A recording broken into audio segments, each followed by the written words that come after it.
Reincarnated as the leader of the Villainous Night Order. I'm going to discipline them. Volume 2, by Azusa Sakamoto. Translated by Dark Star. Audiobook by Masquerade at Masquerade Audiobooks. Chapter 61, 3-Day Weekend, First Day. So, it's been decided, we're going on an expedition. During dinner with everyone assembled, I announced to my subordinates after we finished eating. The dining hall erupted in what seemed like vibrations of joy. Just how much did they dislike the days filled with nothing but training, I wonder? I'm going to find my mom? Yay. Let me introduce her to Justin. Perched on Simon's head and fluttering his wings, Just exclaimed. Since Just never grabs onto my head, maybe he only considers Simon as a subordinate. Just seems happy too. That's good. He'll surely get to see his mom. Though it probably sounded more like chirping, Simon somehow understood that Jest was happy. This time, instead of a subjugation, we'll be searching for Jest's mother and hopefully get her to become an ally. It wouldn't be wise to bring a large number of people along. So, I plan to deploy 1 or 2 squads to each territory facing the forest. In case it's not Jest's mother but a dragon causing trouble, the monsters will likely flee, so protect the residents of the assigned territories. Captain, what if no monsters come? You're not planning to let us train all the time in the assigned territories, right? Cassius from Elliot's squad raised his hand to speak. To regain your instincts, it's fine to go into the forest for subjugation. If there's a request from the lord of that territory, feel free to accept it proactively. However, the cost of staying there will be covered by the lord, so behave like well-behaved watchdogs. If you cause any trouble, I'll personally retrain you thoroughly, so be prepared. With a smile, I made the remark, causing my subordinates to gulp audibly. They really aren't reacting appropriately to someone's smile, they're quite rude. There are various preparations to be made, so we'll depart in 5 days. I'll give you 3 days off starting tomorrow, so make sure to prepare your equipment and take care of your physical and mental well-being. As expected of the captain, you understand us so well. Awesome. The red light district is calling me. The subordinates cheered excitedly one after another. To prevent them from causing mischief in the territories they'll be staying in, it's better to let them let off steam here first. Since I've received permission from the Night Order's commander for the break, naturally, I also have 3 days of free time. On the first day, I'll have to meet with the commander, which will probably tire me out, but what should I do for the other 2 days? Last time during the break, I went back to my hometown, so it didn't feel much like a break. Maybe I'll take it easy this time, since most of them probably won't be in the dorms during the break. I should take this opportunity to make some snacks for Jest. The next day, seeing that many people were out enjoying their stay, I left the deserted dormitory and headed to the commander's residence. Dressed in my nobleman's attire with a coat draped over it, Jest was hidden inside the coat. Taking along Jest was also the commander's intention. Accompanied by my beloved horse Elena and Jest, we moved amidst thick clouds that seemed likely to bring snow.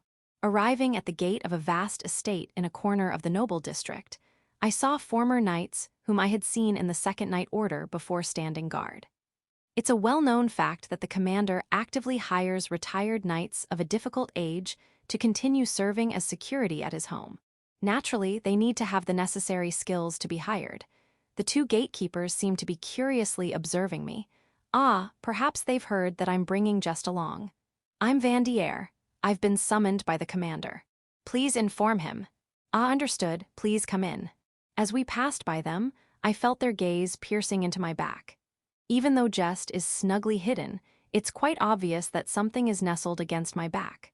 Passing through the symmetrically laid-out spacious garden, we reached the front door. The stableman took care of my beloved horse, and when I stood in front of the door, the housekeeper emerged from inside. Welcome, Lord Vanier. It must have been cold. Please come in. I'll take your coat. With fluid movements, the housekeeper helped me remove my coat. He paused awkwardly halfway through, probably because of Jest hiding on my back. Jest, come here. Let me hold you. Okay. Fluttering his wings, Jest nestled into my arms and rubbed his cheek against my chest. Perhaps because he's still a child, he often displays such affectionate gestures. The housekeeper regained his composure and hung up the coat on a nearby coat rack before leading us into the reception room. Master, Lord Vanier has arrived. They're here. Let them in. Excuse me. As the steward opened the door, it wasn't just the commander in the reception room. The moment I saw the people inside, my instincts warned me to leave immediately. Though I actually wanted to turn around and leave, it wouldn't be allowed in front of these people. That's because accompanying the commander were the former Third Night Order commander and the high priest. So, you've come. Haha, you look like you're wondering why I'm here. You wouldn't come even when I called for you, so I had to ask the commander to bring you. The man with salt and pepper hair, who hadn't changed his physique at all despite being over 50 and retiring as the Knight Commander 2 years ago, laughed with the face of a mischievous child whose prank had succeeded. Chapter 62, 3 Old Men. Well, even at your age, you haven't changed since our academy days. What are you talking about? Anton, didn't you ask Cesar to bring you closer to the dragon because you thought it was cute? You're the one who hasn't changed. That's because Edwin hasn't seen a dragon yet, so I thought it was pitiful and asked. Oh, the temple master is so kind. Hey now, both of you, cut it out. Vanier must be in trouble. The commander scolded the former commander and the temple master for their childish bickering, just like their subordinates used to do. Oh right, they were all classmates back in the academy. With the original members together, their feelings must have returned to those days. Wait a minute, do I have to deal with these three now? As I hesitated on what to do, the former commander patted the spot next to him on the 3-seater sofa. Come on, sit down already. You want to eat that dragon pastry, right? Come on, there's something delicious here. The former commander waved a scone with chocolate chips up and down, but Jess turned her face away and pressed her body against me. My mom said not to take food from strangers. Huh, but didn't you eat magic stones from my hand the first time we met? That was after I was already tamed by Justin, so it's okay. I see. I reluctantly sat down next to the former commander, who immediately started ruffling my hair. It's true that Vanier Knight Commander turns into a childlike expression in front of Edwin. It's like you're a different person in front of the Crown Prince. I thought the same thing at the evening party, but it seems the dragon is really fond of you, behaving like a spoiled child, so cute. The temple master often does good things for the children at the orphanage attached to the temple, but could it be that he likes small things? He was looking at Jess with delight, like a cat lover watching stray cats. Oh, sorry for the ambush. We couldn't refuse when you both insisted. We want you to talk freely today, and we hope you can handle these two appropriately. We'll be satisfied if you tell us about recent events and future plans. The commander, feeling sorry for us due to the freely speaking pair, spoke to us apologetically. I understand your concern. As I said, so what's with the recent change? Whenever I hear your stories, I start to doubt if you're really talking about Justin. Wait a minute, Edwin, where did you hear that story from? Come on, you're the commander now, right? Well, there's always a bunch of knights around when you go drinking, so treat them to a drink and their tongues loosen up. So I know that you made sweets and taught the cooks how to cook. And never mind. He seemed to be questioning me, as if he regularly listened to my stories, so I stared at him and questioned him back. Knight Commander Edwin. I said, you're the commander now, stop looking at me with that blank expression, it's scary. I might start crying. I dropped my shoulders in annoyance at his playful attitude. Although technically a noble, he holds the rank of baron, which is close to commoner, so he has a light-hearted demeanor. Since I could predict that he would just dodge further questioning, I gave up on trying to get any more information. It seems like it would be easier to ask my subordinates after the holidays. By the way, Knight Commander Vanier, can I pet the dragon? I want to touch it too. The temple master and the commander sent Jess eager looks like children with sparkling eyes. Jess is certainly cute, so I understand their feelings. Just, can I touch it? Sure, but I don't want anyone except Justin to touch my wings and tail. Got it, thanks, please don't touch the wings and tail. With permission granted, a hand reached out from beside me immediately. Hey, I didn't say you could touch her. Wow, so this is what a dragon feels like. It's smooth and somehow silky, a mysterious sensation. So cute, there. Hey, that's not fair. I asked first, why is Edwin touching her first? Yeah, switch places. The commander, with his strong build, easily lifted the former commander and placed him on the sofa where he had been sitting. Come to think of it, the commander can use body enhancement techniques. In the end, I ended up sandwiched between the temple master and the commander, still holding Jess, and became the one to calm him down while they petted him from both sides. Afterward, we talked about Jess' search for his mother, so I suppose it was a worthwhile time. Chapter 63, 3-Day Weekend, Second Day. Yesterday, Justin was being petted just like me. I got lots of pets too. Since Simon hasn't been petted by anyone, I'll do it for him. Whoa, what's going on? Boss, what's just saying? On the morning of the second day of the break, I coincidentally ran into Simon as I left my room. Jess, who like Simon, jumped from my back to his head and started tousling his hair. Unlike Jess, nobody pets you, so Jess is doing it for you. Oh, is that so? You're a good kid. After explaining while leaving me out, Simon reached out to pet Jess' head, which he had been doing while talking. Well, adults usually don't get their heads petted. Simon, are your equipment maintenance tasks finished? I remember you were planning to sharpen them before we return from the Talara marches, right? Well, I haven't done it yet. With his nonchalant answer, I reflexively struck him on the head. You fool, we're heading to a wilderness where dragons live. If you're just here to sightsee, I'll leave you behind. Dragons are said to live in places like deep mountains or tiny islands with steep cliffs, where people rarely set foot. From the story Jess told me, it's likely we'll have to cross several mountains or rocky areas, which could take months. In other words, we don't even know what kind of monsters inhabit these areas. There might even be powerful monsters that didn't appear in the novel during this expedition. It's understandable that I got angry thinking about the fact that Simon prioritized nightlife despite going to such a place. After breakfast, we'll head straight to the blacksmith's workshop. Yes. Simon, does it hurt? Is it here? There. Hey, just stop it, it hurts there. While Simon tearfully responded, I felt a bit heartened by Jess, who was petting the spot where I had hit him with her small hands. But it would only hurt more if she touched it now. Simon is indeed in pain, but if it's part of his punishment, then so be it. After breakfast, I left Jess behind to watch over things and took only Simon with me to the blacksmith. Between the third and second night Order's territories, there's a group of artisans employed by the kingdom living there. Most of the public equipment, except for the royal residences, is made here. That's why the armor, weapons, and horse gear we use are all made here, so we also bring them here for maintenance. By the way, my sword was taken care of yesterday before I went to the chief's mansion, so taking Simon with me is just an opportunity to pick it up. Speaking of which, in this world, elves and dwarves, who are spoken of as legends, actually exist.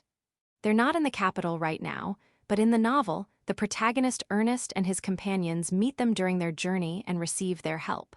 I wonder if we won't be able to find them, and therefore won't be able to have them make weapons to defeat the evil god. If there were maps or something in the novel, we'd know where to look. Currently, the weapons said to be made by dwarves are only treasures that occasionally appear at auctions. There are many items that are said to have been treasures of the royal families of extinct kingdoms, or to have been used to slaughter over 1,000 monsters in Stampede hundreds of years ago, but it's hard to say if those stories are true or not. There's no need to rush so much. If it's him, he'll manage it in a day, right? While Simon, who was fully equipped for inspection, muttered, walking beside me. How many people do you think are thinking the same thing as you? And nothing. Anyway, it's always like that with him, saying I'm a dwarf's apprentice as his catchphrase, but I wonder if it's true. I do think he's exceptionally skilled among the blacksmiths, though. Giving him a piercing glance, Simon averted his eyes. It's probably true. In fact, there have been more skilled people since Bosco joined. And it's a fact that Bosco's skills are reliable. The rumored blacksmith, Bosco, should be about 53 years old. He says he picked up the habit of calling himself I from the dwarves. In other words, if we ask Bosco, we might find out where the dwarf kingdom or settlement is. But saying things like, I only forge swords for strong people and acting like a difficult craftsman. Cuckoo, but haven't you been able to get him to forge for you since 2 years ago? Who was jumping for joy back then? At that time, I thought I would finally be respected by everyone around me. Bosco refuses to forge swords unless the wielder has the ability equivalent to at least a squad leader, fearing that they would go to waste otherwise. He adjusts the swords to match the user's center of gravity habits, distance, and combat style, which is indeed impressive. The fact that Bosco has his own workshop speaks volumes about his skills. And when we visited his workshop, Bosco burst into laughter the moment he saw Simon. Ha ha ha, to think you, who always comes at the last minute and gets yelled at by me, would come with such composure. Seems like you're still weak against Sir Vanier, the Knight Commander. It seems that Simon is perceived as a last-minute kind of guy. Chapter 64, Blacksmith Bosco. Your armor seems to be well maintained. Lift your arm a bit now this side. It's slightly warped and rubbed here. With a serious demeanor, quite unlike the one when he was cracking jokes earlier, Bosco inspected Simon's armor while taking notes. While he checked Simon's armor, I also equipped mine and had it checked. In the end, both of us had our armor undergo minor maintenance, and we were instructed to pick up our swords the following evening. Oh, right. Bosco, you're a dwarf's apprentice, right? Where did you learn from the dwarves? In which town? When I asked, Bosco awkwardly scratched the back of his head. Well, if you ask where, I can't really give you a clear answer. Perhaps because I'm a noble or out of respect, Bosco seems to be making an effort to speak politely, or so it seems. But I understand that, except for merchants, commoners generally don't use polite language. I, Justin, have never unreasonably gotten angry with craftsmen before, as long as I'm in a good mood. What do you mean? It's a story from the time when I finally learned to forge swords on my own. I wanted to make a sword using dragon scales, but the material was too expensive.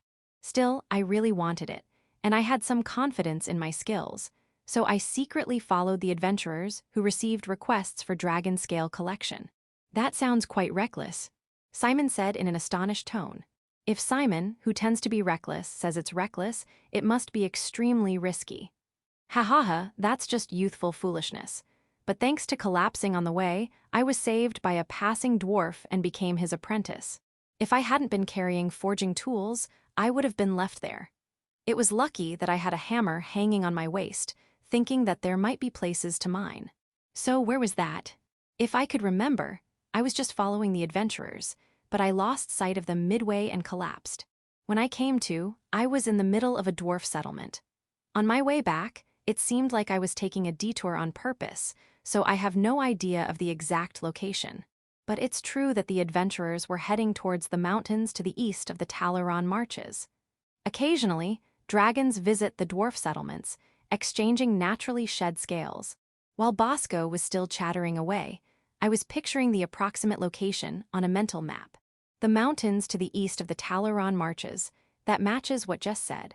Commander, if that's the case, isn't Jess's mother there, but if that's true, it's quite far. Who's Jess? Did you adopt a dwarf child? The fact that I made a pact with Jess, the dragon child, hasn't been known to anyone other than nobles and temple personnel so far. Maybe a merchant with sharp ears who came to my trial knows. But if I talk about Jess, they might demand materials from me. Just so you know, I'll never force Jess to do anything. Keep that in mind, okay? Jess has various circumstances and is the child of the dragon I made a pact with. What? Didn't you hear the rumors about a dragon appearing recently? I made a pact with that dragon. That's wait, then please, sell me the shed scales. Thud, Bosco knelt down in front of me with almost a bow. Can't you procure materials with the national budget? Well, yes, but the materials available are all old, and they're nothing compared to the scales I saw in the dwarf settlement. If you can give them to me, I promise to provide you with better swords than what I offer now. Despite being begged from below, the pressure is intense. Don't get too carried away. I'll make sure to ask Jess. Thank you. Thank Yawo. With almost a bow, Bosco expressed his gratitude. He must be a real blacksmith fool to become a dwarf's apprentice. By the way, how often do dragon scales shed? It seems like the amount of scales would change significantly between staying the same size as now and returning to their original size. Don't get too excited and make sure to maintain them properly. Of course, leave it to me.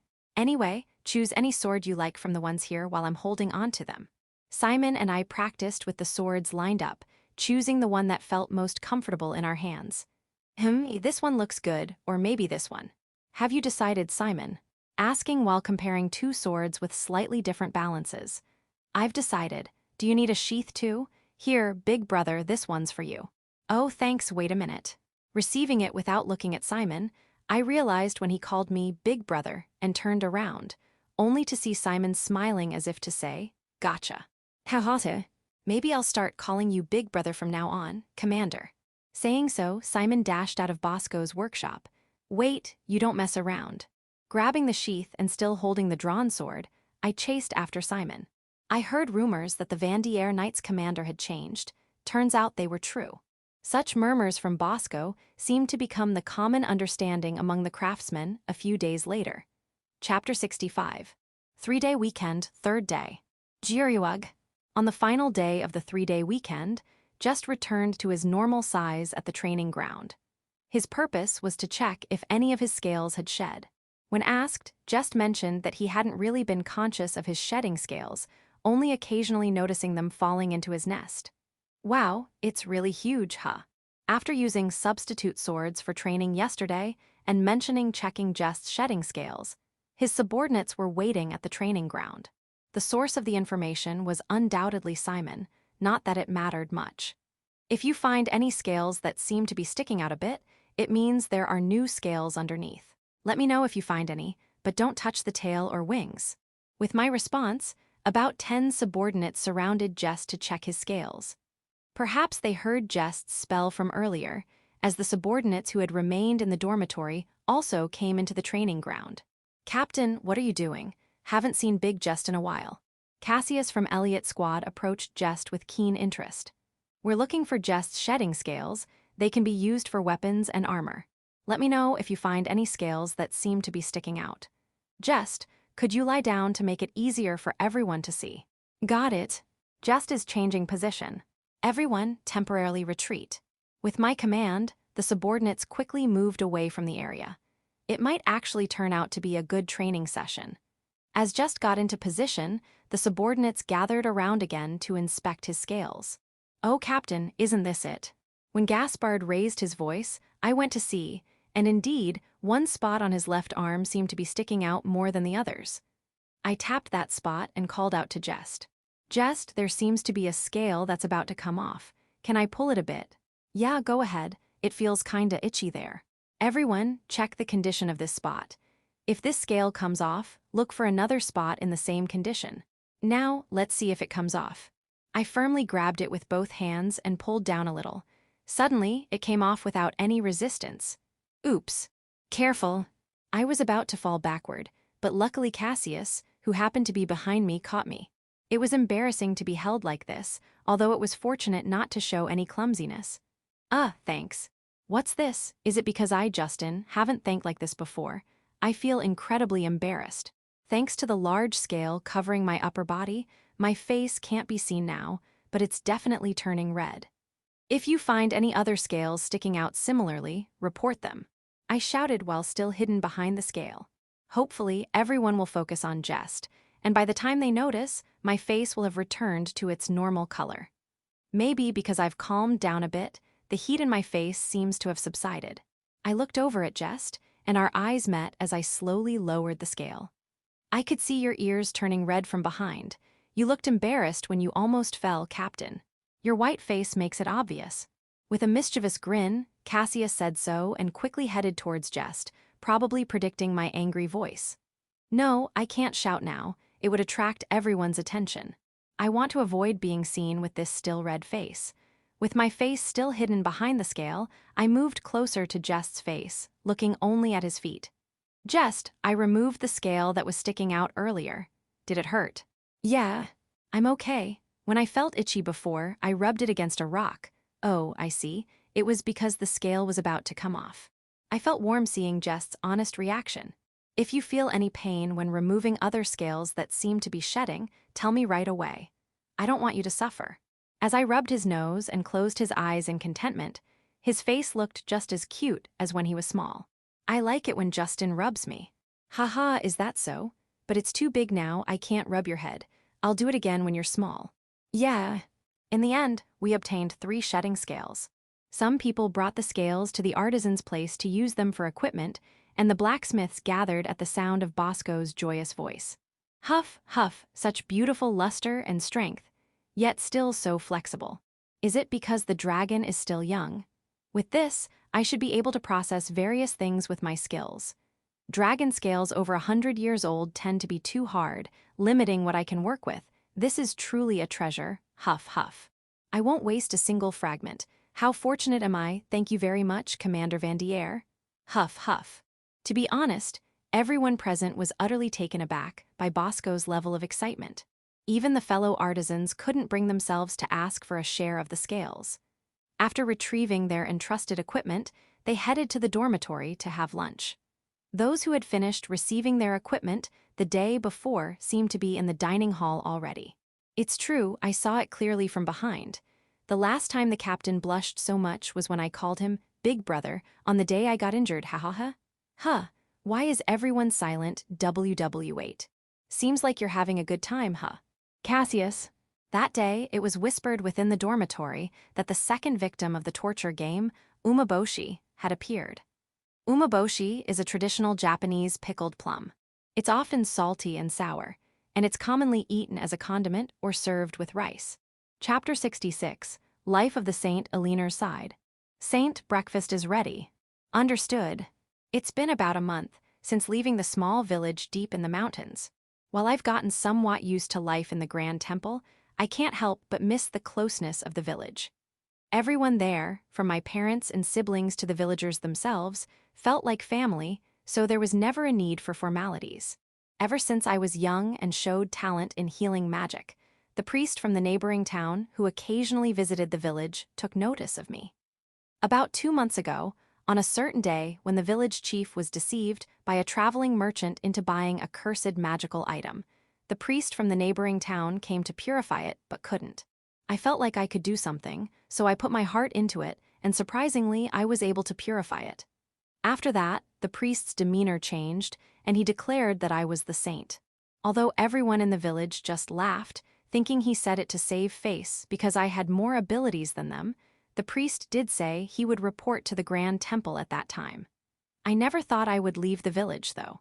When the entourage from the royal capital's Grand Temple came to pick me up, the whole village was astonished, and they tearfully bid me farewell when it was time to leave. Only weak monsters that even villagers could handle appeared, and when I left the mountains where I used to run around secretly from my parents as a child, I shed a few tears. I was comforted by a female priest apprentice. The person who came to fetch me just now was that same person, named Sienna. Because of my position as the saint, even the high priest, even the grand priest instructs to address by name. Heading to the dining hall with Sienna, we were greeted by a long table lined with food. There were so many people gathered, from the grand priest down to the priest apprentices, making it an impressive sight. This mealtime was also my time to learn table manners. Breakfast was light, but even though the dishes were similar to what I had in the village, the cutlery was different. Even though you could just cut from the beginning and eat with a fork, why bother using a knife too? But I'm told I need to learn properly in case I ever have a feast in a castle in the future. I was told to learn manners so that I wouldn't be criticized by Commander Justin or be seen as a noble lady. He was the first person who talked to me normally since leaving the village. So, wanting to become friends, I asked the Grand Priest to assign me a manners teacher. To be precise, the Grand Priest had already arranged for a female priest of noble birth for me. But still, having the same name as my beloved horse, when we first met, he praised me so kindly, like a big brother. I wonder if my big brothers are doing well. I miss them. Saint. Is something the matter? Oh no, I was just reminiscing about my family. And the food here isn't that delicious. I miss the meals in the village. While there are ingredients I'm used to and some that are rare for me, I discovered how to make them delicious by experimenting with the herbs I gathered from the mountains and the village. They grow around there, but I don't see them in the Grand Temple, so I'll probably have to buy them. And with this many people, it would be difficult to ask to use them. But it wouldn't be right to just use them for myself. Both your family and the villagers were reluctant to see you leave.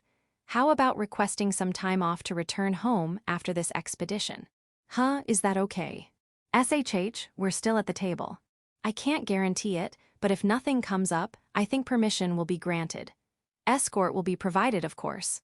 I was cautioned, and I hastily covered my mouth with both hands and nodded. But I would be happy if I could really go home after the expedition. Everyone would be delighted with souvenirs from the royal capital. Oh, that's right. Maybe I could gather lots of herbs there and add them to dishes.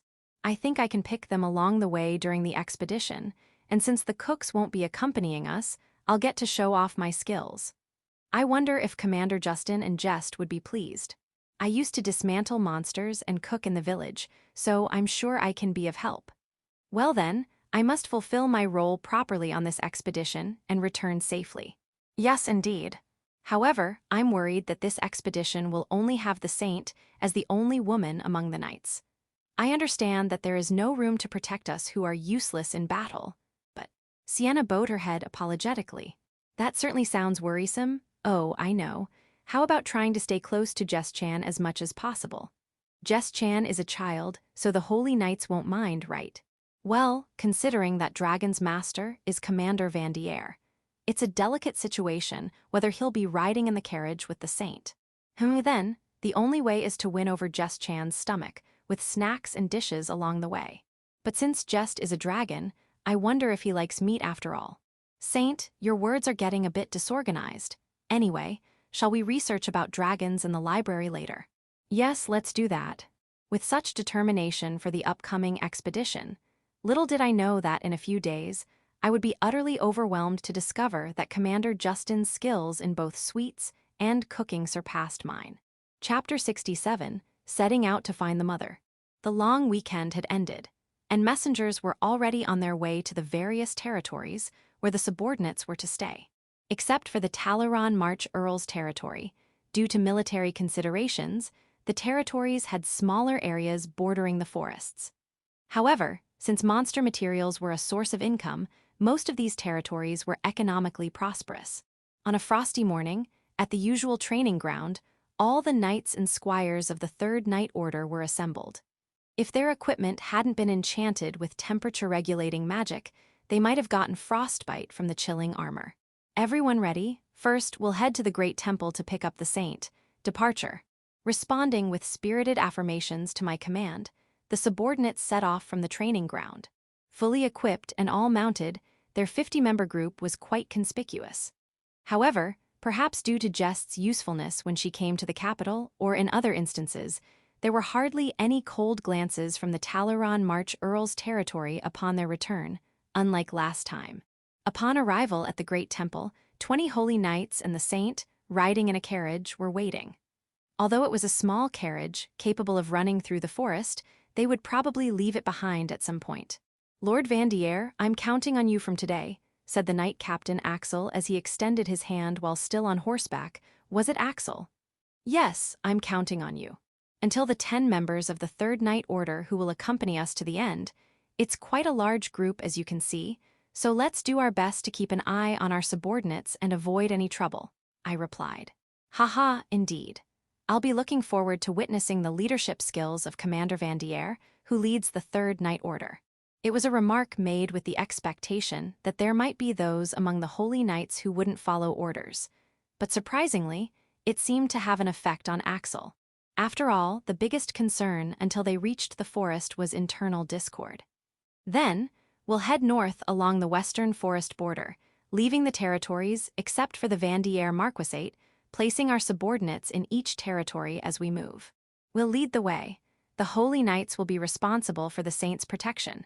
Understood, please leave the rear guard to us. With a nod to the Saint, who seemed ready to jump out of the carriage at any moment, I moved to the front of the formation. Let's go. This expedition was not widely publicized among the general population. It was decided that it would only cause panic at this stage to talk about the revival of the evil god, so it was desired to at least announce it when there was hope with Jess's mother on board. In the novel, just the existence of the Saint should have been enough to inspire hope. Maybe it was because she was paired with Crown Prince Ernest that the people harbored hope. No, it's not like it would be impossible without Ernest, right? Leaving the capital, they rested in the neighboring territory. It was a place usually used by adventurers or merchant convoys for rest and camping, where they let the horses drink water and rest. Justin, break time. Eating sweets. As soon as he dismounted, Just emerged from behind me. Initially, he seemed to intend to hold onto Simon's head and move, but unable to withstand the cold, he ended up clinging to my back. Since he had been making sweets since yesterday afternoon, he knew that my magic bag was filled with plenty of them and was eager to eat.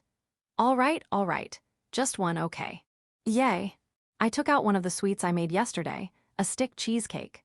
Actually, this cheesecake was occasionally made at home because my mother said it went well with alcohol. It was easier to make than other cheesecakes because it didn't use crushed biscuits. Sitting on my beloved horse Alina in my place, Jess ate the cheesecake with gusto, and the subordinates looked on with envy.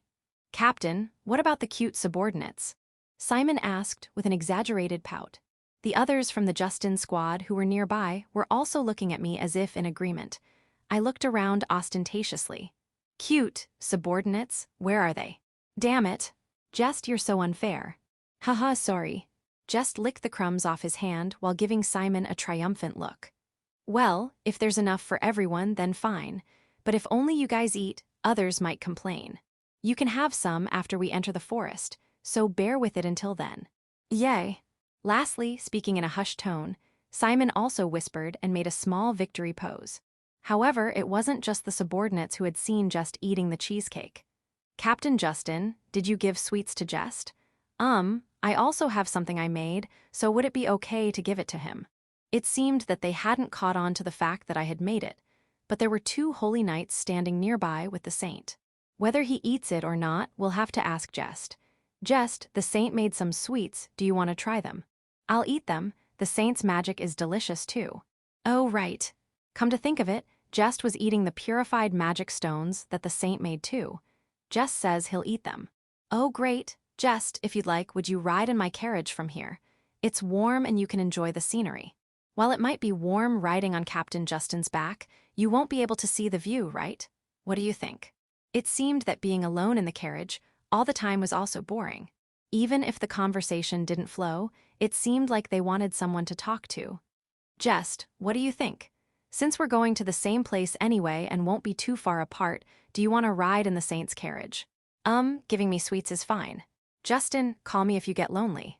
"Haha, all right, understood. Saint, it seems Jest will ride in the carriage with you. I'm counting on you, Jest." "Got it, Jest, come on.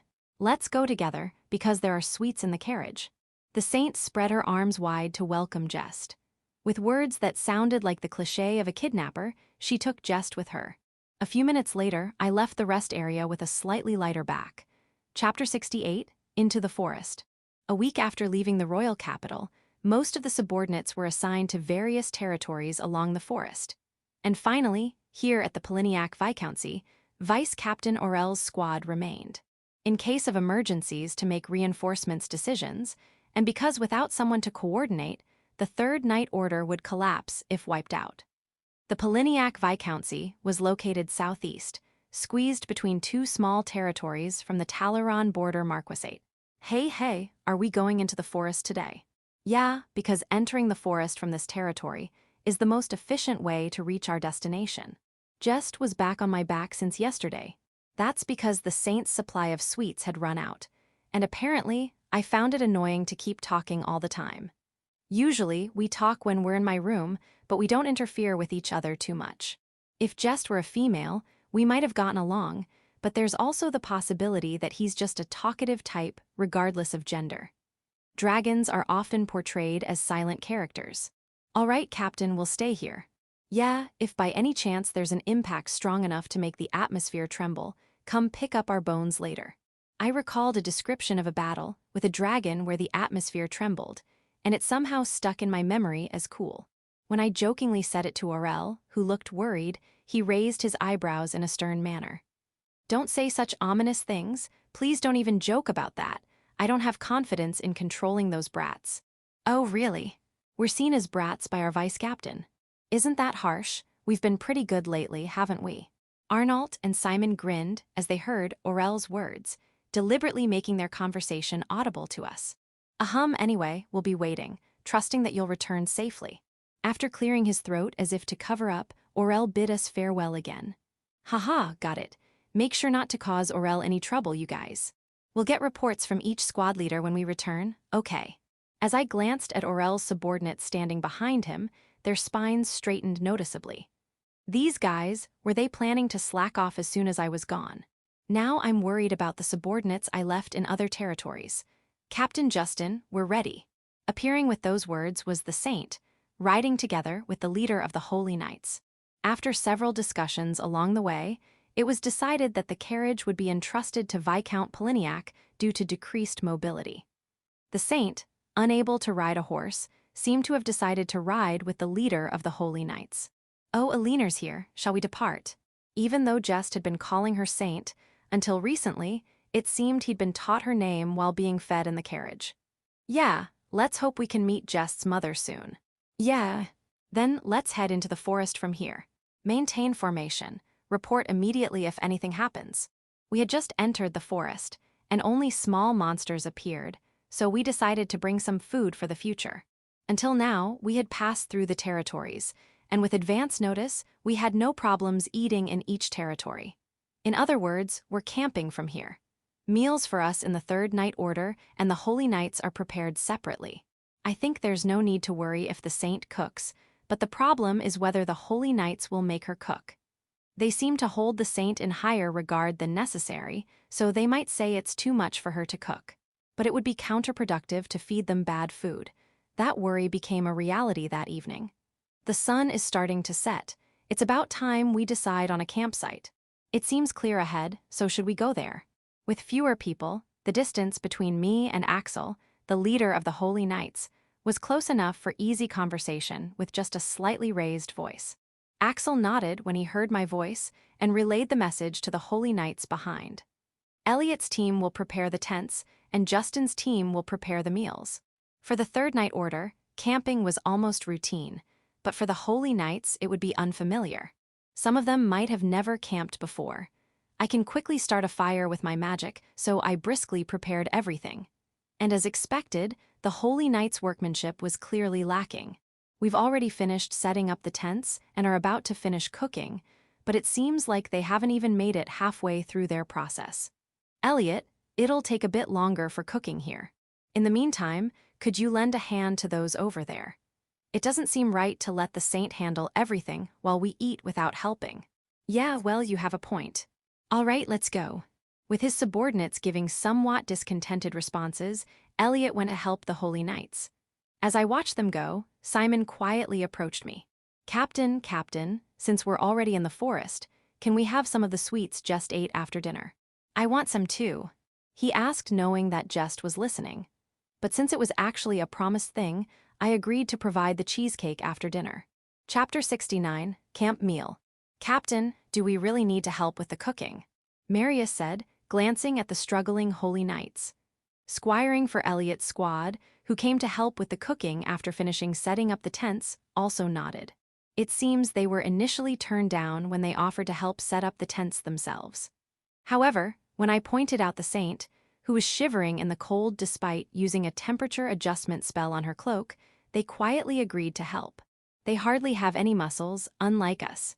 Even for us, having 2 levels of temperature adjustment magic for armor and cloak is just right.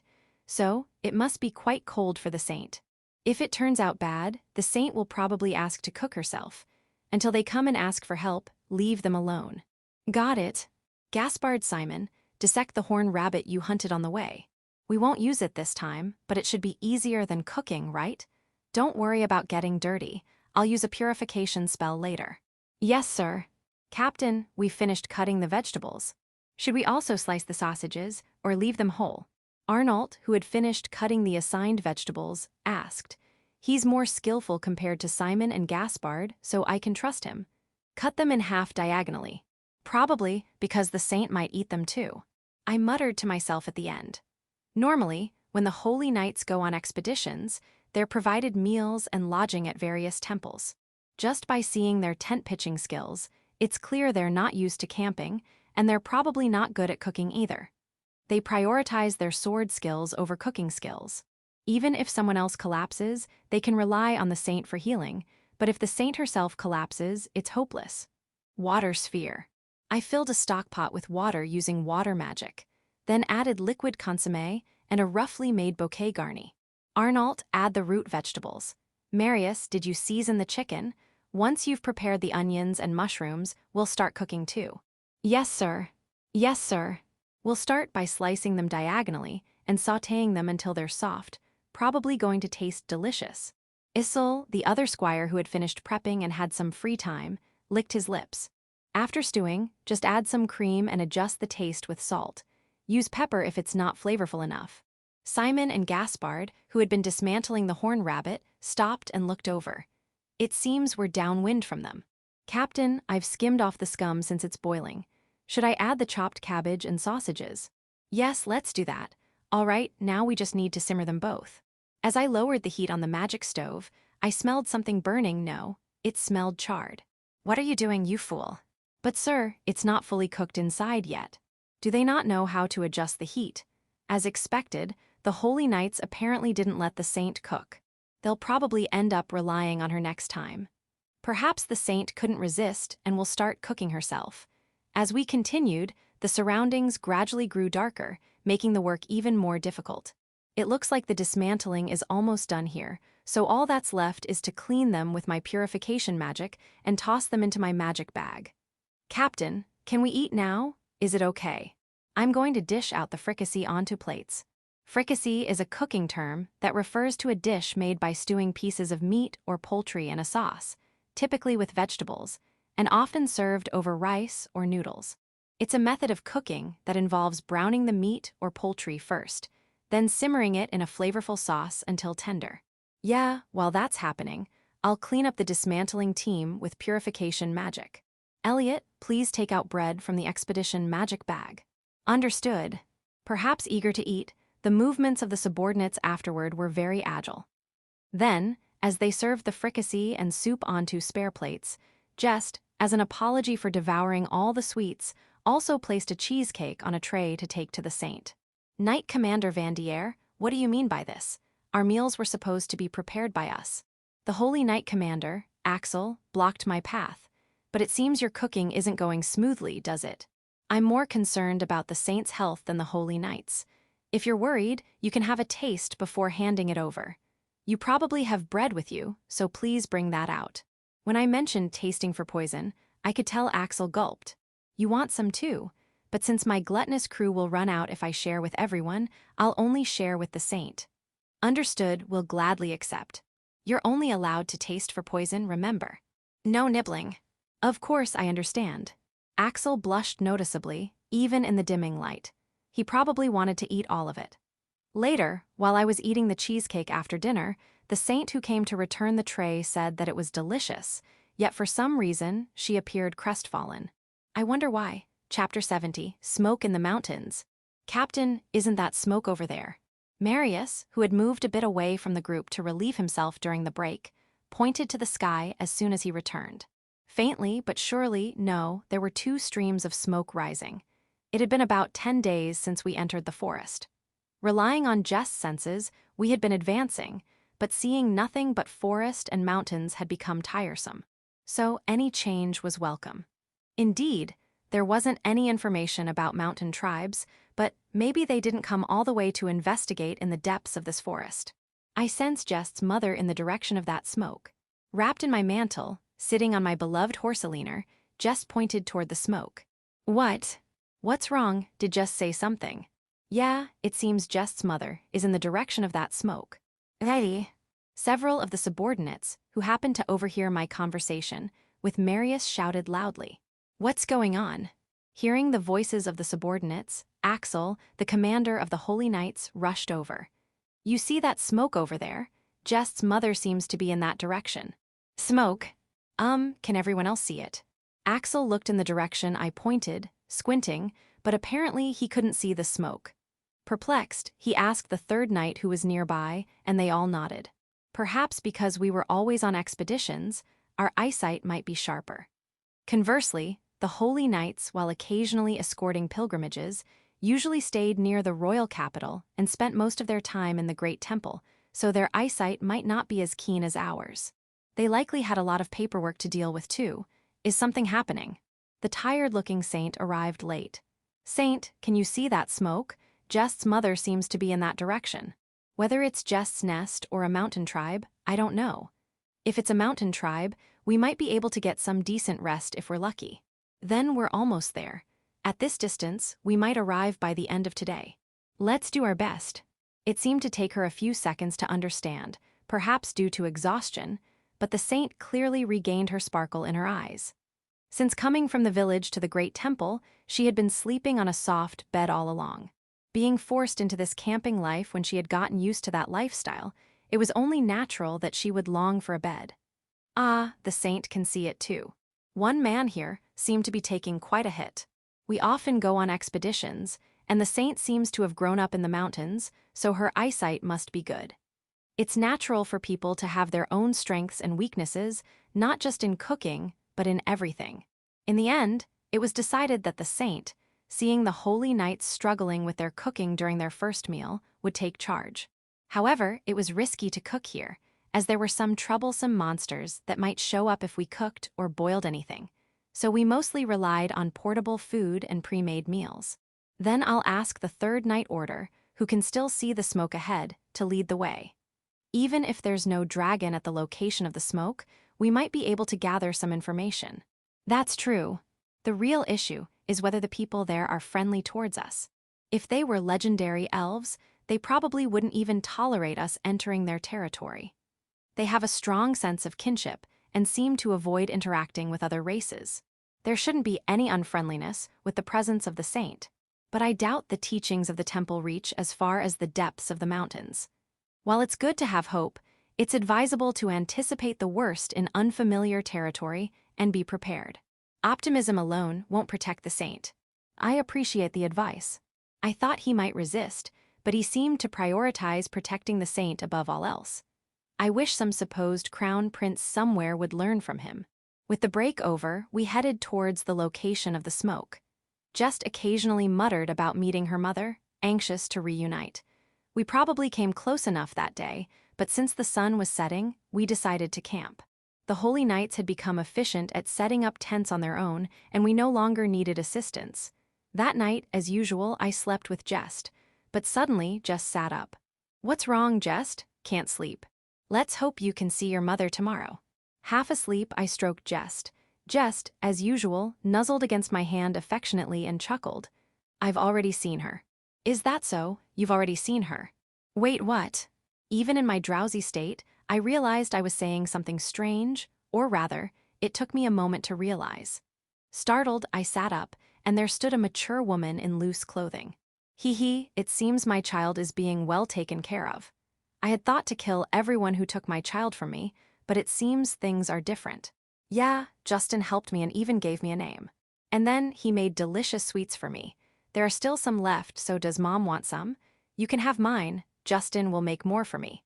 From Jess's words, it was clear that Jess had no intention of leaving my side now that she had reunited with her mother. Delighted, I gently stroked Jess's head with my fingers. "I see. Then I'll wait for you at the Dwarven village down the road. If you leave in the morning, you will be there by noon." "Thank you, Justin, for rescuing my boy," Jess's mother said and left the tent. I followed her with Jess, barefoot, and suddenly the moonlight was shadowing us. I looked up at the night sky, and under the moonlight, I saw a beautiful blue dragon flying in the direction of the smoke I had seen during the day. Chapter 71, The Settlement. Yawned. Oh, it's rare to see the captain yawning. Mom came last night, so I woke up, but I'm not sleepy. Could it be that Jess woke the captain up in the middle of the night?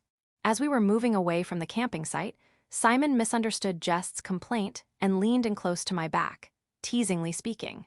No, Simon, you don't understand anything I say. It would be nice if there was magic to make you understand. Haha, Jess says you're wrong and is getting mad. Well, Jess might be able to talk to everyone normally if he could use transformation magic. Then I'll ask Mom to teach me transformation magic. Yeah, looking forward to it. Simon blinked alternately at me and at the chirping just on my back. What's going on? Could it be that Jess can transform into a human with magic? That's right, but it seems he has to learn magic from his mother. Wow, I wonder what Jess would look like if he became human. Maybe a bearded old man. Simon laughed, imagining it on his own. Jess is 10 years old. Since his voice is still that of a child, he'll probably have a child's appearance. 10 years old, my younger brothers were obedient and cute until they were 10. Hikaru, the fifth son, who was exactly 10 years old, was obedient, But Yamato, the fourth son at 13, was cheeky. I wonder if Jest will become a beautiful child like his mother last night. It's almost a given in stories that transformed dragons are beautiful, so I'm looking forward to what he'll look like. As we continued our journey after the lunch break, I noticed something. No monsters are appearing. Yeah, we haven't seen any monsters since this morning. There were a fair number of them until yesterday. Arnold looked around nervously. I think it's because of Mom's presence. Even when we were in the nest, monsters didn't come. I couldn't see him, but I could tell he was saying it with a smug expression. I see, monsters don't come near when a dragon's presence is strong, huh? Haha, so that means Jest isn't a dragon after all. Oh, I thought of that, but I didn't say it. That's because I'm still a child. When I become an adult in 100 years, they won't come anymore. Jest emphasized loudly in response to Simon's words. Oh, are you getting angry now? It seems they change when they become adults in 100 years. A dragon becomes an adult at 100 years old. Come to think of it, I didn't know much about the detailed ecology of dragons. I hadn't heard about it from private tutors or academy classes. Probably only scholars know about it. 100 years, that means we won't see them become adults in our lifetime. But if they return to their original size now, they'll be quite large, right? How big are adult dragons? Certainly, Jest's mother, whom I saw last night, seemed quite large. I couldn't tell her exact size because she was already in the sky. But still, oh, so I won't be able to see Jest's adult form. As I was pondering such things, my field of vision suddenly changed. Although it had been a dense mountain path just now, we suddenly found ourselves in front of a village with log walls. Standing in front of the gate was a beautiful woman. I've been waiting. Since I've already informed the dwarves, feel free to enter the village. Who's that? She's incredibly beautiful. Simon's mouth hung open in surprise. That's Jest's mother. Don't think strange things. What, Jest's mother. So does that mean this beauty is a dragon? Jest's mom, where is she? Simon's unnecessarily loud voice seemed to have reached the ears of the saint behind us, but it seemed that she was hidden from the view of the Third Night Order. Jest's mother just smiled faintly and went into the village. Let's go in for now. As the Third Night Order advanced, it seemed that the Holy Knights were following properly. The moment we crossed the gate, the sound of hammers could be heard from all over, and there seemed to be over 100 buildings. And above all, the people there, real dwarves, were walking around as if it were normal. Since it's a dwarf settlement, it might be natural, but they had the stout and chubby physique as we learned in class. And there was no distinction between men and women that we could discern. In other words, even the women had long beards growing up to their chests. I remember that only children didn't have beards. Oh, Azure, are those the ones you were talking about? As I observed the surroundings, a dwarf approached and spoke. Azure was probably referring to Jest's mother, who was probably called Azure because she was a beautiful blue dragon when in dragon form. That's right. Boy, show your face to the dwarf chief. He's been helping us look for the missing boy. Yes, Jest replied and flew off my back to his mother's side. Oh, he's quite small, isn't he? Is the kid shrinking to be with the humans? Yeah, I like sticking to Justin's back. Simon's head isn't bad either. Haha, is that so? It's good to see him having fun. His mom was worried about him. Sorry, could you explain? While feeling warm from Jest and the others' interaction, Axel, the knight commander with the saint on board, came over while still mounted. Not only the Holy Knights but also the Third Night Order seemed confused, so I had to explain. Chapter 72, A Night Without Jest. Let's start with introductions. I'm Justin de Vanier, the commander of the Third Night Order of the Kingdom of Raphios, and I'm addressing you, the chief of the dwarves, on behalf of Jest's mother. Jest is the name I gave to the dragon's child. So you formed a pact with the son of Azure. The dwarf chief spoke, looking between me and Jest alternately. Why do you? HMPH, you'll understand when you're my age. Don't lie. To find the boy, we've been enabled to use some of the dragon's abilities. Otherwise, wouldn't we be unable to converse even if we found the boy? With a stern gaze directed at the chief, he quickly looked away. Could it be that the dwarf chief is a bit of a joker? I see, so that's why you could understand Jest's words that only I could understand. We've come to see Jest's mother from the great temple over here. Could we have some time? The commander of the Holy Knight Order and the saint are with us. Very well, shall we rent a room in the chief's house? Is that acceptable? Yeah, that's fine. Obviously, not everyone here can come in. Those who don't come to the house should prepare to camp in the square over there. Saying that, the chief gestured for us to follow him. Everyone, start preparing for camping in the square. The commander, the saint, and I will talk with Jess's mother and the others. Marius, take care of Elena, the beloved horse. You've done well to get us this far, so rest well. From the rear, the saint knights couldn't see Jess's mother, but they seemed to be fidgeting strangely. So Axel gave instructions to the holy knights, and they went reluctantly towards the square. Since Axel also entrusted his horse to his subordinates, we walked alongside the chief. The saint seemed to be glancing at us as if she wanted to be praised, but I praised Elena, the horse, instead. Let the respective knight commanders praise their own. Inside the stone-built house, there were surprisingly quaint decorations, making the interior very relaxing. I had thought there would be simple and robust decorations, with weapons and such. When we were ushered into a room like a reception room, the chief said he would bring tea and left the room. Mom, teach me transformation magic. Ah, then I'll teach you after dinner. Will you return to the nest tonight? Well. Jess seemed to be worried about me, looking at me and then his mother alternately. It's been a while since we met. It would be nice if you could relax and depend on me tonight. Yeah, I got it. But I'm not a baby anymore, so I won't rely on you too much. I see, Jess is already 10 years old. Although I thought he was admitting to being a bit dependent in his heart, I pretended not to notice and nodded. After that, when the chief returned, we discussed the resurrection of the evil god with them, and, at Jess's request, they promised to cooperate. It seems that the presence of the saint was recognized as a sign of the evil god's resurrection, and she was easily believed. After the discussion, Jess and his mother were separated, and we reported to each other about our respective situations. It seemed that Jess's mother had been coming to this dwarf settlement for a while, exchanging her scales for various necessities. It turned out that Bosco had been staying in this settlement as well. Since he had evaluated my sword as decent, when I mentioned Bosco, the chief remembered him. We also exchanged information casually, and we ended up heading to the square campsite. Well then, until tomorrow morning. There are sweets inside this bag, so don't eat them all at once, okay? Yeah, thanks, Justin. I'll give some to Mom. If she eats them, maybe she'll come with us to the capital, heh. In that case, we'll welcome her.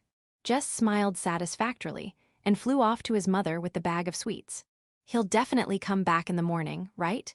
When we arrived at the square, the camping preparations were already complete. Even though the saint wasn't there, it seemed that the preparations for the Holy Knight's meals were also done. Welcome back, Commander. Earlier, the dwarves came and checked our weapons, helped with the cooking, and then, except for Elliot of the Elliot squad, everyone else's swords were taken away. Did all the Holy Knights have their swords taken? They said they were going to be maintained. Gaspard explained with a shrug. Probably, compared to Bosco's skills, they looked like shoddy workmanship at the level of ordinary human craftsmen. I hope they don't come back better than ours. Well, it should be safe within this settlement. Once we finish eating, let's rest early tonight. Jess is with his mother, so it's going to be a quiet night after a long time. Jess is with his mom.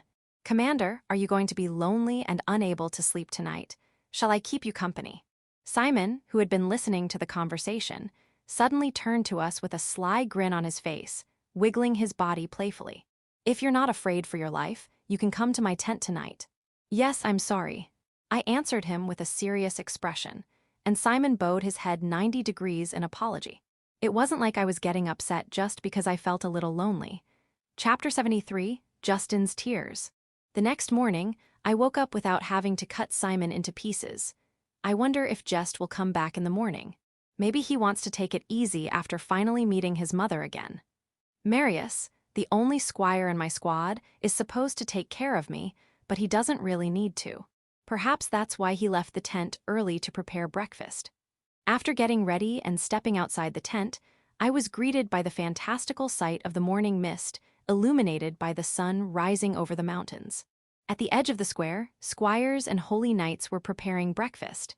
As I was about to move to help with breakfast since I was already awake, my vision darkened. When I looked towards the sun, I saw 2 dragons flying in circles. It seems that Jess and his mother have arrived. When they came directly above us, I could see that Jest's mother was about twice as big as Jest, who had returned to his normal size. As they were about to land, I worried that they might crush all the knights, but then I heard a spell-like chant, and the sunlight illuminated the square again. The two of them landed in the square in their human forms. Jest's figure, which I couldn't see clearly against the light, became clear as he ran towards me. When I saw Jest in his human form, I couldn't believe my eyes and instinctively dropped to my knees. Justin. Mom taught me the transformation magic. Saying that, Jest innocently hugged me, and I couldn't stop my overflowing tears. Hinata. While holding Jest, who looked like my deceased brother, I couldn't move for a while. The question of why Jest looked like Hinata didn't come out in words, and it took me some time to convince myself that this was Jest, not Hinata. It seems that the boy took on the appearance familiar to your memories. Is it someone you know well? It seems to be a common occurrence for a contracted familiar to take on the appearance of someone from the master's memories in order to attract the master's attention, especially if they can never meet that person again. Jest's mother, who slowly walked up behind Jest, spoke, and I understood the reason why Jest looked like my brother. Gus, yeah, it's a very familiar appearance. Hinata, my fifth brother, was 10 years old. He looked the most like me among my siblings, so it could be said that he resembled me in my previous life when I was young. Justin, are you happy that I transformed? With an innocent smile, Jest laughed, and his carefree smile was exactly like Hinata's. Yeah, I'm happy. Are you crying because you're happy? Jest wiped away my tears with his hand as soon as I blinked. I couldn't answer Jest's question and just smiled to cover it up. I wondered if I would be able to see Hinata's grown-up appearance when Jest grew up. As I stroked his head, which still had Hinata's shape, tears welled up again when I realized something. When Jest and his mother appeared in the sky, everyone, including the squires who were preparing breakfast, the holy knights, and the saint, had been watching them. In other words, everyone had seen me hugging my transformed Jest and crying. Everyone was frozen in shock. Before I could come up with an excuse, my mouth moved on its own. What are you all looking at? Finish your preparations quickly. I shouted, and everyone scattered to resume their work. However, as if to replace them, more of my subordinates emerged from the tent. Oh, is that Jest by any chance? Oh, Simon, good morning, look, I learned transformation magic. Jest ran to Simon and the others while everyone's attention was on him. As everyone's eyes were on Jest, I wiped my wet cheeks with my hand and stood up. Hee, the boy seems to be enjoying talking to others. He was talking happily about you and that boy called Simon last night. Oh yes, I ate the sweets you made together. They were quite delicious. They have good magical power. Jest's mother licked her lips, and it seemed that the taste of magical power was more important to her than the taste of the sweets themselves. Nevertheless, I had thought that Jest found my magical power delicious because of our contract, but it seems that wasn't the case. In that case, why don't you come to the royal capital with us? I occasionally make sweets for Jest, so you can come with us. That's not a bad idea. It would allow me to stay close to the boy. If I were to leave the nest, it might put this settlement in danger. It's troublesome to fly here periodically. What should I do? Let me know once you've decided. I can inform the gatekeepers of the capital, or if you come to the royal castle, I'll come to pick you up immediately. Of course, I'll come with Jest. We'll depart after breakfast, but we'll be waiting in the capital. In that case, let's seriously consider it. I'll need to have a little chat with the chief. Saying so, Jest's mother headed towards the house of the dwarf chief. During breakfast, knowing that those who witnessed his tears upon seeing Jest in human form misunderstood them as tears of joy at Jest's overwhelming cuteness, he clenched his fists tightly and endured without revealing the truth. Chapter 74, I Did It. After breakfast, and since the cleanup for evacuation was also done, I headed to the house of the dwarf leader to pay my respects. During that time, those who had taken swords were going to retrieve their swords. However, because they didn't know the exact addresses of the ones who had them, their loud calls echoed throughout the settlement. In the worst-case scenario, it would be fine to ask the chief to gather craftsmen and have them returned. Just because they were dwarves didn't mean they were all blacksmiths, so the number of available people should be limited. Oh, you've come. I heard earlier that Azure was heading to the capital. If that's the case, it'll become harder to obtain dragon scales as materials. We might not do it immediately, but some of us dwarves might also go to the capital. Can we ask you to arrange accommodation when that happens? As soon as we met, the chief said that. Is that okay? It would be appreciated if you could work as a group of craftsmen employed by the country. Bosco, who was mentioned yesterday, is also affiliated there. So if you're willing to show your skills there, I'll inform His Majesty. Since we belong to the Third Night Order, we're close by, so we can lend a hand if needed. Then, where could I be accepted? Since I have a child, should I also make a contract as your familiar? To such an unexpected statement, both the chief and I exclaimed simultaneously. Ho ho, it's just a suggestion, but that could actually work. It seemed like she said something at the end while hiding her mouth, but I couldn't make it out. Well, if Jess's mother is coming, she would probably want to stay with Jess, so she could stay with the Third Night Order if she wishes. Or if she wants to stay in her humanoid form, she could rent or buy a house. Oh, that would be appreciated. So, are you planning to call me Jess's mother all the time? Even if it's temporary, it's fine. You can use any name. Indeed, calling her that all the time would be quite challenging. It's definitely awkward to say Jess's mother every time. A name? If that's the case, why not something similar to Jess? Yes, how about Jean? Since she's going to fight against the evil god, and considering she's treated as a saint who fought as the goddess of victory, that name should be just right. Not bad, say it again. Jean. As I uttered the name again, a familiar sensation washed over me. Is this a lie? Heh, I'll be counting on you from now on, my lord. Seeing Jean's smile as if to say, I did it. I finally realized that she had intended from the beginning to make me enter into a familiar contract. Is it okay? Jean is probably a dragon who has lived for 200 years, right? And yet, to become a familiar of a mere human. Since my lord will only live for 100 years anyway, there's no problem with forming a familiar contract, just for fun during that period. Besides, if there are no restrictions when I head to the capital, won't the humans be fearful? If my lord, who has made a familiar contract with Jess, the boy, is there, it will surely provide a sense of security to those around. Rather, it seems like she hasn't considered at all the danger of my existence being seen as a threat. To have made a familiar contract with 2 dragons, I'm probably the first in history. Next to Jean, the chief was frozen with his eyes and mouth wide open. It seems like the chief is quite shocked, but is everything okay? What? I thought you were going to come back here after defeating the evil god, but if you've entered into a familiar contract, then the situation changes, doesn't it? It means you won't come back until this human race dies. Hold on, I never intended to tie you down to my place. I think it's fine for you to live here in the mountains as usual. If a beauty like her were wandering around in the Third Night Order, it wouldn't be surprising if someone with impure thoughts emerged, even knowing she's a dragon. I thought that way, but the chief shook his head.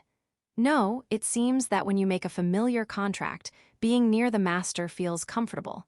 It's said that it's fine for a few days, but if you're always apart, it feels unsettling. Tamers are usually always with their familiars, right? With a familiar contract, the bond becomes even deeper. It seems to be different with summoned beasts, though. Then I would have preferred that option. When I thought that and looked at Jean, she avoided my gaze. In a summoning contract, you can only eat sweets when you're called. Wait a minute, are you saying you made the contract not because you wanted to be with Jess, but because you were lured by sweets? Technically, it's more about magic power than sweets, but is that okay, dragon? Anyway, I sense something strange coming from the direction of the royal capital. You mentioned sensing something strange from the direction of the western forest. Is it similar? Yeah, but the strange feeling suddenly disappeared last time, so it seems I was wrong about it being a sign of Stampede. I had an idea of what they were talking about. Given our approximate location, what they're talking about is probably about the Talaron Martianus territory. And if they're sensing the precursor of Stampede from the royal capital, could it be? It seems we need to hurry back. Let's depart as we are. Jean, are you coming with us now or with the dwarves? It might be inconvenient to go from here to the royal capital without the dwarves. I'll go with them to the royal capital. If something happens, you can send Jess, and now that he's learned to transform, even if I'm not there, I can ask someone else to deliver a message. I see. If it's Jess, he can fly in his dragon form and contact Orel, right? Thanks, then I'll wait in the royal capital. Yes, please wait for me there, master. I hurriedly wrote a letter and entrusted it to Jess. It said we were heading to the royal capital due to the possibility of stampede or similar dangers, and we'd return quickly. It's a bit disappointing that Orel won't get to see Jess in his human form. Chapter 75, The Princes Torment Ernest's Side. In the territory of the Talaran Margraviate, the 3rd Knight Division led by Knight Commander Vanier of the Vanier Knights prevented stampede beforehand. Since the day when such reports reached me, the life of mine, the crown prince of the Raphios kingdom, began to distort. First, His Majesty the King, my father, proposed to ennoble Vanier. Having observed his actions since our academy days, I opposed them, but upon reconsideration, father decided to offer him just rewards, which relieved me. From our first meeting, Vanier seemed to harbor hostility toward me, often picking fights for no apparent reason, leading to frequent confrontations. Even with his already arrogant behavior, granting him a title would make him even more difficult to deal with, I foresaw. In fact, my fiancée, Diane, has been troubled by him since our academy days, but as equals among noble children, she could firmly refuse him. However, if he were to hold a title, Diane, not yet a member of the royal family, would find it difficult to stand firm in her position as my fiancé. Despite my concerns, upon returning to the capital after a long absence, I was surprised to see Vanier, who had previously directed obvious malice toward me, not displaying such hostility anymore. Yet it must be an act before father, the king.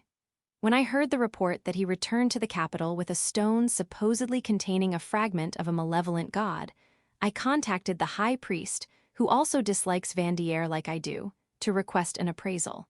However, the high priest affirmed that the fragment was genuine. Thus, it was proven that he did indeed prevent stampede beforehand. Furthermore, Vanier claimed that the credit belonged to his subordinates, not himself. Previously, he would have undoubtedly boasted proudly, even if it were his subordinates' achievement.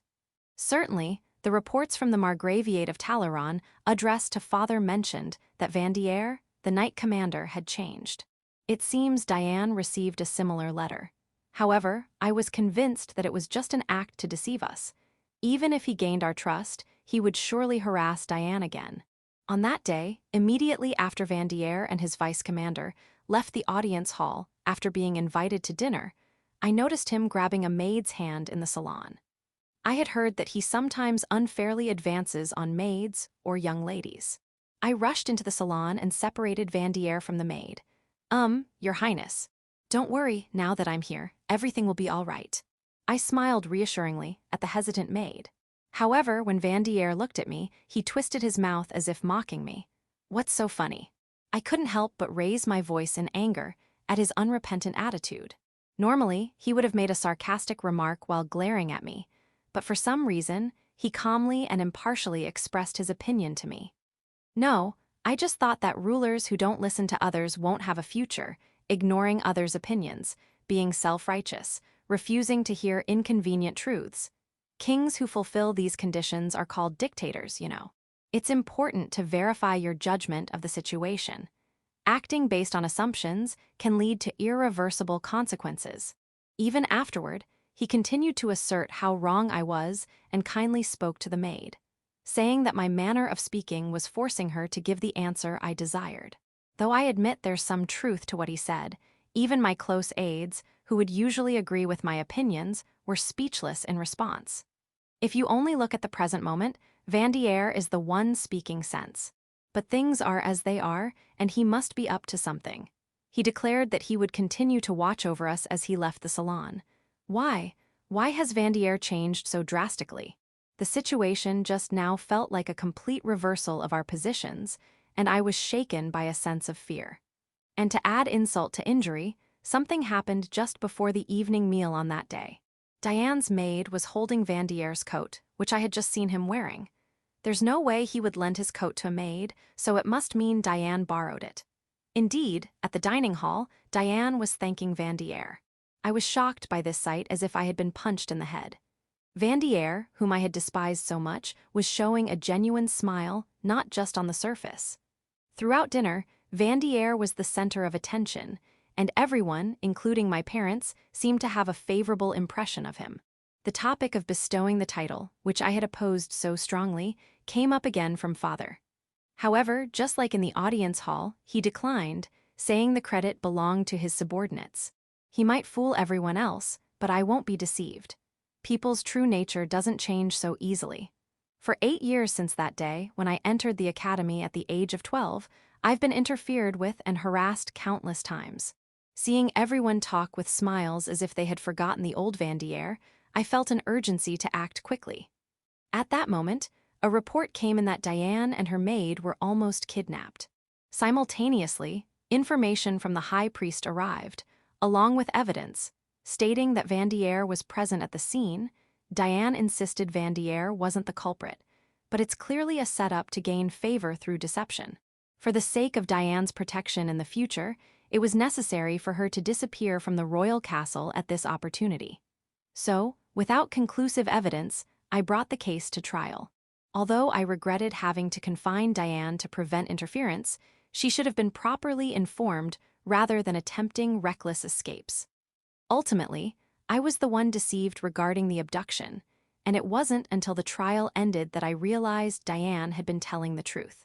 What awaited me afterward were lectures from my parents and a life of confinement. Since the trial and apology acceptance, Diane started behaving strangely formal toward me. Could it be that Vanier had calculated his actions this far?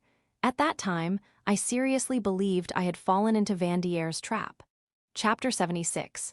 The prince's torment too earnest side. After the trial, days passed in confinement without any contact with the high priest.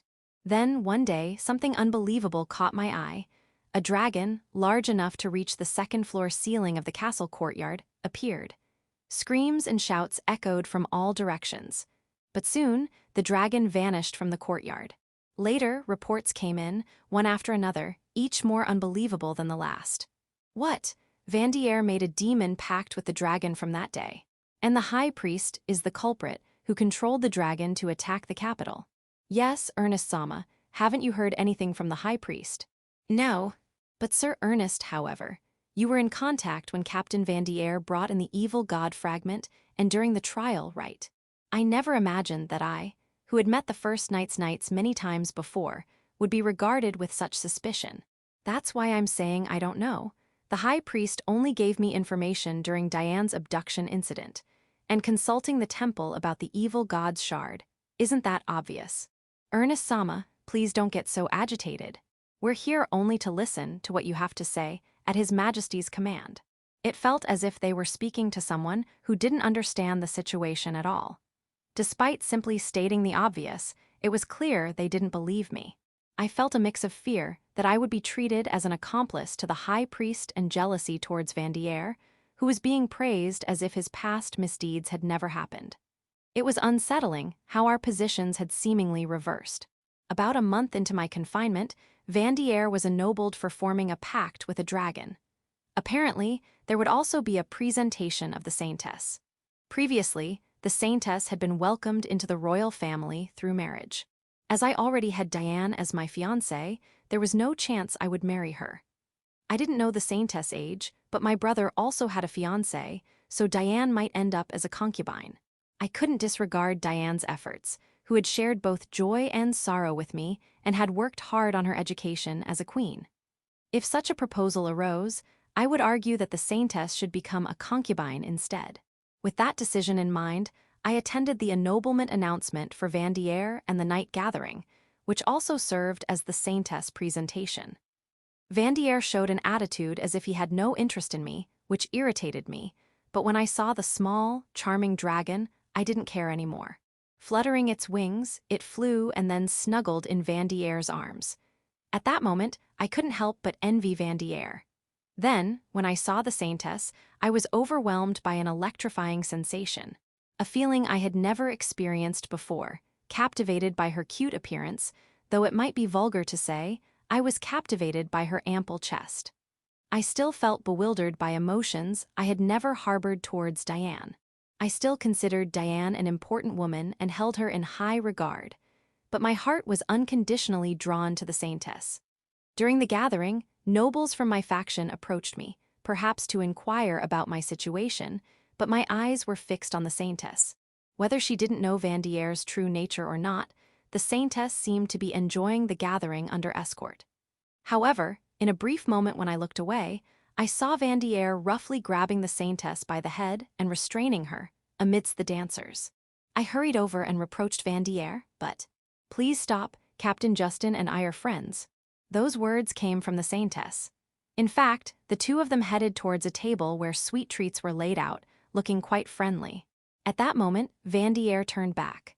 "Oh, right. Wasn't the Crown Prince instructed by His Majesty to have a fair judgment? Please be cautious in your words and actions, as you are the Crown Prince." Indeed, even before this evening's gathering, I had been advised by my father to stay calm and maintain a fair judgment.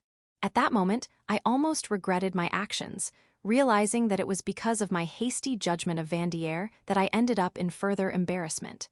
Vanier moved his lips silently, saying, "For now." What? Does he mean to say that I'm only the Crown Prince for now?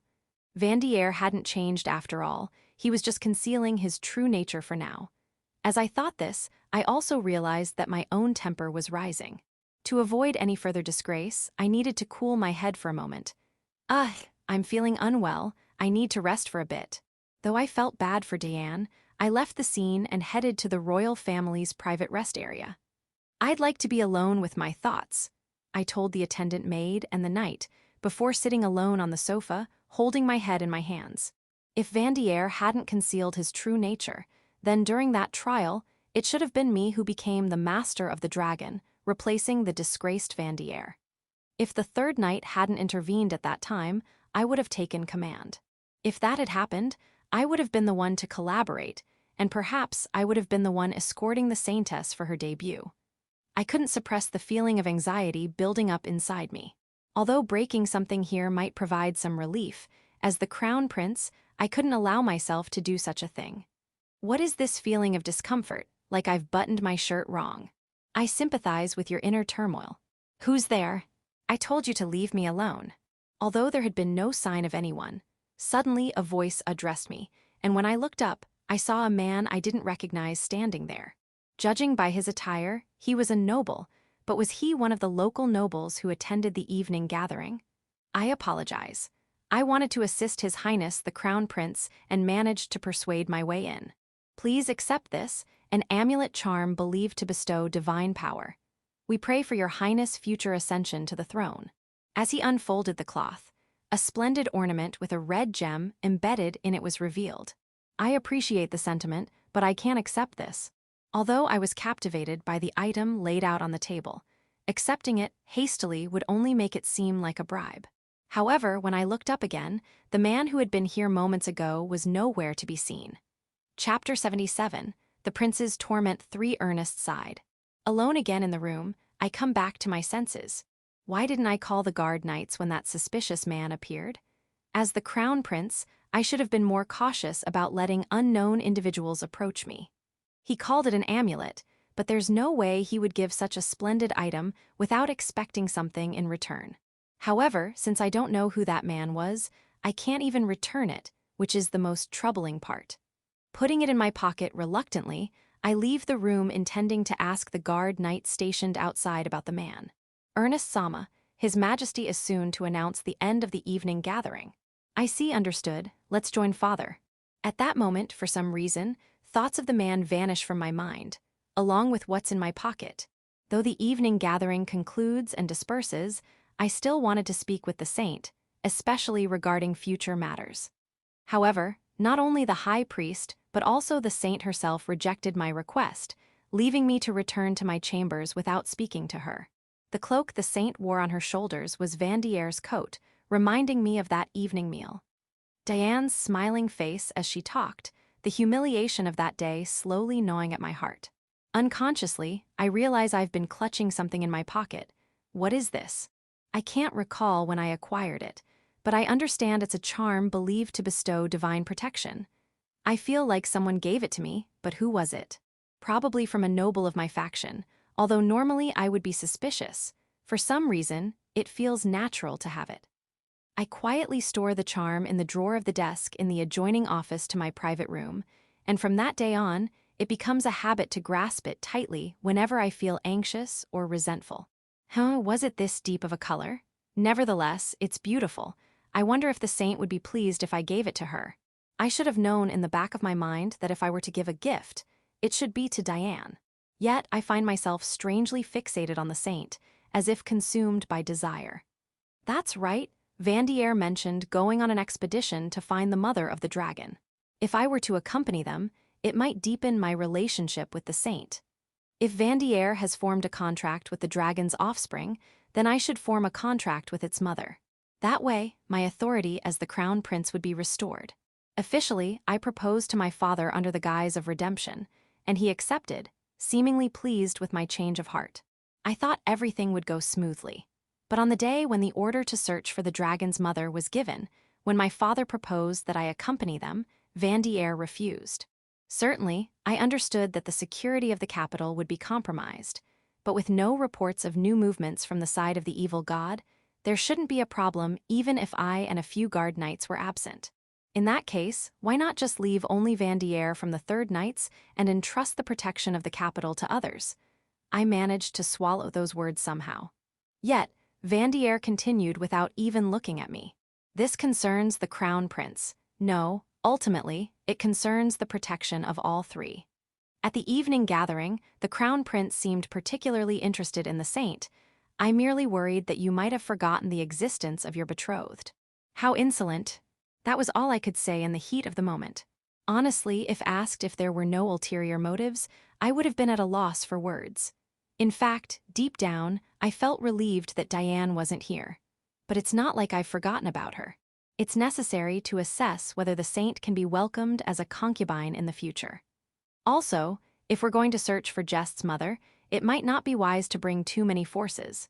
They might mistake us for attackers and prepare for battle, especially since they probably think they've lost their son. The conversation continued as if I didn't exist, and ultimately, I ended up staying in the capital. Returning to my room, I gripped the amulet as usual, venting the turmoil in my heart. Why? Since Vanier returned from the Talaran Margrave, nothing has gone well. Since the trial, I've been increasingly passing by Diane without having a proper conversation. When was the last time we actually talked? Several days later, when the saint and her companions departed from the capital, I remained behind. Ultimately, I must regain trust through my own efforts, so I should start by doing what I can. Daily training, royal duties as the crown prince, and perhaps it's time to visit the town for inspection since I haven't done so in a while. The day after announcing my intention to head to the city streets of the capital, I departed from the castle in a carriage with my guard knights. Despite being the most ordinary carriage heading towards the commoners' district, it still stood out amidst the dingy ones running through the commoners' streets. Though there are slums in the capital, there seems to be a certain level of order, akin to a poor village.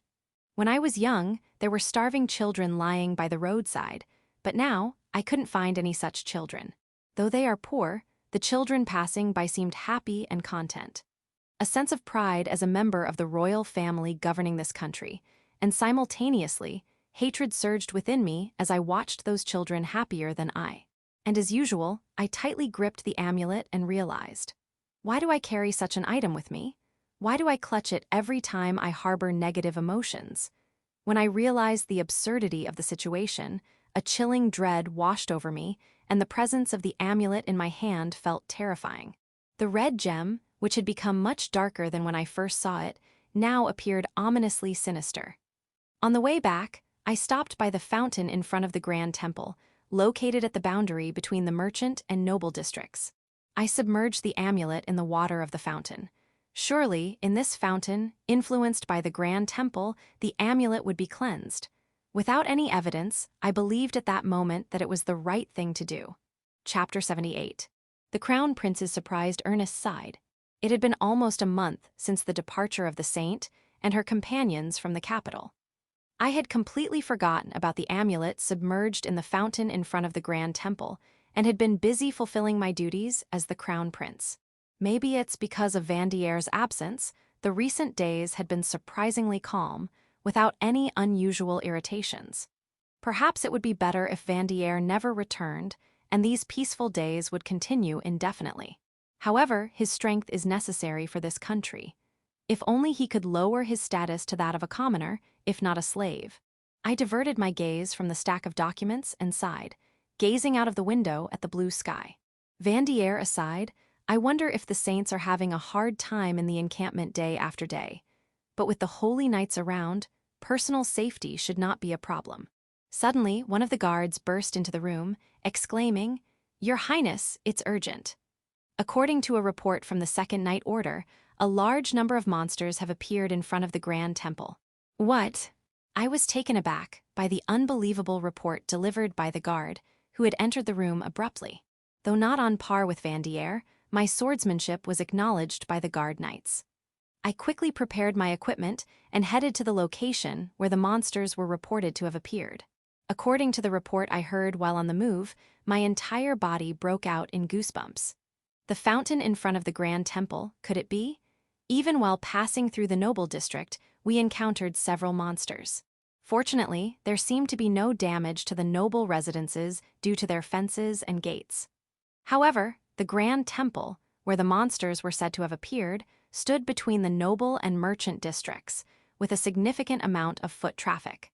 Naturally, there were no fences or gates around it. If it were the commoner district, there would be plenty of houses that could be broken by the monster's onslaught. If I had been deceived to leave the amulet at the fountain, then this turmoil would be my fault. In the first place, I should have found it strange when I was still with the high priest. No matter how much one wanted to demonstrate the power of the saint, one should not have been someone who would willingly harm the people for that purpose. If I had been manipulated like this, there might even be a possibility that Vanier from before had been too. No, I have to focus on protecting the people of the capital right now. The Second Night Order was fighting monsters everywhere. Although I tried to head to the front of the Grand Temple, where the monsters were first sighted, I couldn't even approach due to the overflow of monsters. Those who are injured, retreat. Who is in command here? Vice Captain Constant is leading the troops at the south square of the Merchant District. He's trying to prevent the monsters from entering the Commoner District. It was a wise decision. The capital was designed in a concentric layout with the royal castle at the center, surrounded by the noble, merchant, and commoner districts. Therefore, if monsters flowed into the commoner district, the search area would suddenly expand. The monsters ranged from small creatures like horned rabbits to large beasts like demon bears, and everyone was struggling. It seemed wise to join forces with whoever was currently in command. Although the horses were in confusion, I managed to calm them down and headed to the designated square. When we arrived at the south square, I found the second knights surrounded by black wolves. "I'll assist you. Attack the black wolves from behind." With my command, the guard knights accelerated and launched attacks on the distracted black wolves. Seizing the opportunity, the second knights swiftly subdued them one by one. "Thank you, Your Highness. We owe you one." It was a knight I knew, Constant de Roch, who was acting as deputy commander. I remembered him well because he had often advised Vanier during our academy days. "Roch, what's the situation?" "It's not good. We're doing our best to prevent the monsters from entering the commoner district. But for now, the residents seem to have taken shelter in their buildings. I plan to go to the source of the monster outbreak to assess the situation. But there are too many monsters for us to approach." "Yes. If only we had the Third Night Order, which is accustomed to fighting monsters." "No, please forget what I just said. I understand Roch's feelings. Both the First and Second Night Orders, which guard me, are fine with interpersonal combat, but they are inexperienced compared to the Third Night Order when it comes to fighting monsters. It's frustrating, but if Vanier were here, we would have resolved this situation quickly." "Hess, never thought I'd want to see that face again. But we can't rely on someone who's not here. We'll handle it ourselves. If you look at it differently, it means we can gather monster materials to our heart's content. When they come back, let's boast about how much profit we made. The profit will be divided equally. Let's head to the Grand Temple." Roch's joking was reassuring, but I noticed he was quite exhausted. How many monsters are there exactly? Although not as intense as the Stampede we learned about in history, many people are confused because the attack is coming from within the capital, not from outside. Ha. After several hours, we finally reached a position where we could see the Grand Temple. Despite having trained with great determination recently, I was already feeling exhausted. The sword felt unusually heavy, the armor felt cumbersome, almost like restraints, and my own breathing sounded loud. It was then, of all times, that a big monster, a demon bear, appeared. Others, like myself, were also exhausted, and although I could see the demon bear raising its arm, I couldn't raise my arm to wield my sword. At the moment I resigned myself to death, the demon bear's arm was cut off and flew through the air. The captain was right. Your Highness Ernest, please retreat and rest here. Although Captain Justin will be coming a few days late, the Third Night Order, except for those heading to the mountains, has arrived here. I was saved by Vanier's decision. At that moment, I felt a mix of frustration and relief, and tears threatened to fall. Chapter 79, Speeding Up While Taking a Break. If you want to take the shortest route to the capital, you should head in the direction I flew. It's the same direction as where Orel is. With those words, Jess, in the form of a dragon, soared into the sky and flew away. It seems like they have a sense of direction comparable to migratory birds, perhaps a unique ability of species that travel through the air. Let's head to the capital via the shortest route. Sorry to the Saint, but you'll have to stick with us until we're out of the danger zone. Don't sit in the front, it'll slow us down. Ride behind Captain Axel and hold on tight. Yes, I'll be fine. What I've learned during this journey is that the Holy Knights aren't very accustomed to fighting monsters. While it would be faster to rush ahead with just the Third Night Order, splitting up here might not lead to total annihilation, but it's expected to cause significant casualties among the Holy Knights. All right, let's go.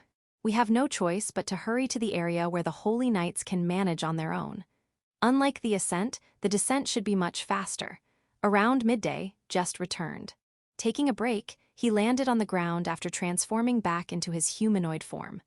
I'm back. You know, when I flew into town, Orel and the others hurried over.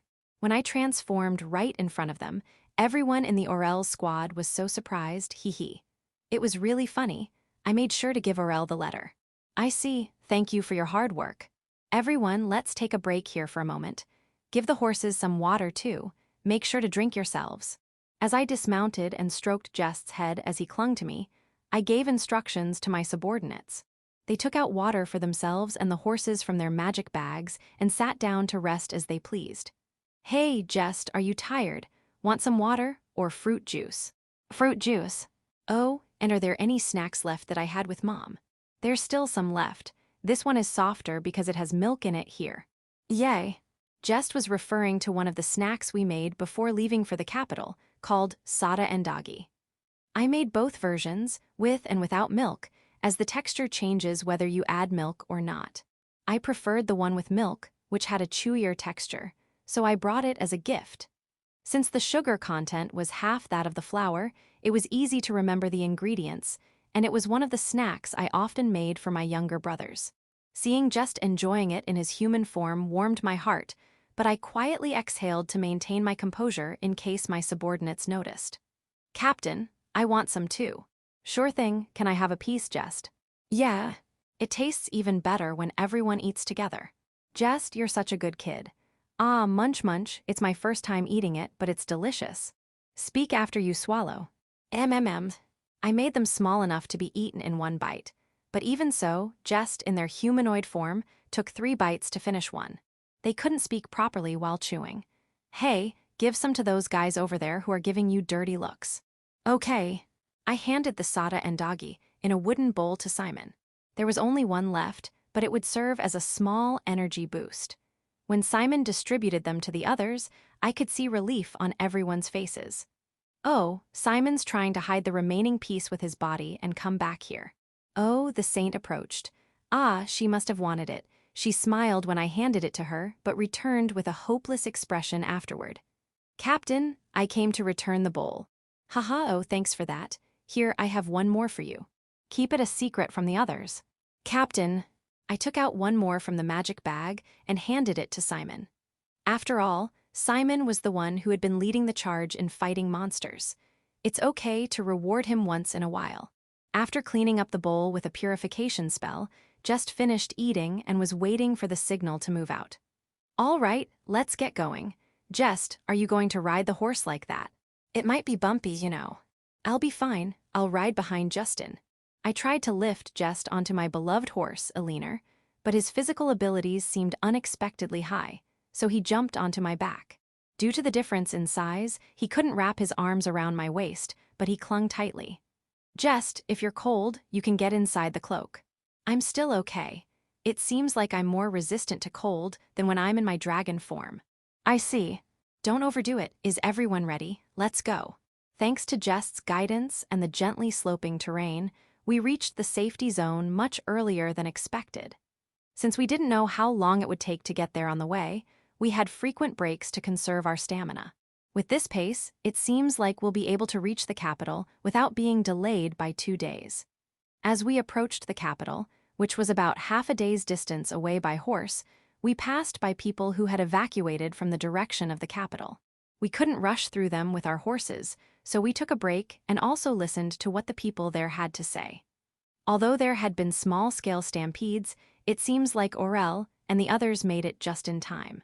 Thanks to the saint, who had accompanied us until the last moment and cast sacred magic on us before parting, strangely, we didn't feel tired. It would have been nice if everything had been settled by the time we arrived, but seeing people continuously fleeing from the direction of the capital dashed those hopes. We're almost at the capital. Let's finish this quickly and have a drink, my treat. In response to my treat, my subordinates praised me one after another. I resolved to be careful to let them didn't bring out any of my high-quality liquor reserves and dashed towards the capital. Chapter 80, Saving the Capital. As we arrived at the gates of the capital, the residents who had been flowing out one after another stopped in their tracks, watching us enter the capital with hopeful eyes. From what I've heard on the way, the vicinity of the Grand Temple is the epicenter.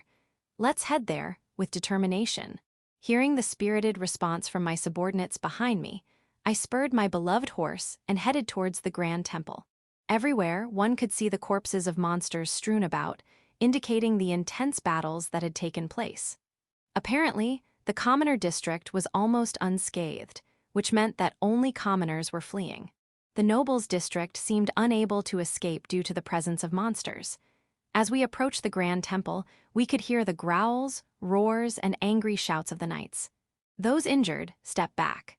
Vice Captain Luminar and his team will be here to relieve us soon, so hold on until then.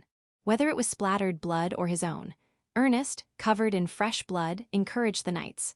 However, his steps were unsteady, and it seemed like he could collapse at any moment.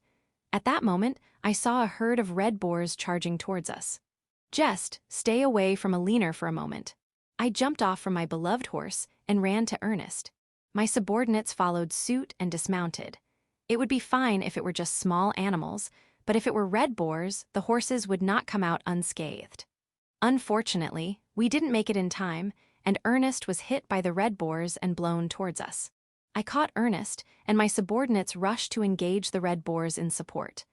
Ah, Vanier, captain of the knights, I'm sorry, because of me. Seeing Ernest up close, I could tell he was quite injured.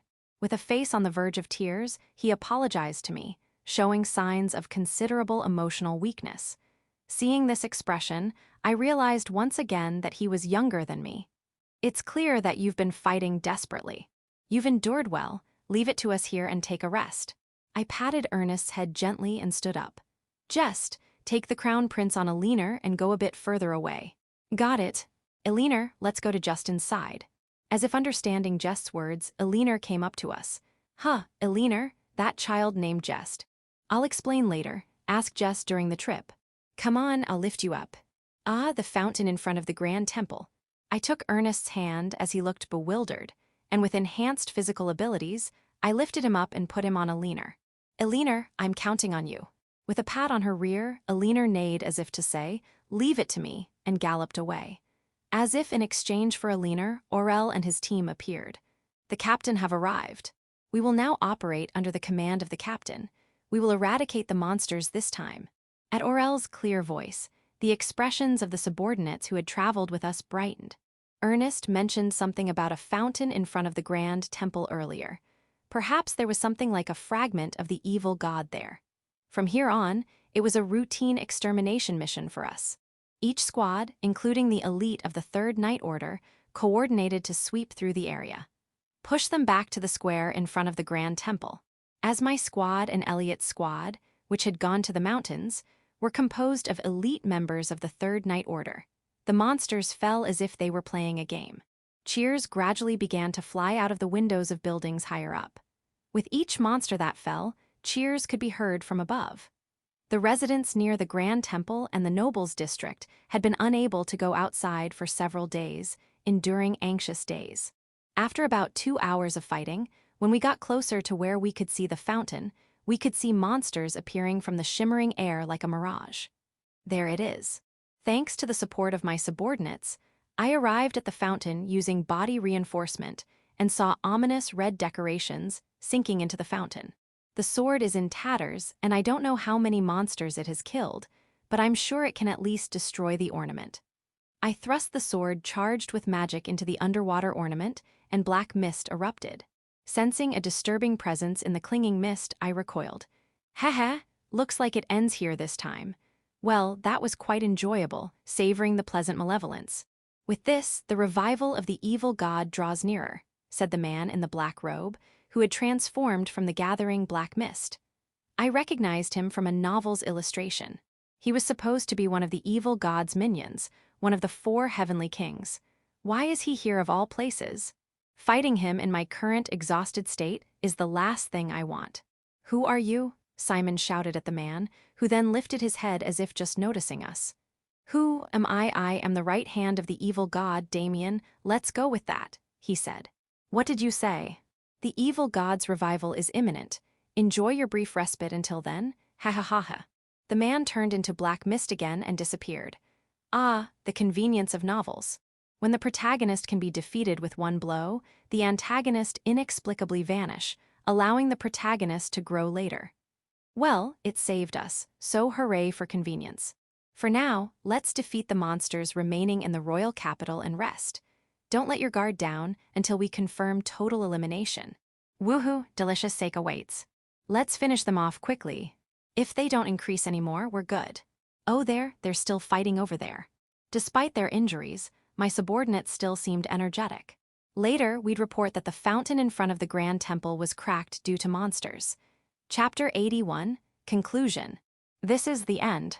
I swung my sword and beheaded the horn rabbit that had leaped out from the alley in the merchant district, then shook off the blood from the blade and sheathed it. Since I didn't sense any more demon presence, all the surrounding monsters should have been dealt with. Reporting from the Roche Squad, Northern Sector, extermination completed. Reporting from the Elliot Squad, Eastern Sector, extermination completed. Reporting from the Orel Squad, Western Sector, extermination completed. Subordinates who had gone to confirm the entire capital's situation returned one after another, and reports came in. As expected, the Southern Sector, where the Great Temple was located, seemed to have the most monsters. However, thanks to Ernest's decision to immediately stop the monsters from pouring into the civilian district, the search area was less than half of the capital. Good work. With this, the Southern Sector's extermination is also completed. Let it be known to the people of the capital, the eradication of monsters is complete. Taking a deep breath, I shouted loudly. Due to the sparse population on the street, my voice echoed well between the buildings. After a few seconds, cheers erupted from the surroundings, and people started coming out. Thank you, Sir Knight. We can finally go outside. Wow, the streets are littered with monster corpses. Did you really defeat this many? We need to go get food and water. It seemed that this time, the winners were the shops dealing with food. People from shops selling clothes and accessories were running out of supplies and looking dizzy. Justin, from the reports of the subordinates, there were no casualties in the civilian district. I instructed them to head to the gate and open it. Ah, the gate's management is under the Second's jurisdiction, so I'll leave it to you. The Second Night Order, which went to confirm the civilian district, returned, and Constant reported. They would have been the first to deal with the monsters this time, so maybe he'll be promoted from vice captain to captain. Anyway, we have been made aware that the Third Night Order are specialists in dealing with monsters this time. Everything from knowledge about monsters to how to fight them is completely different from combat against people. If the arrival of Vice Captain Luminar and the others had been a few hours later, the capital might have been in ruins by now. Although they were resting in shifts, it was clear from their tired faces that their minds hadn't rested. We should thank Jest and Jest's mother for this. It was Jest's mother who informed us of the ominous signs from the capital, and Jest who flew to deliver letters to the territory where the Orel squad was waiting on top of the mountain. It's significant that not only letters, but also messages were delivered accurately thanks to learning transformation magic. Transformation magic, that little dragon can turn into a human. Little, it's just that he usually uses magic to shrink himself. You do know that he's actually quite large, right? He turns into the form of a 10-year-old child. Justin, perhaps because of the rumors, the person in question appeared, waving his hand. He was sitting alone on a leaner, not holding the reins. I wonder if they can communicate telepathically. That would be enviable. Jest, did you safely deliver the crown prince? Yeah. When I got to the gate, someone came out from inside to meet me, so I handed him over. Am I amazing? Yeah, you're amazing, thank you. Hee. Jess laughed happily as I ruffled his head. If I have time tomorrow, I'll bake Jess's favorite cookies for him. Justin, is that child a dragon? Oh, I forgot about Constant. He was looking at Jest with a face that seemed to have forgotten to close his eyes and mouth. Yeah, this child is Jest, the dragon. Amazing, he looks like an ordinary human child, no matter how you look at him. It's amazing, isn't it? Since my mom taught me transformation magic. But you see, dwarves and elves become targets, so it's not good. Also, it's safer to be in human form than as a small dragon, so she told me to stay in this form as much as possible. Well, that may indeed be true. Jest's mother is wise. Living for 200 years surely counts for something. Jest puffed up with pride at being praised by Constant. His smug expression was just like my younger brother, and it made me crack a smile involuntarily. Now, enough chit-chat. Constant, you still have the final gate inspection, right? We need to go to the Adventurers Guild and request the dismantling of the fallen monsters. That's right. The Adventurers Guild is in the civilian district near the gate, but those adventurer folks didn't come out at all, maybe to avoid actual work. They said they were there to deal with monsters if they came to the civilian district, but who knows if that's true. Constant spat out the words, but I thought it was understandable from my perspective. Adventurers like those in the capital wouldn't stand a chance against the big shots that appeared this time. At most, they've dealt with escorting against thieves or small forest monsters scattered around. If anything, their presence might have been a hindrance, but I'm not going to pay for simple tasks. So, the Third Night Order will collect the defeated monsters and take them to the guild. With a smirk, I chuckled, and Constant joined in. Ha ha ha, that's a good one. They're probably planning to earn some pocket money by collecting monster corpses. We better make it clear to the guild, though. If anyone brings in monsters that the knights have defeated, we'll send someone to pick them up and keep them detained. Yeah, and I'll personally invite them to that underground cell I visited. GRR, I already apologized for that. It was just a joke, but it seemed to hit a nerve with Constant. He protested with choked words. Cuckoo, just kidding. Now, Third Night Order. Let's collect the monsters and bring them to the Adventurers Guild. We can't let those bystanders off the hook easily. Make sure to confirm the types and numbers of monsters each of you brings in. As expected from the former troublemakers of the Third Night Order, as soon as they realized it would be a hassle for the guild, they eagerly began their actions. Now I need to settle things with the guild master first. I headed to the Adventurers Guild with Jest on a leaner. Chapter 82, Jest and Ernest after departure. May I ask, what is it? Ernest, entrusted with Jest's care after departure, timidly spoke up to Jest on horseback. Are you a dragon contracted with Vanier? Yeah, that's right, but my name isn't you, it's Jest. Why is Jest in human form? Weren't you in dragon form before? I learned transformation magic from my mom. Just look how amazing I am. Ernest couldn't help but smile at Jest's innocent pride. Ah, impressive. This is the first time I've met a dragon, but I've never heard of a dragon taking on a human form. Heh, when I'm in dragon form, I have to cling to Justin's back when riding a leaner.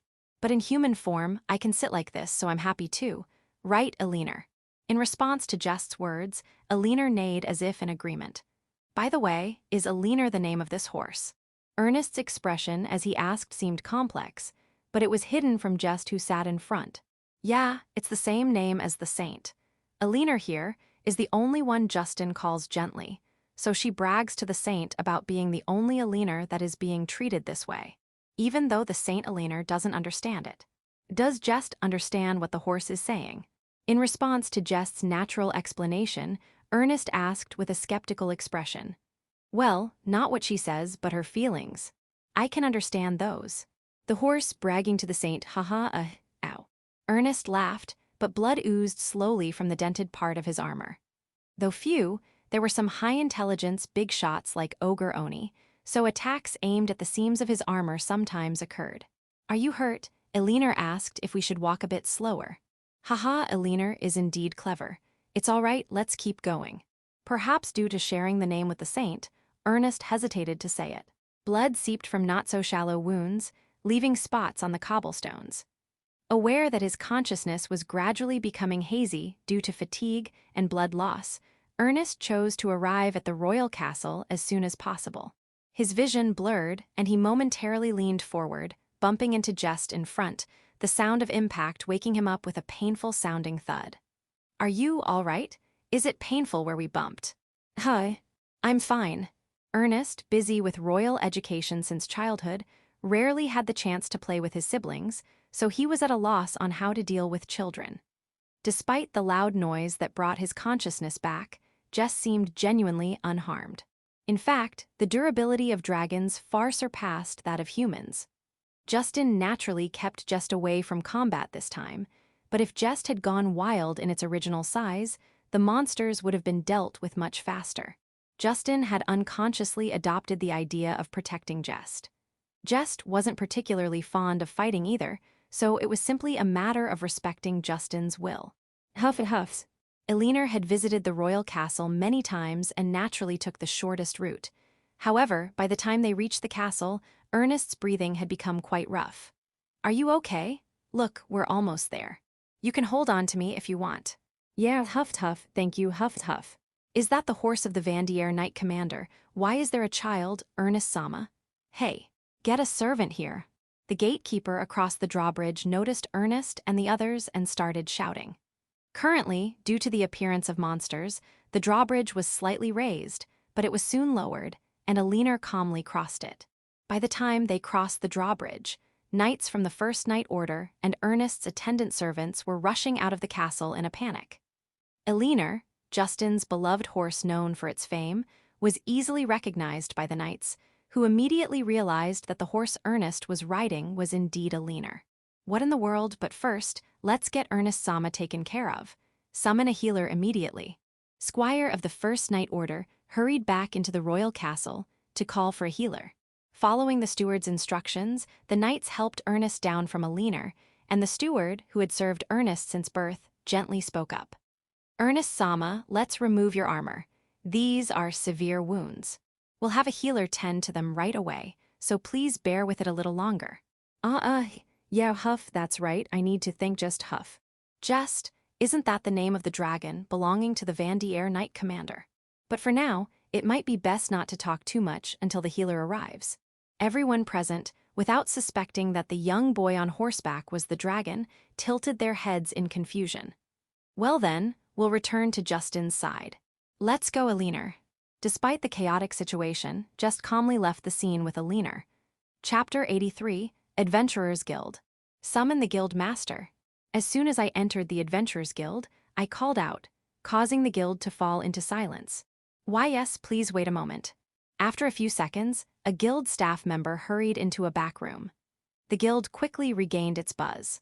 Well, even though the overall reputation of the Third Knight Order had improved to some extent, my personal reputation wouldn't change so suddenly. Hey, isn't that the captain of the Third Knight Order? You don't think they're trying to force us to help them, do you?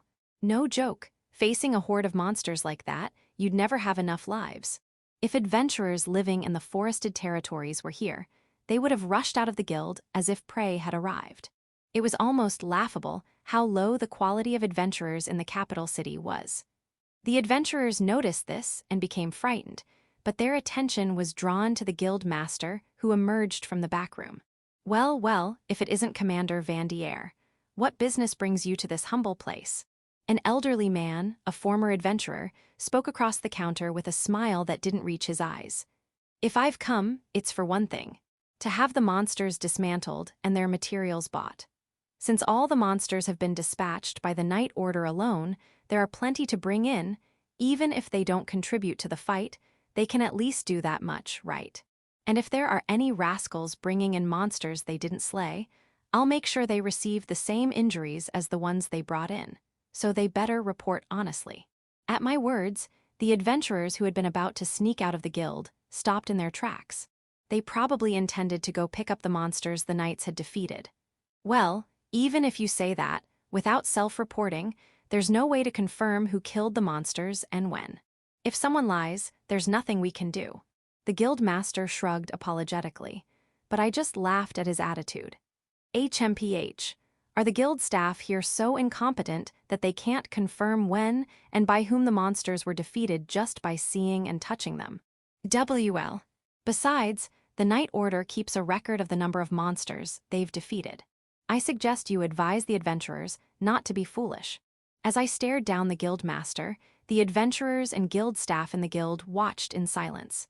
At that moment, the door at the guild entrance opened. "Justin, are you done yet?" Peeking in with just his face was Jess. It seemed he had been waiting with Elena, but seeing that I didn't come out immediately, he came to check on me. "No, I've finished what I came for, so I'll be right out." "Got it, then I'll wait with Elena, so hurry up." "Yeah." With Jess' head retreating and the door closing, the adventurers and guild staff began whispering. The topic that faintly reached my ears was about my smile.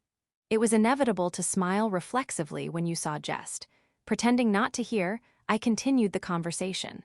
"Well then, I've requested the dismantling of the monsters brought in by the knights." "Why yes, understood."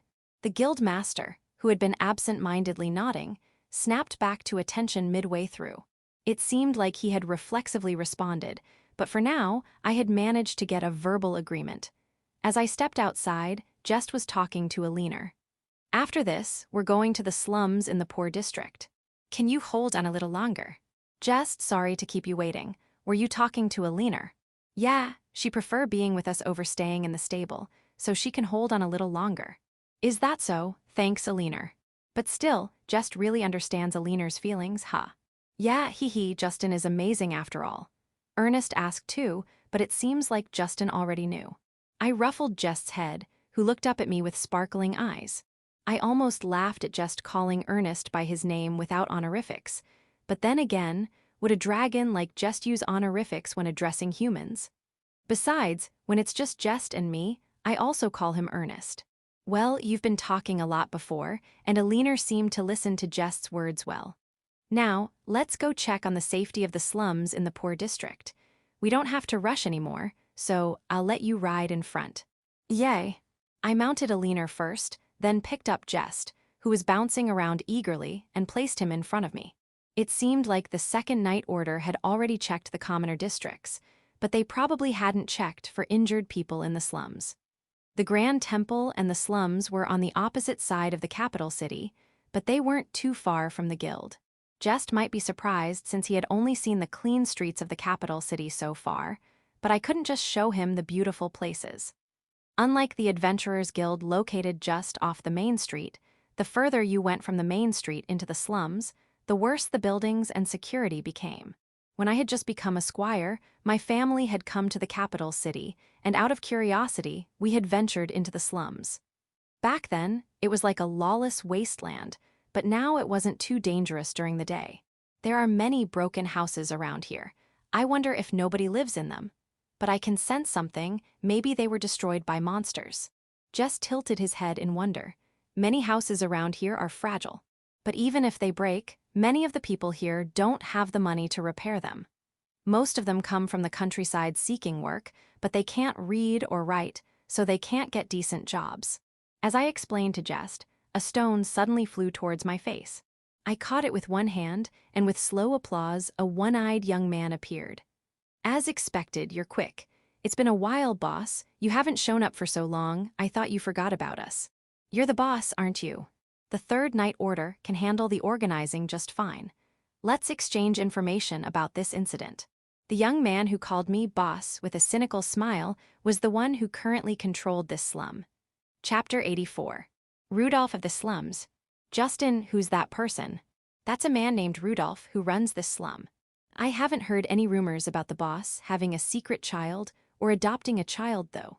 Comparing me and Jest, Rudolph tilted his head. This kid is Jest. You've heard that name before, right? Huh? Jest, wait, could it be that child is a dragon? That's right, do you know about me? From the rough, adventurer-filled taverns on the border between the slums and the commoner district to the upscale brothels where nobles frequent, there are many night establishments. It's safe to say that Rudolph has a hand in most of them, and all kinds of information flow to Rudolph. This man knows almost everything about the capital city, so I've come to listen to the story this time too. Haha, well, that's how it is. Since we're just standing here talking, do we have time to have tea? I bought your favorite tea leaves, boss, but you didn't come for so long that I thought they might go bad before you showed up. My bad, there were various things going on. And besides, I told you to stop calling me boss. Because it's Rudolph, there's a possibility he knows about the trials, my return to my hometown, and even about the contract with Jean, and not just about the contract with Jess. Yeah, but everyone thinks Justin is the real boss. Me too. Rudolph calmly led Elena by the reins. Since we had met when I was still a squire, and even after coming to the capital city and joining the Third Night Order, Elena was used to him. When we arrived at the 2-story house with a garden, a child who looked about the same age as Jess came to pick up Elena and led her away. All the servants in this house are orphans from the slums, and Rudolph gives them work and pays them wages. The house is old but well-maintained inside, making it a comfortable place to live. Cleaning and meals are taken care of by women who find it difficult to work outside, a proposal that was made by me, Justin, before. A room in this house has become a place that children love, like a small nursery. We were escorted to the reception room, where a middle-aged woman with a limp brought us tea in a cart. It seems she was left with aftereffects from being hit by a noble's carriage 5 years ago. She had been working for a merchant, but was dismissed after being injured, and Rudolph picked her up. By the way, not many people call Justin Justin, but Rudolph does. Are you too close? Oh, interested, huh? Want to hear? Let me tell you about how Justin and I met. Tell me. To be honest, I didn't want Jess to ask about the story from when I was rougher, but I couldn't refuse Jess, who was eagerly looking forward to hearing it, and Rudolph, who seemed eager to tell it. Well, that was 6 years ago when Justin wasn't a knight yet, but a squire. Justin was 16, I think. He had such wild eyes back then that you couldn't imagine from his current appearance. He sneaked out of the mansion in the capital without his parents' knowledge and came to the slums. We tried to take advantage of Justin, who looked well off, to get some money, but he was so strong. There were over 10 of us, but we ended up getting beaten up instead. A group of children who haven't had a proper meal is easier to handle than monster hunting, no matter how many there are. After experiencing real combat several times and dealing with a group of children, it wasn't a threat or anything. They just wanted food, so I lightly pushed them away to avoid getting hurt. But more than that, the eyes of those children, who seemed to think they weren't needed by anyone, reminded me of myself back then. When we thought you left us lying there and went somewhere, you came back with food to feed us. After that, the kids got attached to you, and every time you came to the capital city, you gave us some work or food and even taught me what to do in the future. When I got this scar on my eye, I might have died if Justin hadn't left a potion for me. Saying that, he touched his left eye, which no longer opens. It seems he got a deep cut that reached the bone when he confronted some adult thugs. It wasn't a high-quality potion, so even though the wound healed, he still lost his sight. But the person himself is grateful. Wow, Justin is amazing. It's not really. I didn't do anything special. Jess's pure look of admiration is dazzling. I originally thought about coming to the capital city in the future to advance my career, so I thought it would be useful to have information about the capital city. And since people like these seemed suitable for that, I just used them. Luckily, I didn't have to spend much money at my parents' house, and I had a decent income. Isn't that enough? Let's finally exchange information. Actually, it's not a lie. And above all, the embarrassment of having the Justin in me seen as a good person is shouting at me. I had a period in my past life when I secretly acted rebellious during adolescence. But the embarrassment of being seen as my true self at that moment was unbearable. Yeah, so I've summarized the significant information since Justin's last visit. This one is about the whole capital city, and this one is divided into the Noble District, Merchant District, and Commoner District. I investigated the actions of the Crown Prince and his fiancée, thinking you'd be interested in that. As expected, you really understand what information I want. We've known each other for a long time. After that, we ended up discussing information exchange and a little scheming until dinner time. Chapter 85, Please Give Us a Rest Day. Next time, I'll bring the recipes for the dishes cooked by the third night order. With a little effort, they'll taste much better. As we were leaving, I mentioned this while riding on Elena's back. Rudolph grinned and opened his mouth. Oh, before, you didn't seem to care much about food, but you've really changed. Oh, by the way, the ladies of the Pleasure District have been lamenting that Justin hasn't visited lately. Why don't you go and visit them once in a while? As soon as the word Pleasure District came up, I instinctively covered Jess's ears. Jess looked puzzled, but it's not a story I wanted the still childish Jess to hear. Be careful with your words since Jess is here. Tell them that for a while, I'll be busy with my subordinates and Jess. Kyukuko, I'd like to see those ladies' faces when they see you. Seems like you're overly protective. I mentioned earlier that Jess's mother will be coming to the capital soon. If she finds out about any strange teachings, I can't predict what actions she might take. With my stern look, Rudolph pursed his lips. Apparently, Jess's mother, whom he has yet to meet, is scary. Well, being an adult dragon, she would undoubtedly be a source of fear for anyone with normal nerves. What's up? What's wrong? Perhaps because his ears were covered, Jess asked in a louder voice than usual. Oh, it's nothing. Rudolph used some bad language, so I didn't want Jess to hear. Now, let's go back to the barracks and have dinner. Yeah. See you later, Rudolph. Removing my hands covering his ears and announcing our return, Jess nodded happily. Oh, I still haven't reported to His Majesty about Jean and the dwarf group coming to the capital. Since the monster incident has calmed down, I should report it tomorrow. Since returning to the capital, we've only communicated within the night order. His Majesty probably knows that we've returned to the capital through the first night order. Anyway, the report of the extermination should have been made by the second night order, so let's take it easy today. I returned to the barracks, took care of Elena, changed into casual clothes, and headed to the dining hall. The dining hall was crowded with my subordinates who had just finished the monster retrieval operation. Ah, welcome back, Captain. The Adventurers Guild was informed, but isn't it a bit late for you to return? The guys from the second order said they saw you heading towards the slums. You didn't go there alone to have fun, did you? Ugh. Simon gave me a sharp look, but I answered with a silent punch. Ouch. With a bone-cracking sound, Simon held his head and writhed in pain. Although the sound was small, I had punched him with the second joint as usual, so it must have hurt quite a bit. Don't say stupid things when Jess is around. I've been exchanging information with Rudolph. All my subordinates know Rudolph, as do the subordinates from the slums. Cassius, who was fidgeting when Rudolph's name came up, was one of them. Leaving Simon, who was being comforted by Jess, alone, I took some food and sat down in front of Cassius. Don't worry, there was no damage in the slums, so rest assured. Rudolph seemed to be in good spirits as usual. I promised to deliver the recipes made in this dining hall next time, so can you do it, Cassius? Of course, I'm sure they'll be surprised and delighted by the new cooking method. Perhaps imagining Rudolph eating the new dishes, Cassius chuckled as he looked at the ceiling. Since we've been so active, once the commotion settles down, we'll probably get another rest day. If we don't, I plan to negotiate for one. Count on you, Captain. I'd like about a week off if possible.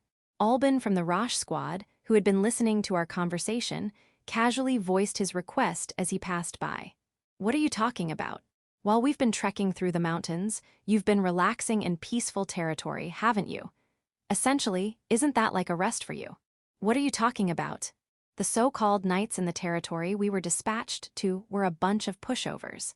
It was tough because we were being looked down upon by adventurers. We had to endure watching unruly adventurers without saying anything, so we ended up being treated like pushovers too. Wait a minute, You're not saying you caused trouble because of that, are you? Giving Alban a stern look, I wondered if they had messed up despite the warnings. Rosh hurried over in a panic. Don't worry, we got permission to suppress them from the local knights who were nearby. Even though the Rosh squad was considered weak among the third, over there, well, everyone seemed to gain confidence being treated as superior fighters. We provided guidance to the local knights at the Lord's request for a few days, and I'm sure the Lord has a good impression of us. Indeed, the Rosh squad alone still struggled against multiple demon bears, but compared to the knights as a whole, they were quite formidable. If that's the case, then it's fine. It must have been tough. I can't promise a week off, but I'll arrange for a few days of rest. Yay, that's our captain. Our surrounding subordinates who had been listening to our conversation cheered upon hearing about a few days of rest. They had been quite noisy, so I had to silence them with a stern command. Chapter 86. Conversation with Ernest. The next morning, I usually head to the royal palace on my beloved horse, Elena. But I've been pushing her too hard these past few days, so I decided to take a walk instead. There are still some horses that haven't been claimed by anyone, but it wouldn't feel right to ride another horse in front of Elena. Jess is staying behind this time, as it would be a series of boring conversations for him. My main purpose is to report to His Majesty, but before that, I want to have a little chat with Ernest. I've heard that Ernest has been attending the morning council less frequently lately, but due to the commotion until yesterday, he's likely to attend today. If that's the case, it will be difficult for us to talk privately, so I dressed in formal attire a bit earlier than usual and walked to the royal palace. The carriages of ministers who are already heading to the palace occasionally pass me, but for some reason, they seem to double-take at me through the carriage windows. It must be because it's rare for me to walk instead of riding my beloved horse. Even commoners who come and go rarely walk to the palace. Good morning, Commander of the Vanier Knights. Ah, good morning. As I cross the drawbridge, the second knights acting as gatekeepers greet me in unison. With oddly sparkling eyes, or rather, as if they're looking at some admired figure, they greet me. Internally, I tilt my head in confusion and continue towards the castle. At this hour, Ernest should be awake, but since the morning council hasn't started yet, I should be able to talk to him for a bit first. The first knights are stationed in the royal residential area. As I walk to Ernest's room, they seem to tense up as they notice me. It seems that many still think that Ernest and I don't get along well, just as before. I thought we had built some trust over these past few days, but perhaps it was only my perception, or it hasn't been conveyed to the knights.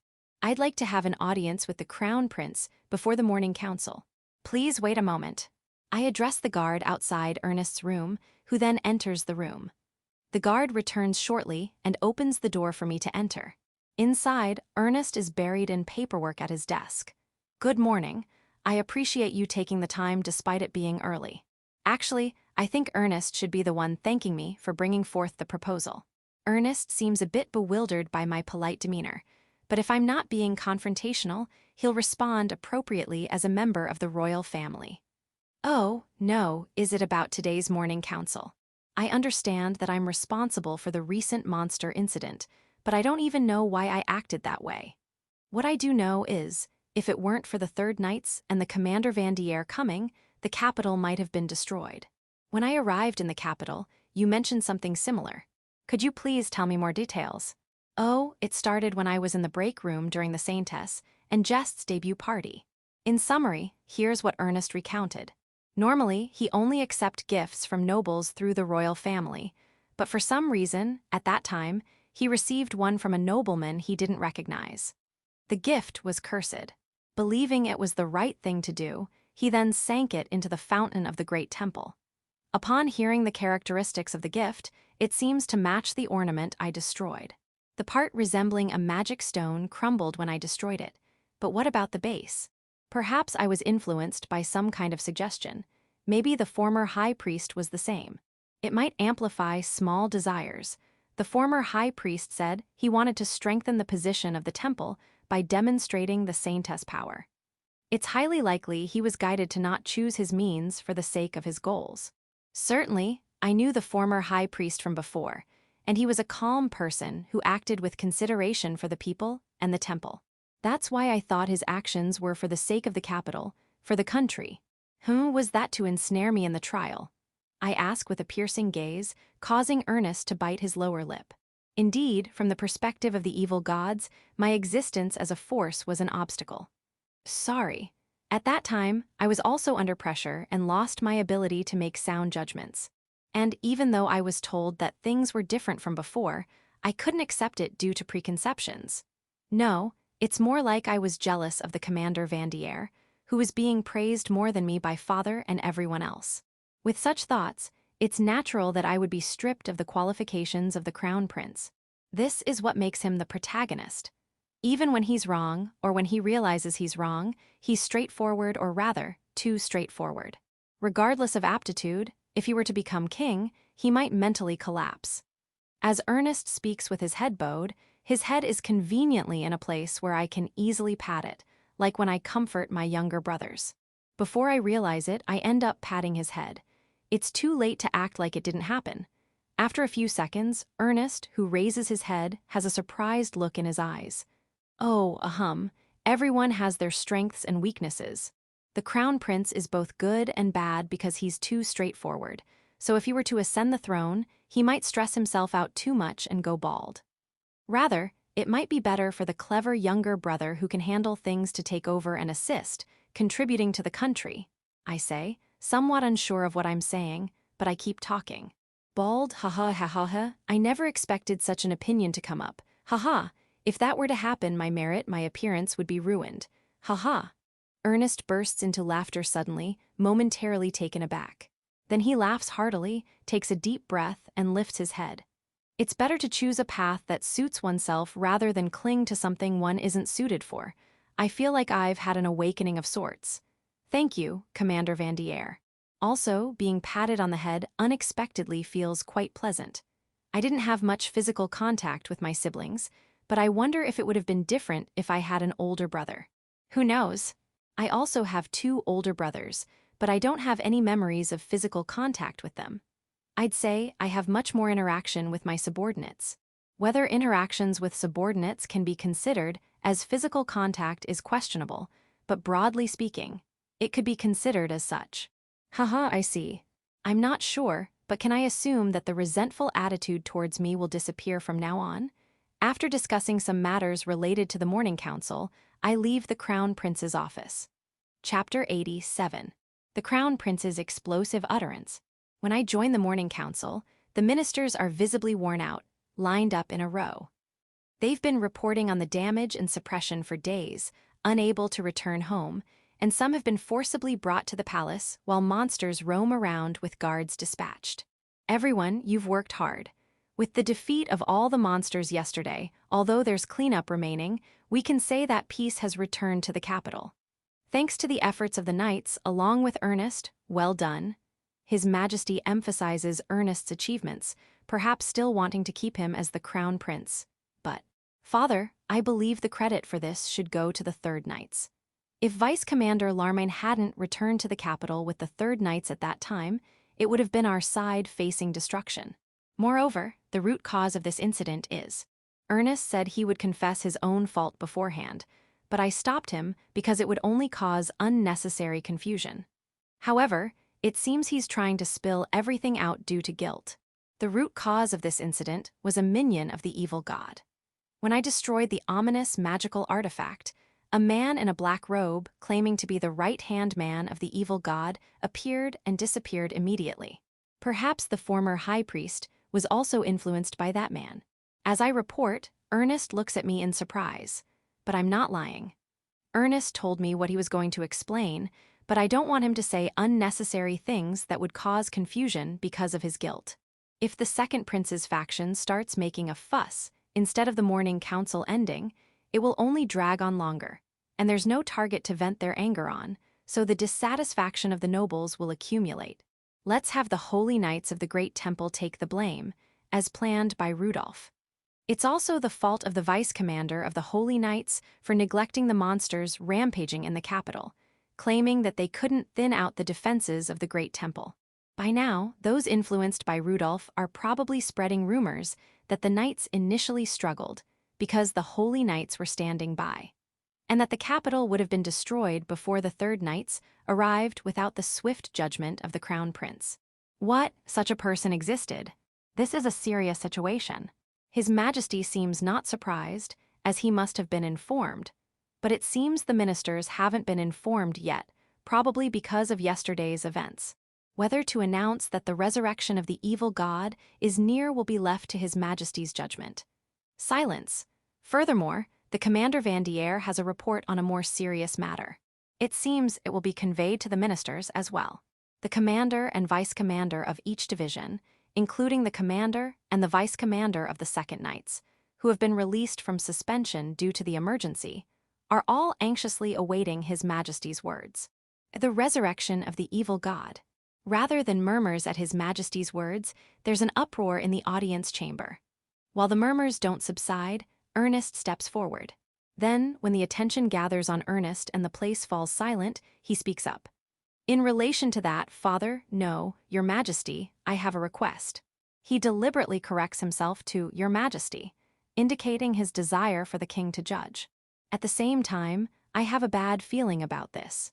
In order to focus on the defeat of the evil god, I will step down from the position of Crown Prince, and I will join the Third Knights to protect this country. Wait a minute. Didn't we discuss this earlier, and you didn't say a word about it? The audience chamber is murmuring again, well, of course. And no, but it seems that His Majesty was also hearing this for the first time, so he was confused. The only people who look happy are probably the people from the Second and Third Prince's factions. Please wait. I do not agree with the Crown Prince joining our Third Knight Order. Why? Ernest raises his voice in regret. No, why indeed? Please consider this. The Third Knights are mostly comprised of commoners. Not only do they come from different backgrounds, but their thoughts and culture are also likely to be different. It's evident that the presence of a royal like the Crown Prince in such a group would disrupt harmony. But isn't Commander Vanier and Vice Commander Luminar also nobles? Do you really think someone who isn't even the second son of a noble family and someone who has been raised as a royal crown prince would be the same? Vice Commander and I can enjoy ourselves even in the slums of the poor district's taverns, but the Crown Prince would hesitate to even step foot there. Moreover, it's disheartening as a guardian of the nation to hear that the Crown Prince wants to step down and contribute to our defense. If you insist, why not consider joining the First Knights, where their values are closer and they know each other well?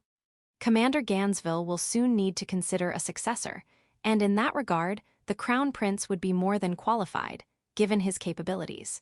Though the two vice-commanders, who were likely aiming for the position of commander, glare at me with fierce expressions, it's none of my concern. If preventing Ernest from joining the Third Knights is possible, I'll use whatever means necessary. But well, perhaps it's best to not decide immediately. It would be wise for the commander and the vice-commanders of the First Knights to discuss and decide thoroughly. With my suggestion to postpone the issue, the tension in the room eased. And perhaps the one who looked the most relieved was Orel. Rest assured, I absolutely don't want Ernest to join the Third Knights. Chapter 88, Settlement for the Dwarves. Come to think of it, I was planning to mention this beforehand, but with the discussion about Ernest dragging on, I haven't reported it to His Majesty yet. If I let this slide, it might end up being postponed indefinitely, so I'll just say it now. Your Majesty, I have another report aside from the monster incident. Another report, you say?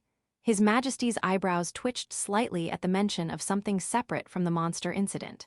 He must have realized that he hadn't received any reports about the dragon search since returning to the capital. There wasn't even time to talk about such matters given the priorities. Oh, does this mean we can expect some good news? Yes, I've made contact with Jess's mother and formed a familiar contract. What? Not only cooperation, but a familiar contract too. Incredible. Once again, murmurs spread through the audience. Even when Jess formed a familiar contract, there was quite a stir, so it's understandable. And also, a few, or perhaps even dozens, of dwarves, including Jess's mother, are considering settling in the capital. Hi. The only one who managed to speak was His Majesty. The others seemed utterly speechless, perhaps because they didn't anticipate such news. Well, consider this.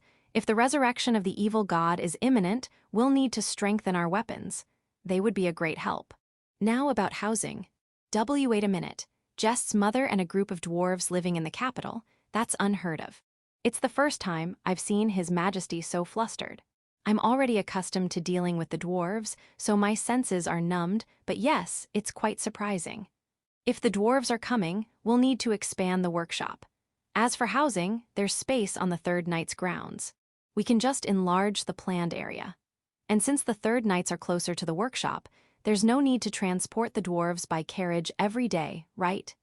As for the apprentices, we can increase the personnel in the third knights and have them take turns in the capital for care. I doubt anyone would oppose that after the recent event. The king's words make perfect sense, shutting down any objections before they can arise. I wanted to say that it would be best if the dwarves lived in the palace and were chauffeured here daily, but I can't refuse a royal command. As for the apprentices, if we increase personnel, we can use those on rehabilitation duty as caretakers or mentors. Rest assured, dividing living quarters is easy. Although Jess's mother is a dragon, it wouldn't be appropriate for her to live in the current accommodations. It's better for her to be nearby. And forging bonds with skilled craftsmen who know about balance and movement is beneficial for the apprentices. Meeting such high-level craftsmen is a blessing in itself. The king's points are valid, hitting the nail on the head. He's so logical that there's no room for debate. Orel already looks resigned to the situation. As your majesty commands. Afterwards, it was a boring briefing that would have put Jess to sleep if he were present, and we were finally released just before noon. Before Ernest, who seemed unwilling to give up on joining the third knights, could catch up with us, Orel and I left the royal castle promptly. Since I was on foot, Orel walked alongside me, leading the horse by the reins. I never thought that the crown prince would want to join the third knights. Yeah, I couldn't believe my ears either. But in terms of fighting against monsters, he's more than capable, equivalent to the elite forces of the third knights. But I'd rather not have him join. Especially since Saint Sama mentioned she wanted to train with the third once we return from the expedition. If we accept the crown prince as well, it'll definitely be troublesome, don't you think? Ah, that's right, the saint did say she wanted to train there. We're in a hurry, so we should arrive in the capital the day after tomorrow, right? We'll need to increase the third's personnel, and once the rest day is over, it's going to be busy one way or another, sigh. That's true, but for now, let's fully enjoy this brief respite. We turned our backs on the troubles and returned to our quarters, discussing what to do during our break. Chapter 89, How to Spend a Holiday 1. Well, we've got 5 days of rest. It seems like the first and second nights will take turns, but for us in the third, everyone is free to rest. I reported to my subordinates who had gathered for lunch back at our quarters. They all seemed to be in high spirits, praising the arrangements made. After all, we had been engaged in daily battles with monsters immediately upon our return from the expedition. I know you all understand, but let's not get too carried away. If I catch wind of any misconduct from any of you, I said with a smile, and although my tone was light, my intent seemed to have been conveyed as my subordinates nodded quietly but vigorously. By the way, the vacation starts today, so it's already underway. As soon as I finished conveying all the messages, they dispersed like scattered spiders. Those guys. Ha, since the morning was filled with our usual training, it's effectively only 4.5 days of rest. What are you going to do next, Captain? Jess is probably in his room, but he might want to go out and have some fun unexpectedly. Orel remarked with a wry smile, gazing towards the entrance through which everyone had left. In that case, I'll ask Jess what he wants to do. First, I need to spend some time with him before his mother arrives in the capital. By the time the rest day ends, the holy knights and saint will probably have arrived, and things will get busy, I said, considering the situation. Right, until the new quarters are ready, we were going to let them stay in the royal family's mansion, weren't we? Yeah, and even if we want to furnish it, it'll take at least half a year no matter how fast we move.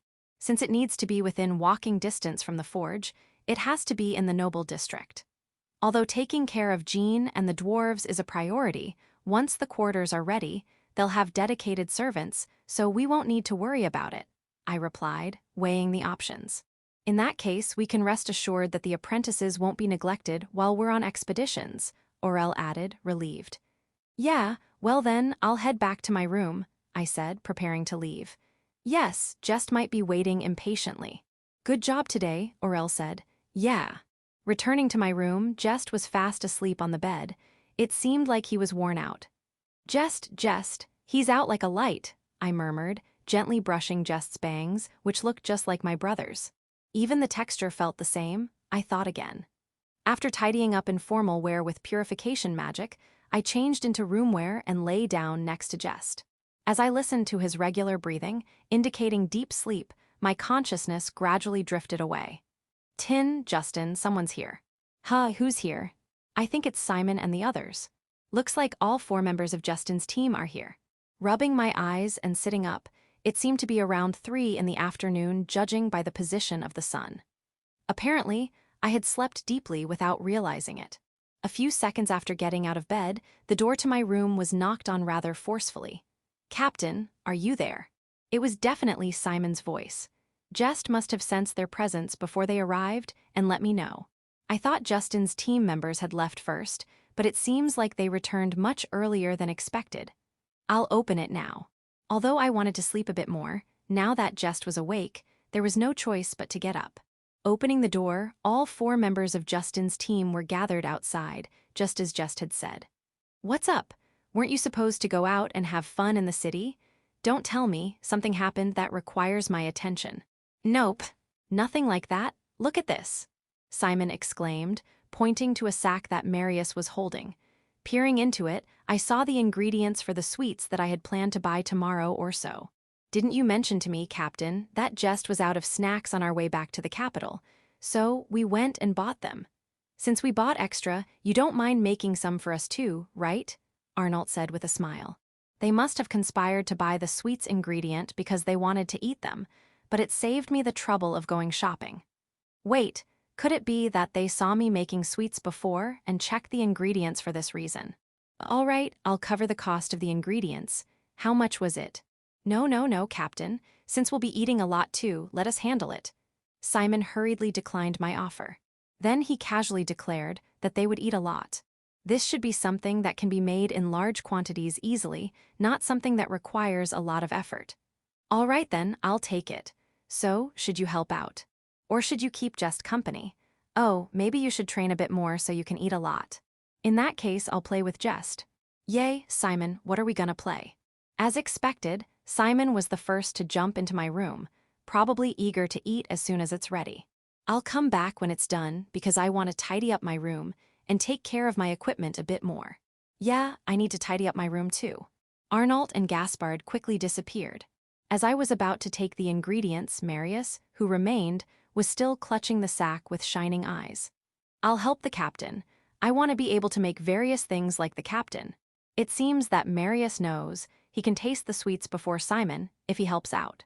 I'd be happy if Marius could make them without me having to do it. Chapter 90, How to Spend a Holiday Too. What are we making this time? In the kitchen space, renovated from the storage room, Marius' eyes sparkled as he lined up the ingredients he had bought. I pondered what I could make with those ingredients and what was left in the magic bag. Well, let's see. We don't have vanilla, so we'll make milk ice cream, your favorite cookies, and maybe some pancakes on the side. Ice cream and cookies need time to chill, so the only thing we could make in between was pancakes. Can ice cream be made individually? Usually, confectionery recipes are like treasures of the shop, known only to the apprentices. That's why even simple sweets made by children at temple bazaars sell like hotcakes.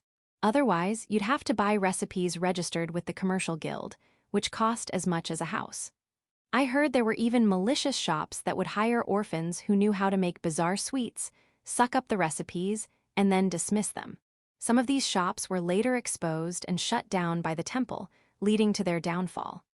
After that, they started letting children only mix or bake without teaching them the exact measurements. You need a freezer to make ice cream, so only pretty wealthy households among commoners can make it. Not just the recipes, but also magical appliances with freezers are much pricier than those with just refrigerators. The refrigerator here naturally came with a freezer, ordered with the authority of the captain. Wow, does the captain know dessert recipes because he's a noble? In noble mansions, they must have lots of cooks who know many desserts for after-dinner treats. That's right. The status at tea parties and evening gatherings depends on how rare the sweets and dishes served are. I wasn't lying, and it was easier to leave it at that. Normally, it would be the cooks who know, not the noble himself. I envy that. If I could advance in rank and get invited to noble evening parties, I could eat all I want. As a knight, you'd likely be called as security personnel, and there probably wouldn't be many unusual sweets at gatherings where you're invited as a guest. But for example, if we succeed in defeating the evil god, we might be invited to a party as a reward. Then, we can attend the party with the most sweets and dishes in the country. Now, mix this until it's fluffy. Yes. While talking, I handed Marius a bowl with measured butter and sugar at room temperature, along with a whisk. Marius' eyes, sparkling with a sense of duty, returned to normal. Meanwhile, I mixed milk, sugar, and eggs for the ice cream, strained it, poured it into a metal cake pan, and placed it in the freezer. Captain, it's mixed. Good, now beat these eggs and gradually add them while mixing.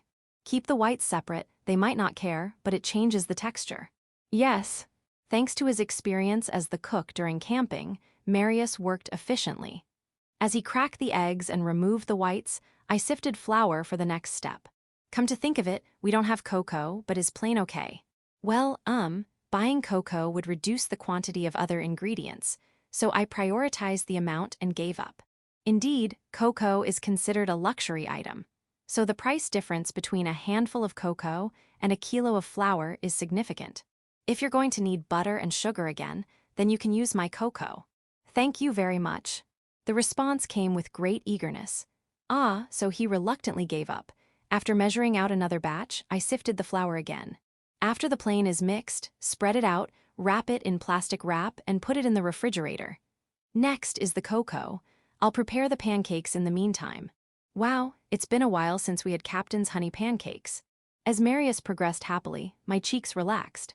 By the time I finished making the pancake batter, Marius had also finished his tasks, so we put the batter in the refrigerator to rest. Let's take a little break then. Your arms must be tired, huh? It requires a different kind of stamina than training. As I brewed tea and stood in the kitchen drinking it, I heard the joyful voices of Jess and Simon playing beyond the door. Marius and I exchanged smiles. He's a good playmate for Jess since they're on the same level.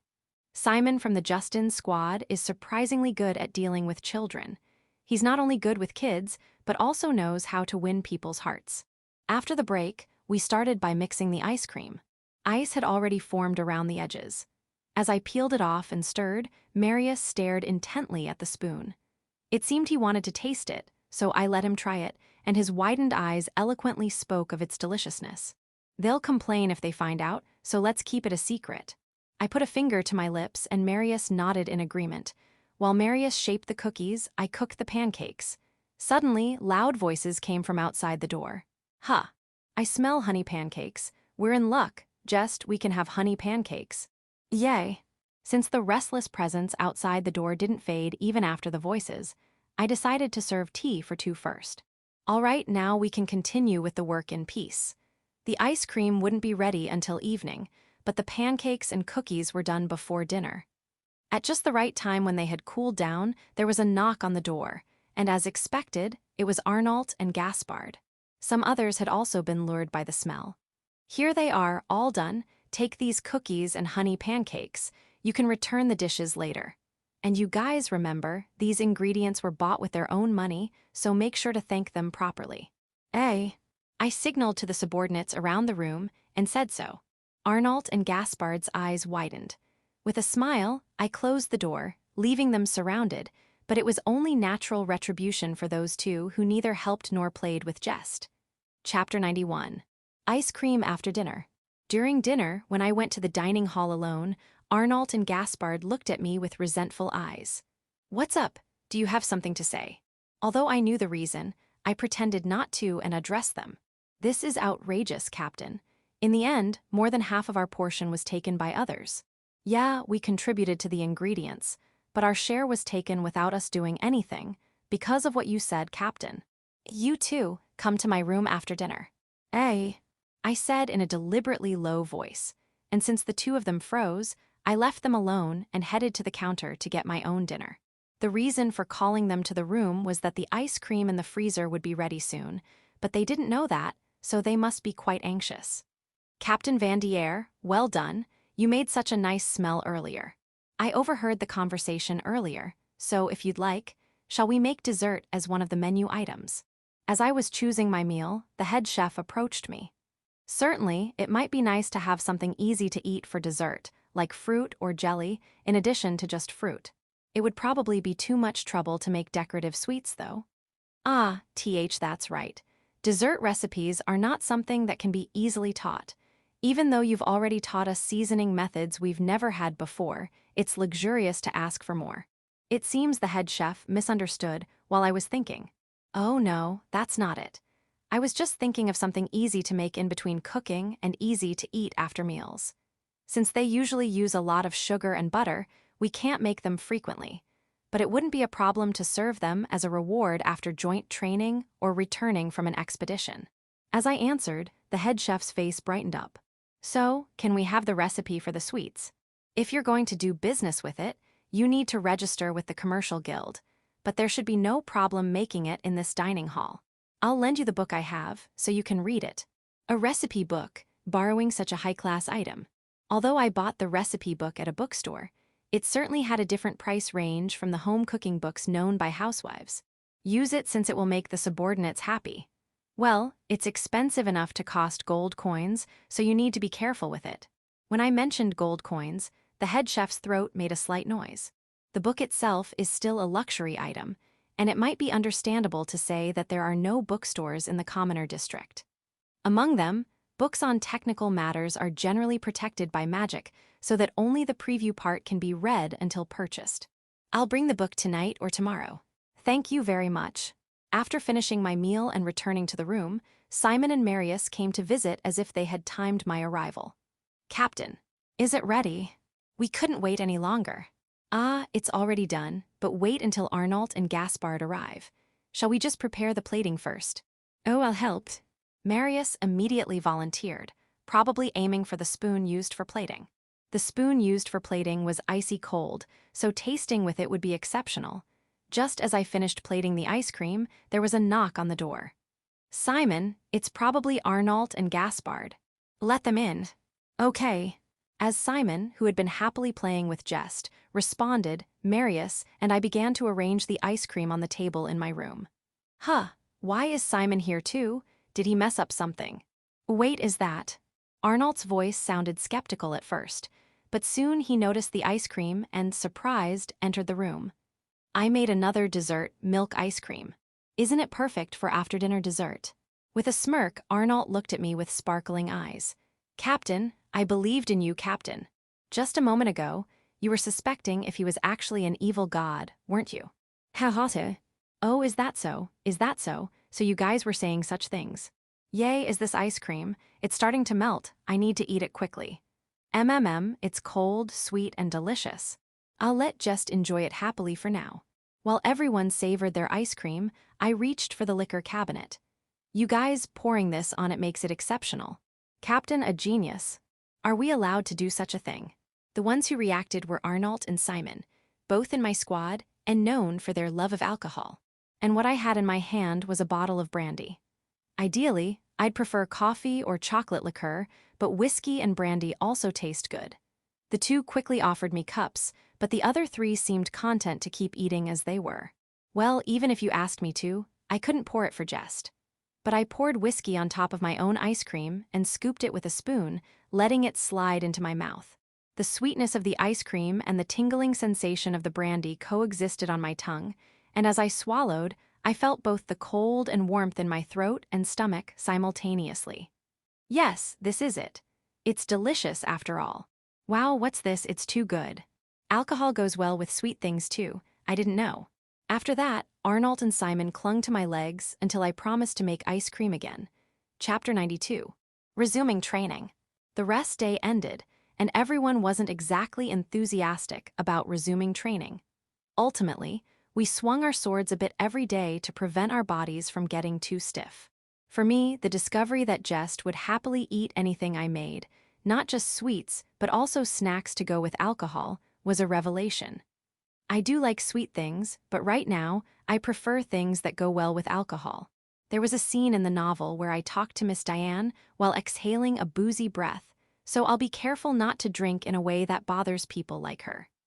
Drinking in various bars is good, but it's also fun to drink with my subordinates in the barracks, so I've prepared some in advance.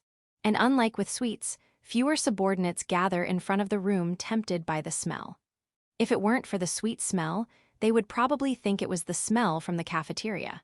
Some people were puzzled in the cafeteria because the food with that smell hadn't been served. Unlike rest days, when we trained intensively, by noon, even members of the Third Night Order were exhausted. I was no exception. Justin, it's already noon. Oh, and a civilian official said there's some news. As Jess brought the news, the noon bell rang. Phew, morning training is over. We'll resume in an hour. Responding in unison, my subordinates put away their wooden swords and headed to the cafeteria in a hurry. Except for Orel, the young subordinates were still embodiments of appetite. Well then, shall we stop by the office before eating? What did they say? It's not just one thing. They said there are several announcements to make. I see, thanks for letting me know. Patting his head, Jess smiled happily. When we arrived at the office, the chief secretary, Orban, handed me 3 envelopes.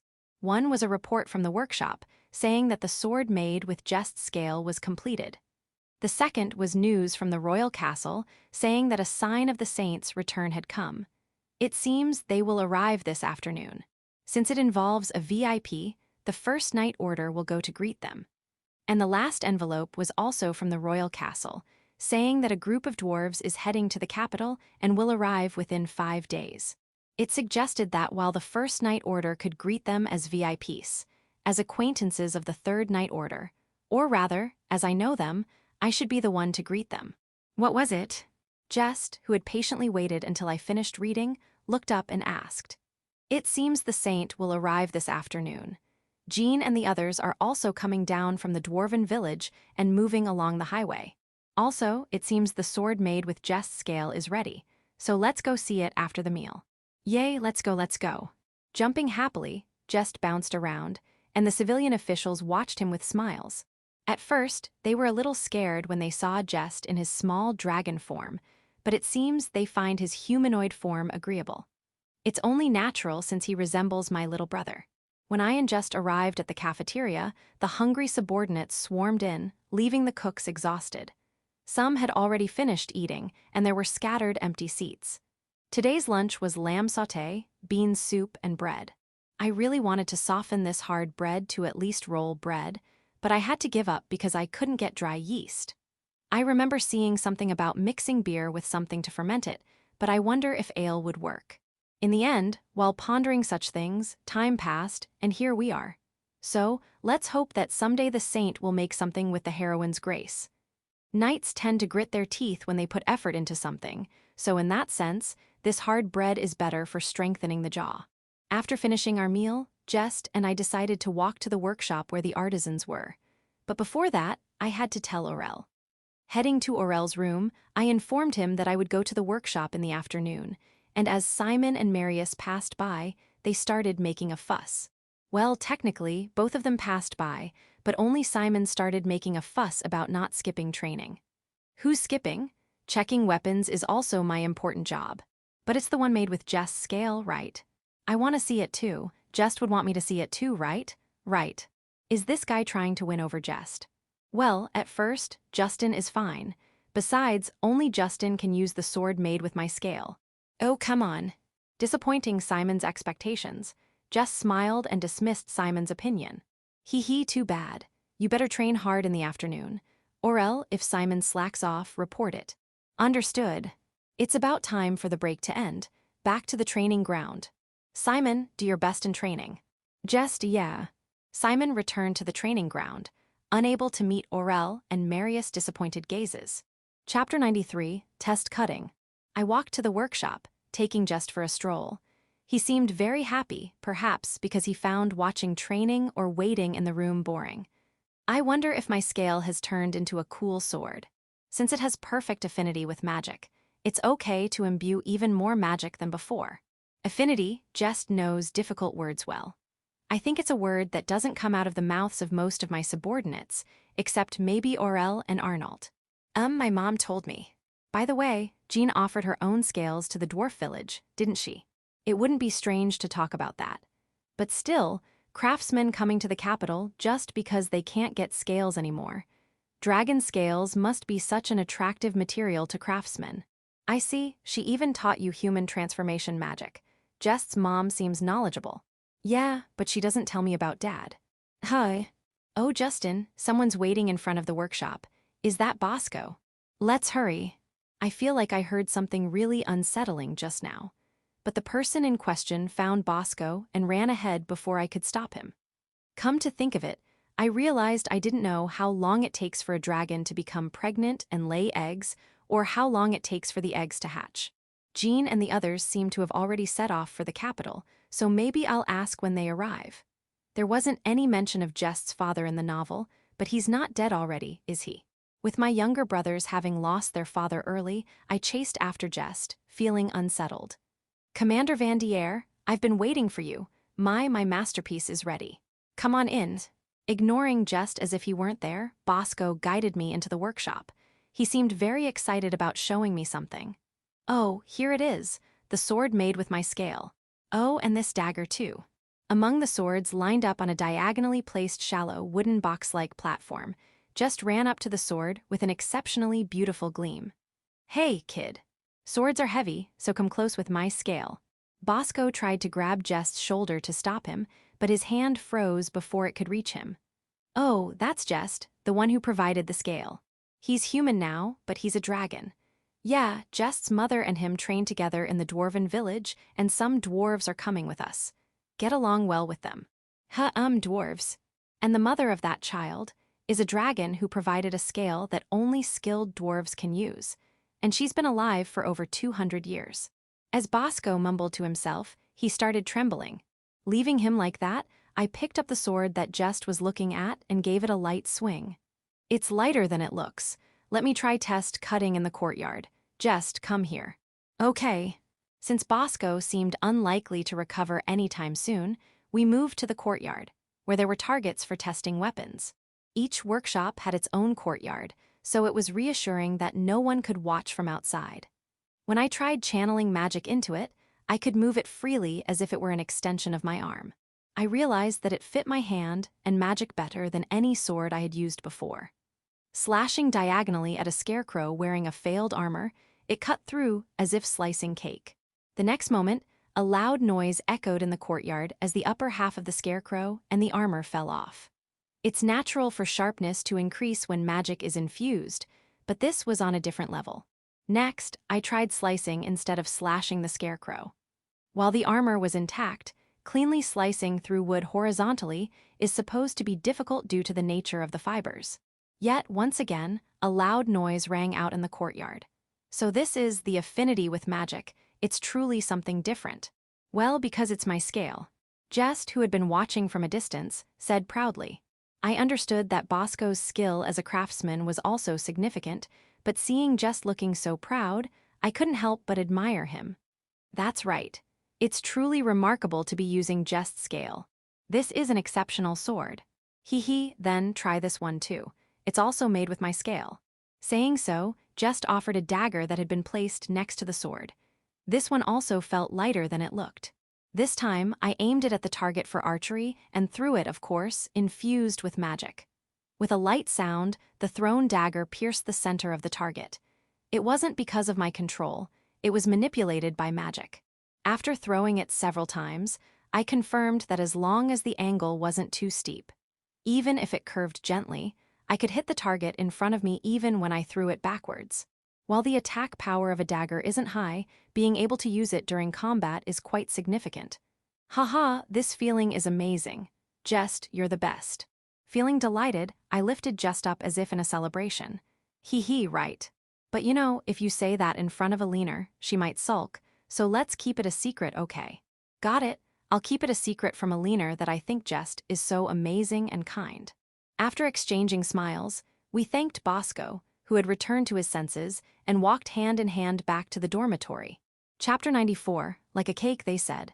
As I arrived at the dormitory from the workshop, I heard the sound of horses and a carriage approaching. When I turned around, I saw a carriage belonging to the temple and the holy knights, led by the First Night Order. The carriage seemed oddly dirty, perhaps due to rain along the way. Elena and the others have arrived in the capital. Ah, look, Elena is waving. Welcome back. Jess pointed to the Saintess, who was waving cheerfully from the carriage window. Jess, who was waving back energetically, was a heartwarming sight. Even so, calling them to the royal castle immediately after their arrival is a bit much. They should at least be allowed to rest for a day. While they probably had preparations for their audience, making them do it right after a long journey seemed harsh. It was likely to show the good relationship between the royal family and the Grand Temple, but it seemed unfair to the Holy Knights, even if the Saintess appeared lively. Axel, the captain of the Holy Knights, passed by with a wry smile, perhaps noticing my sympathetic gaze. Come on, let's show off the sword made with just scales to the guys training hard. Yes, when my scales fall off next, you can use them for Simon's sword too. Just, you really seem to like Simon. Simon always plays with me, and I like Simon's shoulder rides almost as much as Justin's piggybacks. Apparently, Simon was like a big friend to Jest. Or maybe a small friend, considering Jest's true form. As we headed to the training ground, I heard the sound of wooden swords clashing. Hey, your torso is wide open. Your stance is too weak. Even swords that should reach won't hit like that. You still haven't fixed that habit of dodging to the left. The ones energetically instructing were my subordinates. Because I drag them around a lot, they inevitably get more experience and improve their skills compared to other squads. All right, 15-minute break.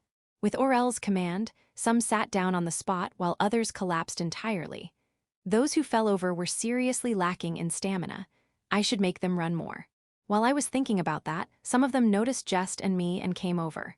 Captain, you went to get a sword made with Jest's scales, right? Is that it?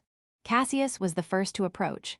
When he mentioned the sword made with Jest's scales, everyone else gathered around. After all, a sword made from dragon materials is a dream for any swordsman. Yeah, thanks to my contract with Jest, it channels magic power incredibly well. As I drew the sword from its sheath, everyone around me gasped in awe. Honestly, I was glad they brought it up because I wanted to show it off. Wow, the slight bluish tint must be from Jest's scales. It's beautiful. Issel, a squire from Elliot's unit, said dreamily. Hee, that's right. Let's show them something even better. When I channeled magic power into the sword, its blade gleamed brighter, and my subordinates looked at it with pure admiration. It's already very sharp in its normal state, but when you channel magic, it can cut through an armored dummy like a cake. The Saintess and her group just arrived in the capital, and it seems like Jest's mother and the Dwarves are on their way here too. If you prove your skills to the Dwarves, they might forge swords for you as well. My subordinates erupted in cheers. Like a cake, huh? I've never eaten one, so I can't quite imagine what it's like. As the cheers subsided, someone murmured. I've had the pancakes the captain made, but the cakes sold in shops are much thicker, right? I wonder which is softer. Simon, glancing at me, said this in response to someone else's comment. Making enough cake for everyone here would be impossible. But my subordinates and Jest were looking at me with expectant eyes. All right, I'll order cakes for everyone from a patisserie in the Noble District later. It's a reward for your hard work during the recent monster incident. Once again, cheers echoed through the training ground. Was it just my imagination, or were these cheers even more enthusiastic than before? Most of the people here either support their families with their pay or spend extravagantly in the red light district, so they probably can't afford luxuries like sweets. Jest was also high-fiving with Simon and the others, looking pleased. Satisfied with showing off my new sword, I decided to head to the patisserie with my beloved horse, Elena. Jest had suggested it, saying Elena seemed lonely. It seemed Jest wanted to let the two of us have some time alone, so he decided to stay behind at the training ground. It feels like it's been a while since I went out alone with Elena. We used to occasionally go for long runs as part of training, but I've been so busy lately. When I gently patted her neck, Elena seemed to be in a good mood. It was probably true that she had been feeling lonely. I tied Elena up beside the shop and went into the patisserie. Since I was here, I decided to enter a famous shop, but because it was also a cafe, the stares from the noblewomen were a bit uncomfortable.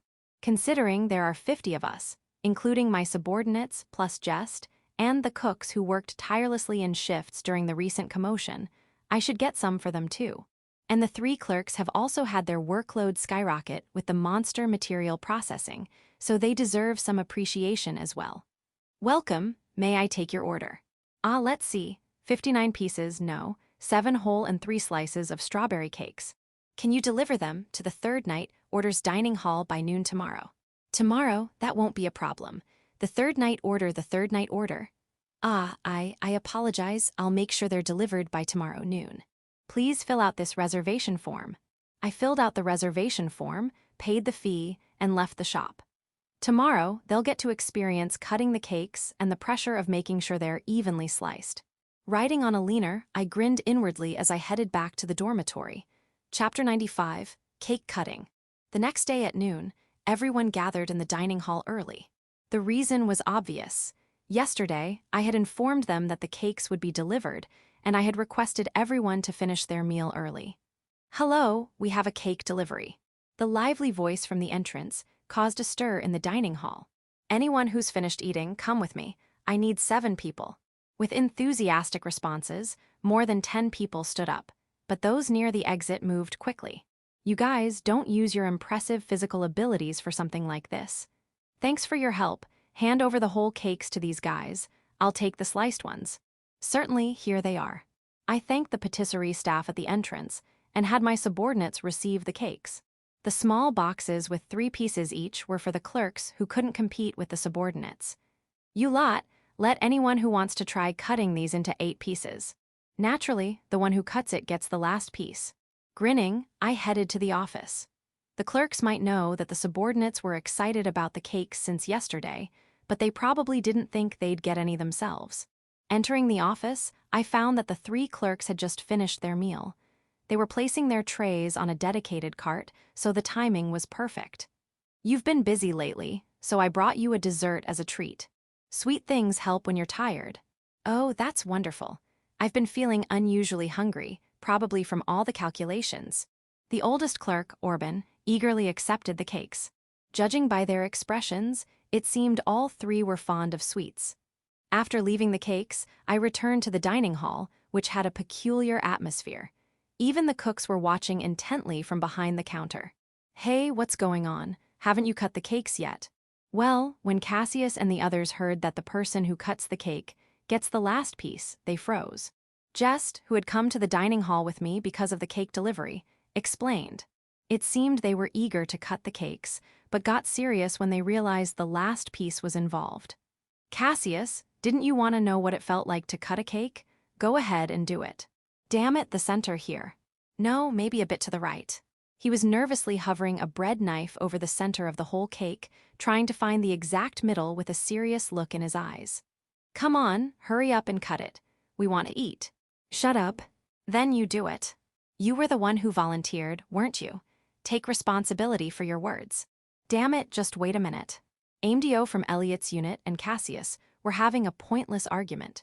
For me, cutting something into 8 equal parts was easy since I was one of 8 siblings.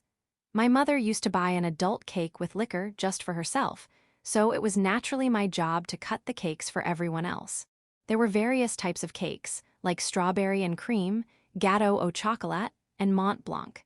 As soon as it was mentioned that the person who cut the cake got the last piece, groups started strategizing over who would cut.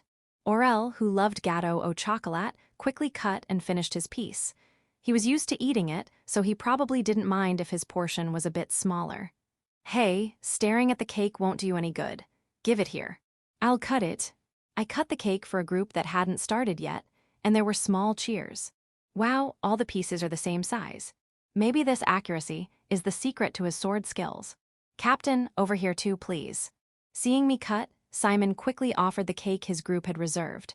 Why don't you cut it yourself? Or just, do you want to try cutting it? Sure. Hi. Simon's voice cracked in surprise at Jess's enthusiastic response. He probably didn't expect Jess to cut the cake. Though Jess did eat cake, he didn't seem very attached to it since it wasn't one I had made. I'll cut it like Justin. I just need to cut it 4 times right. That's right. First, cut it vertically and horizontally, then cut the middle of the lines you made. Captain. Like this, there you go, just one more time. While Simon was mumbling, Jess swiftly cut the cake. WL, for a first attempt, it wasn't bad, right? It's strange. It's not as neat as Justin's, and there's a lot of cream on the knife. Awesome. It's not like that. It was Jess's first time, so it was a bit difficult for him to cut like me. He'll get better at it next time. Yeah.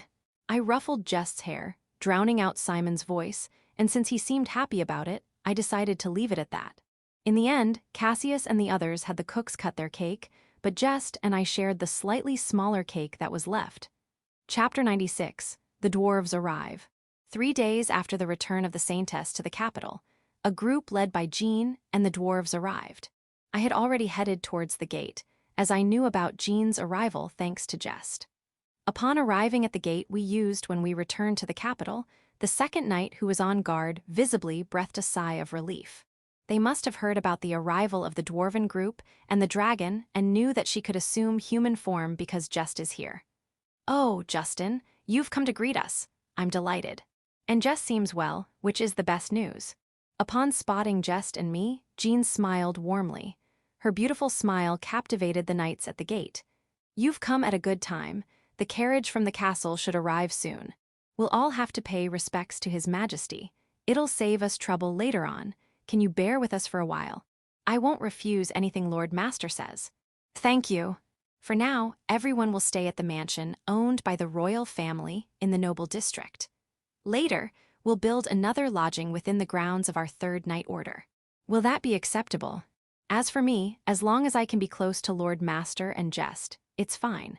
As for the dwarves, if they can prioritize using my scales, they won't complain about the accommodations.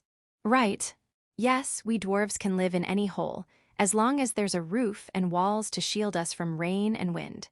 And of course, we'll need a workshop, haha. When Jean addressed them, the dwarf leader laughed heartily. Having a dedicated workshop might take some time, but rest assured, it will be built. It would be helpful if you could guide our inexperienced craftsmen. There's Bosco in the workshop you'll be affiliated with, so if there's anything you don't understand, just ask Bosco. If you have any requests, tell Bosco, and it will be reported to me as well. Heh, that lad Bosco. I'm looking forward to seeing how much he's grown. As we chatted, the first knight order, accompanied by carriages, arrived. Interestingly, Ernest was among them. Commander of the Vanier Knights, I didn't expect to see you here already. Did you sense it because of your contract with the familiars? The first knight order dismounted, and Ernest approached me. Jess sensed his mother's presence. Allow me to introduce, this is Jess's mother, Jean, and the leader of the dwarves. Come to think of it, I never asked for his name. My name? No one has called me by name since I became the leader.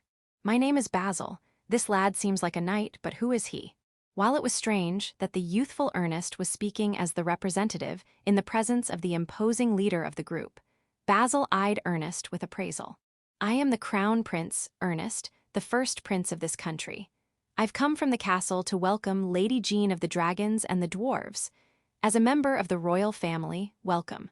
Ernest corrected himself from Crown Prince to First Prince. Could this be a sign of his intention to renounce his claim to the throne? Ho-ho, a member of the royal family welcomes us. I feel like quite the important figure. Ha-ha-ha. Basil laughed, his protruding belly shaking. Ernest still seemed nervous. Perhaps he was unsure of his position in this situation. While cooperation was desired, it wouldn't be ideal if the dwarves became too presumptuous. For knights, a dwarf's crafted sword is as valuable as treasure. Ernest Sama has skill with a sword, so he's worthy of the craftsman's efforts. It was true. I had recognized his swordsmanship since our days at the Royal Academy. But well, I was stronger, so maybe he had taken a condescending attitude because of that. Unexpectedly, he seemed surprised and pleased to be praised by me. Since we arrived in the capital, he had been strangely fond of me. Perhaps he had been truly terrified back then. If Justin acknowledges it, then it must be true. Anyway, shouldn't we head to the castle now? Yes, they should be able to go on that carriage, right? Ernest Sama. Oh yes, that's right. Allow me to guide you to the castle, so please hop on. Even though he had been addressed by his name instead of as the Crown Prince, he seemed perplexed. But if he hadn't introduced himself as the crown prince, it was only appropriate to go along with it. Everyone boarded the carriage, and with Ernest's signal, they set off. Was just okay not riding in the carriage with Jean. Yeah, I prefer being with Justin and Elena. Right, Elena. In response to Jess's words, Elena answered with a snort as if to say, of course, with her breath. Feeling warm seeing the two's close bond, I followed after the first night order. Chapter 97. Jean goes to the royal palace. We arrived at the royal palace and were escorted to the audience chamber. It seems that the ministers who were hastily gathered are also present. Perhaps this attitude indicates that the dignitaries of the country are gathered to welcome us.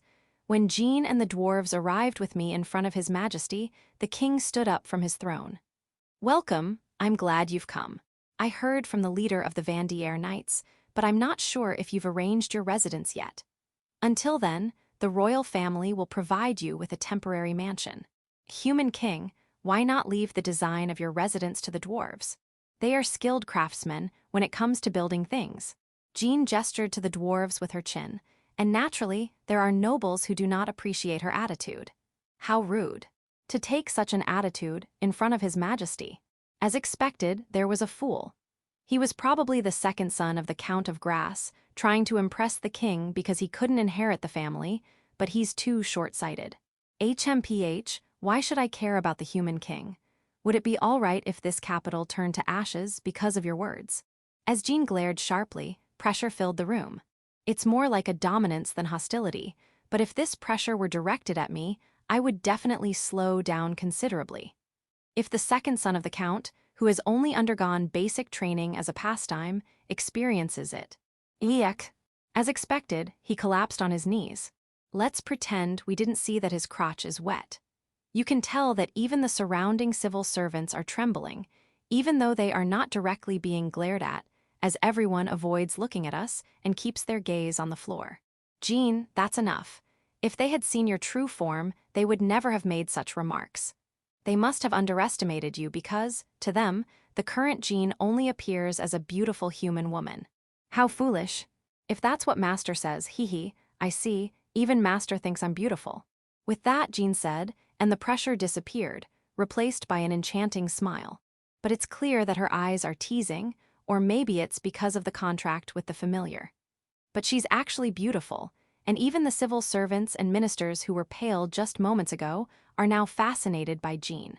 As for the second son of the Count of Grass, he's being escorted out by the signal of His Majesty to the Knights of the First Night Order. I hope they've brought a change of clothes. For now, Sir Vanier, could you introduce these people to everyone so that no more fools appear? Then this woman here, Jean, is a dragon who has lived for over 200 years and is the mother of Jess. We have already made a familiar contract, and from now on, she will be spending time with Jess in the Third Night Order. I'm Jean, nice to meet you. Why yes. Hey, they know there might be some inconvenience with her eyes, right? That's how it looks, doesn't it? His Majesty nodded with a slightly strained smile. Let's get back on track and introduce the head of the dwarves next. Do I need to introduce each one individually, or is it enough to introduce the head as a representative? And this is the head of the dwarves, Lord Basil. I haven't heard the names of the other dwarves yet, so please ask them directly when you interact with them. I'm Basil the head, will be in your care, human king. We wouldn't mind teaching our skills to the artisans the country employs, but only to those who show promise. Ha. Yes, I look forward to it. By the way, what do you think about the design Jean mentioned earlier? It seems that His Majesty is very interested in the dwarves' technology, as his eyes are sparkling like a boy's. Basil must understand that, as he grinned knowingly at His Majesty. If you entrust us with the design and construction, we'll show you something packed with functional beauty that would make the king want to stay. We'd also like to have a say in designing the workshop you'll be providing. I see, understood. Then from tomorrow, I'll assign a dedicated civil servant from the relevant department. If you need anything, just tell them. After this, let's have you inspect the basic accommodations of the Third Night Order before sending you to the mansion where you'll be staying. Thank you. It seems His Majesty and Basil got along well. They're like old friends already, creating a cozy atmosphere. Perhaps, being in positions of authority as king and chancellor, they could understand each other in a way. After the audience, Jean and the dwarves rode back to the barracks of the Third Knight's Order. As they toured inside the barracks, the subordinates, seeing Jean for the first time, became excited, while members of the Justin and Elliot squads, who knew Jean, were happily explaining things. Jess ran over to the subordinates who were looking at them from a distance. "Hey, that's my mom. She's beautiful, right? And her dragon form is really big and beautiful too." Yes, he was saying it with a smug look on his face, but knowing Jess's true size, the subordinates grimaced at the part where he said, "really big." Chapter 98. The Civil Servant in Charge. Should the rooms be private? Or should we arrange them like this dormitory with private rooms on the second floor and a large shared room on the third floor? If it's bothersome for the apprentices to be moving in and out of Basel and the others' living area, we could partition the sides with walls and share only the facilities like the dining hall on the first floor. Jean's room needs a bath, and it's fine to give the dwarves individual baths too. If they prefer a larger bath, we can make one on the first floor. Also, please prepare a dining hall and a large communal bath for the apprentices. The location will be around the area, visible from that window. It's a bit harsh to expect the young apprentices to share the same bath with the bearded dwarves. They likely often enter the bath still reeking of alcohol. This is quite a spacious area. This will be a fulfilling project. The workshop will be the same as in the village, so there's no excitement in the design. I'll leave that to someone else. Well, now that we've decided on the general aspects, we're all set. Shall we move to the temporary residence? Understood. The mansion you'll be staying in this time should be equipped to also serve as a guest house. It's probably constructed with the latest technology of Raphio's kingdom. I hope the dwarves will enjoy it. That sounds great. Let's see how advanced human technology is. Jean and the dwarves climbed back into the carriage and finally headed for their lodging. There was a large garden that Jess would have liked, and a knight from the Second Knight Order stood at the gate. Even though they are treated as state guests, the First Knight Order wouldn't be standing guard at the gate. The gatekeeper knights quickly opened the gate upon seeing the First Knight Order who were acting as escorts. Jean and the 10 dwarves would be the only ones staying in this rather large mansion, which also had a salon, hall, and even a separate area for the guards to stay. Apparently, some people have said they will come if Basil and the others find it comfortable. However, the dwarves present here are top craftsmen who can handle Jean's scales, making them some of the best artisans. Oh, this is quite an impressive mansion. With this garden, I can stretch my wings in my true form. Ah, no, that would cause quite a commotion. It might be fine after it's publicly known that Jean is a dragon. Jean made a suspicious comment while looking at the garden after getting off the carriage. Indeed, space wouldn't be an issue here, but if a huge dragon suddenly appeared in the middle of the capital, it would cause a massive uproar. Even Jess's size caused a stir, and Jean is much larger, which would lead to despair. Then, Master must publicly announce that I am your familiar. I wish to freely transform back and take walks in the sky with Jess someday. Will Master ride on my back? Yes, if you promise not to drop me. I'd like to try flying with you.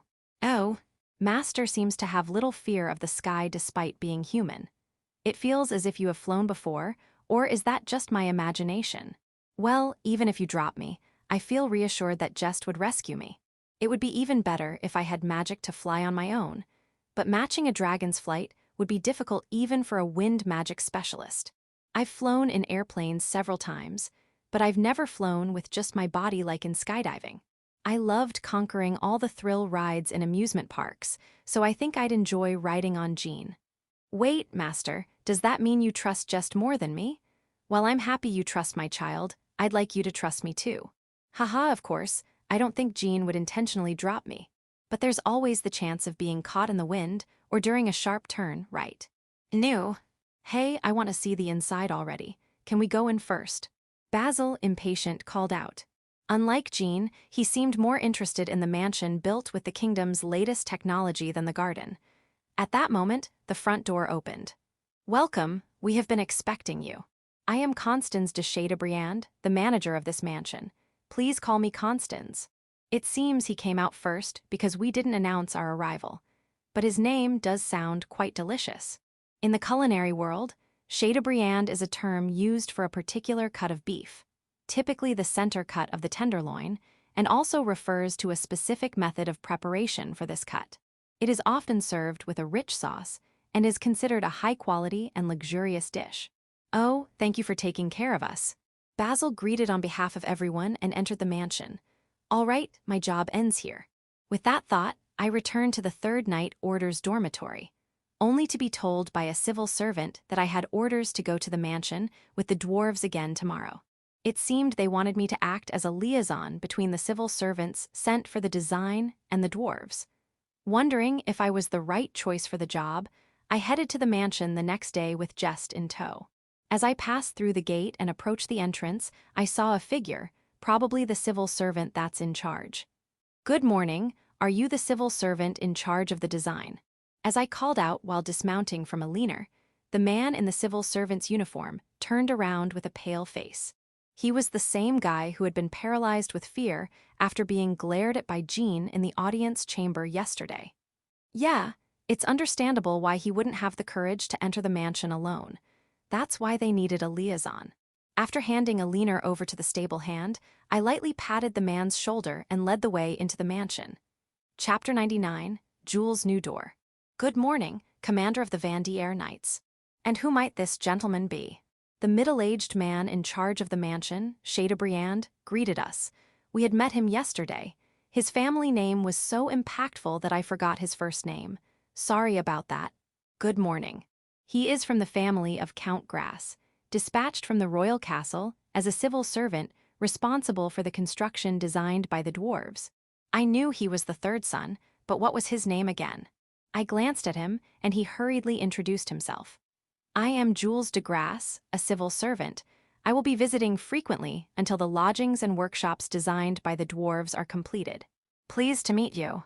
Jules' polite demeanor likely stemmed from knowing the servants in this mansion were capable of dealing with high-ranking nobility who entertained state guests. Chateaubriand, the manager, was probably from the Marquis family, but I didn't recognize him, so he might be the second or third son of the previous generation. "How courteous of you. I am Constance de Chateaubriand. If you need anything within the mansion, please do not hesitate to ask. For matters regarding the design, I will guide you to the office from the reception room. Please relax with some tea until Basil arrives."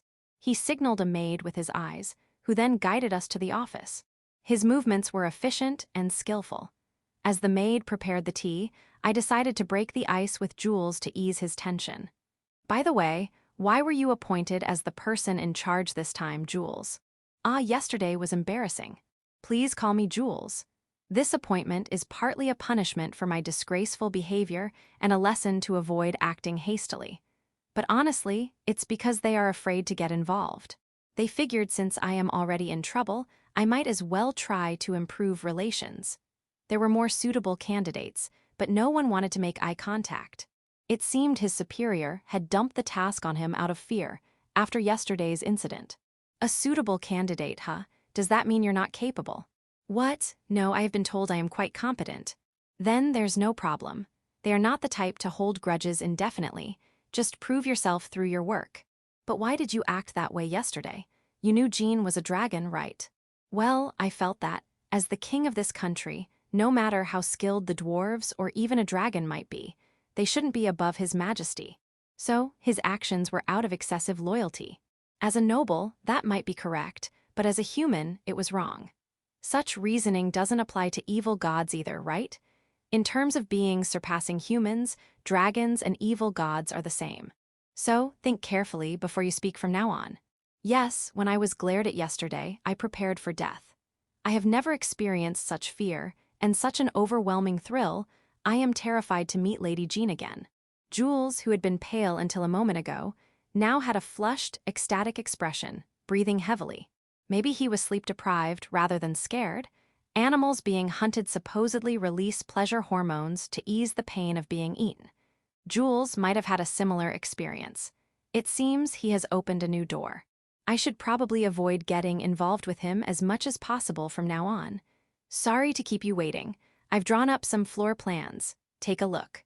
The door suddenly opened, and Basil entered with a stack of papers. Chateaubriand hurriedly followed him. Normally, nobility would be escorted, but such customs didn't apply to Basil. Let me see. Jules, now with a stern expression, took the papers and began writing on his own documents while reviewing them. It seems his reputation for being competent wasn't unfounded. As Basil sat beside me, Chateaubriand gracefully placed the tea on the table. After he bowed and left the room, Basil spoke up. "By the way, this lad looks familiar." Basil tilted his head, looking at Jules, who was sitting diagonally in front of him. "That makes sense. He's Jules de Grasse, the civil servant who was scared stiff by Jean yesterday." "Ha ha ha ha. That one." It's obvious that the other civil servants, afraid to deal with Jean, used his failure yesterday as an excuse to dump the task on him. Basil had accurately grasped the situation, as expected from a leader. Jules, on the other hand, seemed completely focused and didn't react to our conversation at all. A few minutes later, his hand stopped writing on the documents, and he looked up. "Lord Basil, I have a few questions regarding these plans, if that's all right." "Of course, ask away." Impressive, he seemed like a completely different person from yesterday. "These plans have detailed internal structures, but there's no mention of the foundation work, necessary materials for the main building, or the estimated completion time." "What are you talking about?" "We'll use earth magic to build it, obviously. As for the completion time, it won't even take a day. The materials come from the ground itself, ha ha ha ha." Basil's statement was so far removed from the common sense of humans that both Jules and I were left speechless. Chapter 100, Dwarven Architecture. Building with magic? I've never heard of that before. Are you saying that all the houses and workshops in the dwarf settlement were built with magic? If that's the case, the dwarves must have an extraordinary amount of magical power. Even royal court wizards would run out of mana after creating a few earth walls. In this world, humans can't use flashy offensive magic like in games. They can only cast spells with the power you'd learn at a low level. In fact, I can only do things like enhance my body or imbue my sword with magical power to increase its attack strength. But they're talking about constructing a building the size of a dormitory using earth magic. That's incredibly impressive. I had always thought dwarves were all craftsmen who built everything by hand, so this surprised me. I definitely want to go see the construction in person. Jess might be delighted to see it too. The houses in our settlement are built with our earth magic. Of course, we still have to make windows, doors, and furniture separately, the dwarf explained. That's amazing. That would significantly shorten the construction schedule. I'll be there on the day to assist. It seems Jules is the type who loves working in construction. His eyes sparkled differently when talking about buildings, and I had a feeling he'd do a great job. "All right, we want to build the workshop first so we can start making the furniture and interior right away. Is that okay?" asked the dwarf. "Understood. Based on the layout you showed me, we'll need at least these beds, dressers, tables, and chairs. The window sizes will be determined once the structure is up, but here's a list of the required windows and doors." The document handed to me listed the names and quantities of the necessary items precisely. I couldn't believe this was the same person who acted so recklessly yesterday. "Great, let's get started. Come on, Hugo, let's go build the workshop." "Whoa." Basil called out to the dwarves with such a loud voice that it shook the entire mansion. Jules instinctively covered his ears, and I was also startled and almost cried out. After a while, accompanied by heavy footsteps, 2 of the 4 dwarves Basil had brought with him appeared. These 2 must be and Hugo. I think I had seen them in the settlement. "Chief, we're building the workshop, right? We need to get started quickly, or our skills will get rusty." "We're ready anytime. Can each of us have our own workshop? If we're building 5 workshops, then and I should be enough."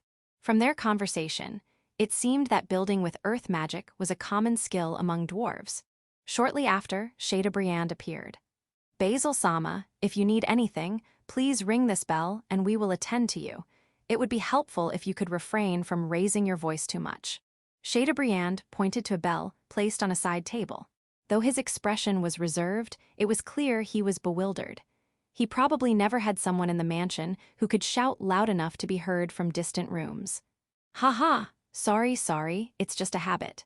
In our small settlement, this voice usually reaches everyone if they're not working." The dwarves' loud voices must have been an entirely new experience for the noble servants. From Chateaubriand's reaction, it seemed someone might have been startled and dropped something. It looked like Basil and his team were fully prepared. I got into the carriage that Jules had arrived in, while the three dwarves took another carriage to the workshop. Knowing Elena would look lonely if she saw me with the carriage horses, I waited by the front door. I had intended to ride Elena alone, but Jules convinced me we'd be returning to this mansion again. If I didn't take the carriage, the dwarves would be split between two carriages, or all four would have to squeeze into one. Riding in a carriage with three stout, bearded dwarves would be challenging both physically and mentally, even for me. When we arrived at the Royal Craftsman's workshop, the three dwarves hopped out of the carriage and started moving around the construction site with surprising agility. If it's okay to build according to yesterday's design, then starting simultaneously from here and over there seems best. We can build here, right? Coombe confirmed with Jules. Yes, you have permission to use the land however you like on the side. All right, Hugo, let's get to work. Time to show what dwarves can do. Yeah. The two exchanged glances and grinned, before splitting up to opposite ends of the construction site. They mumbled in a language I didn't recognize and then chanted a spell together. Creation. Simultaneously, the ground seemed to rise. Accompanied by a tremor of about magnitude 2, a two-story stone building began to form. The craftsmen, who had rushed out in a panic, stood frozen in awe with their mouths agape. Chapter 101, Building Inspection. Hey, you lot, what are you looking at? Get back to work. Jules shouted at the craftsmen peeking out from the workshop. Perhaps because he looked like a stereotypical noble, the craftsmen hastily withdrew their faces. Since there shouldn't be any nobles among the craftsmen, they likely feared being reprimanded without recourse. Jules, if you keep acting high and mighty like that towards subordinates, you'll come off as petty. There's a big difference between being authoritative and being dignified. You're competent, so stay calm and composed. Have you ever seen His Majesty shout? Oh, right, yeah. It's been a while since someone said I was competent. I usually get work dumped on me by seniors and superiors, and they always say I'm slow. It seems he hasn't been blessed with good colleagues. Maybe that's why he usually acts so irritable. For now, Basil seems satisfied with your work. If you keep it up, you'll probably get more assignments directly for you. That might even lead to a promotion, regardless of your tenure. This job is quite significant for the country, isn't it? Yes. Jules' grip tightened on the documents he was holding. It seemed he was now motivated.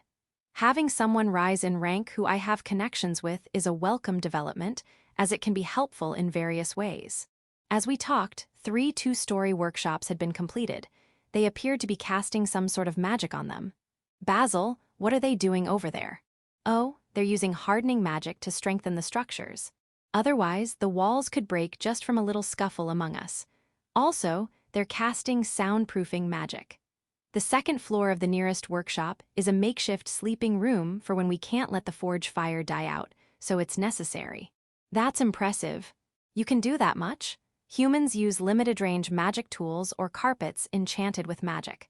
Dwarves' techniques are really different. There might be some magic that humans haven't learned because of the difference in magical capacity. Ha ha ha.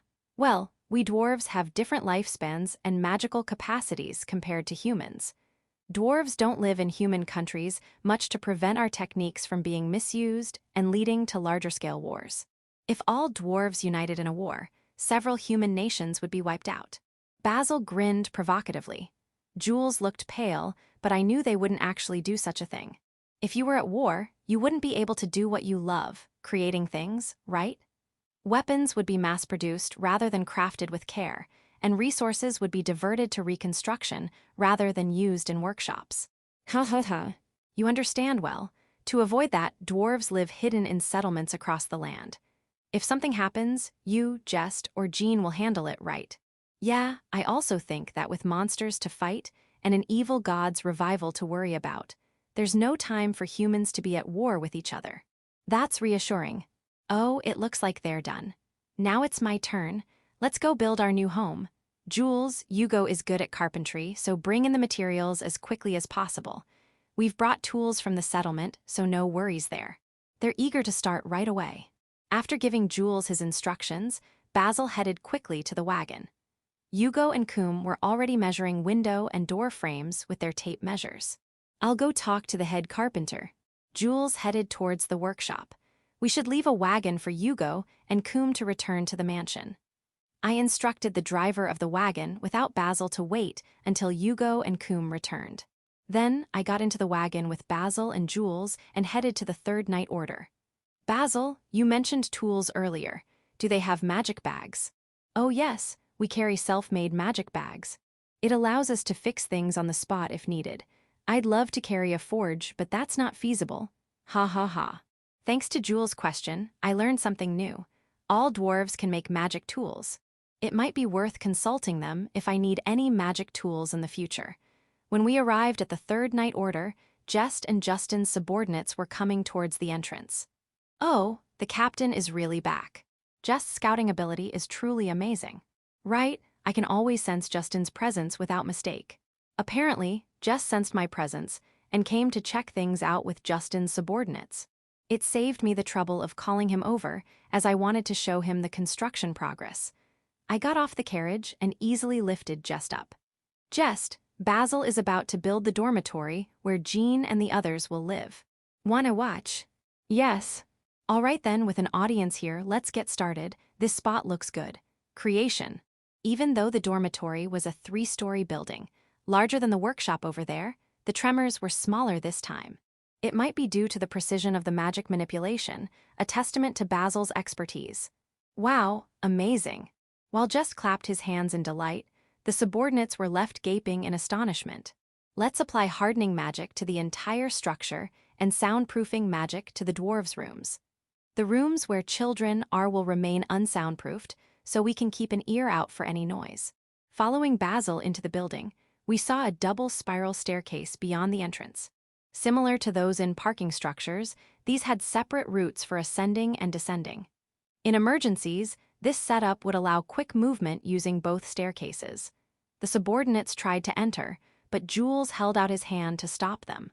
Only authorized personnel are allowed beyond this point. Why not? We're part of the Third Night Order, so we're authorized. No, until the construction is complete. Only those involved in the construction are allowed. Jess went in, didn't he? He's the familiar of Vanier, the Knight Captain, so he's considered authorized. You little... HMPH, rules are rules. Please leave. Simon was about to lash out, but Jules remained calm. I was worried he'd collapse again due to the murderous intent, but it seemed Jean's influence had toughened him up. When entering the building, I heard him mutter, "Compared to her, this is nothing, so there's no doubt about it." Chapter 102, A New Order. Awa, we wanted to check out the inside too. It's not fair that only Jess gets to go. Returning to the Third Night Order's training ground after visiting the mansion where the dwarves were staying, I found Simon sulking. Simon, I asked Basil, and he said you can go inside just for today. From tomorrow on, though, it'll be off-limits since they'll be moving things in and working inside. Really, Jess, you're the best. So different from a certain captain. Simon twirled Jess around in delight. I heard his cheeky remark, but decided to let it slide since Jess was happy. Jess had gotten bored of hanging out with Simon and the others and had headed to the mansion with me after the new dormitory was built.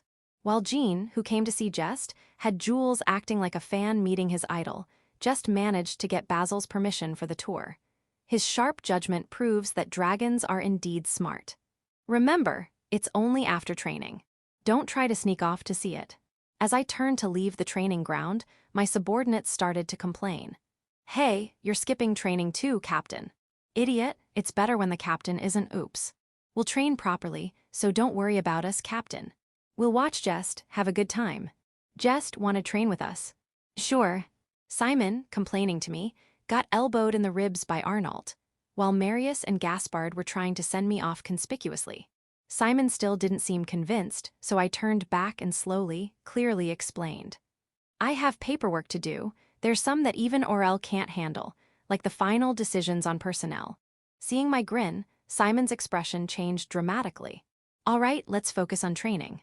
Simon's quick change of heart was because, besides Marius, a squire, the other members of the Justin squad had the skills to become platoon leaders. However, being a platoon leader comes with many responsibilities and challenges, making it unsuitable for Simon and Gaspard. Arnault, who can keep those two in check, is essential for the Justin squad. though I can't let my guard down, as he sometimes joins their antics. As I was about to enter the captain's office at the back of the office, Alban cautiously approached me. Since regaining my memory, we've built a good relationship through various gestures, so this was unusual behavior. Captain Vanier, it looks like we have a bit of a problem. What's the matter? We just received an order from the royal castle. It's likely we'll be escorting the Saintess to a neighboring holy kingdom instead of going on an expedition. What? Isn't the Saintess escort the responsibility of the holy knights? If they're feeling marginalized due to the recent monster incident, this is their chance to redeem themselves. That's explained in the attached document, here. I took the document and read it thoroughly in the captain's office. The document, stamped with the royal seal, emphasized that the Saintess was born in this country and is our citizen. The main temple of the Holy Kingdom, the origin of the Grand Temple where she currently resides, had sent an envoy to invite the Saintess. However, there were concerns that they might forcibly take her. If the escort were left to the Holy Knights alone, there was a risk that the main temple's authority would override ours, preventing her return. Additionally, there were reports of a sudden increase in monster numbers near the border town, suggesting we accompany them under the pretext of addressing this issue, with most of the troops staying in the town, ready to head to the Holy Kingdom if needed. This is what a troublesome mission. With the royal seal on it, it's a royal command, leaving us no choice but to comply. My subordinates would be excited about the rare expedition, but considering the additional tasks, it gave me a headache. All right, I'll assign the task of accompanying them to Orel's squad. As a young captain, I might be disregarded at the main temple anyway. Thinking that lightened my mood a bit. Sorry, Orel, but this is part of the vice-captain's duties. I reviewed the related documents and signed a few. There were still things to check, so the rest would have to wait for another day. Even after dealing with the most urgent documents, there's still a stack of paperwork waiting on my desk. If Ryuka from the Vanier Marquisate were here, he would take care of these documents for me since he thinks similarly to me. Since we'll be passing through the Vanier Marquisate on our way to the Holy Kingdom, I could ask him again then. I'll request His Majesty to draft a letter asking the Vanier Marquis to offer the annex of the mansion for the Saintess and her companions to stay for the night. We can have the envoys from the Holy Kingdom stay at the temple within the territory, which should ease our stress for that night a bit. Chapter 103, A Sudden Love, Royal Castle Side. One day, after the commotion with the monsters had settled and the Third Night Order was enjoying their day off, Ernest was in his father's office, the king's study. Then, you are saying your feelings remain unchanged. I believe there is still plenty of room for you to recover from this, though. No, someone like me, who cannot accurately grasp even the matters before my eyes, will likely face many disadvantages in future foreign diplomacy.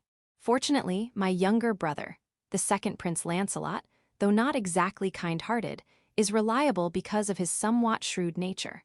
Indeed, you are the type to take the lead and pull others along, while Lancelot has the qualities of a king who guides and moves people.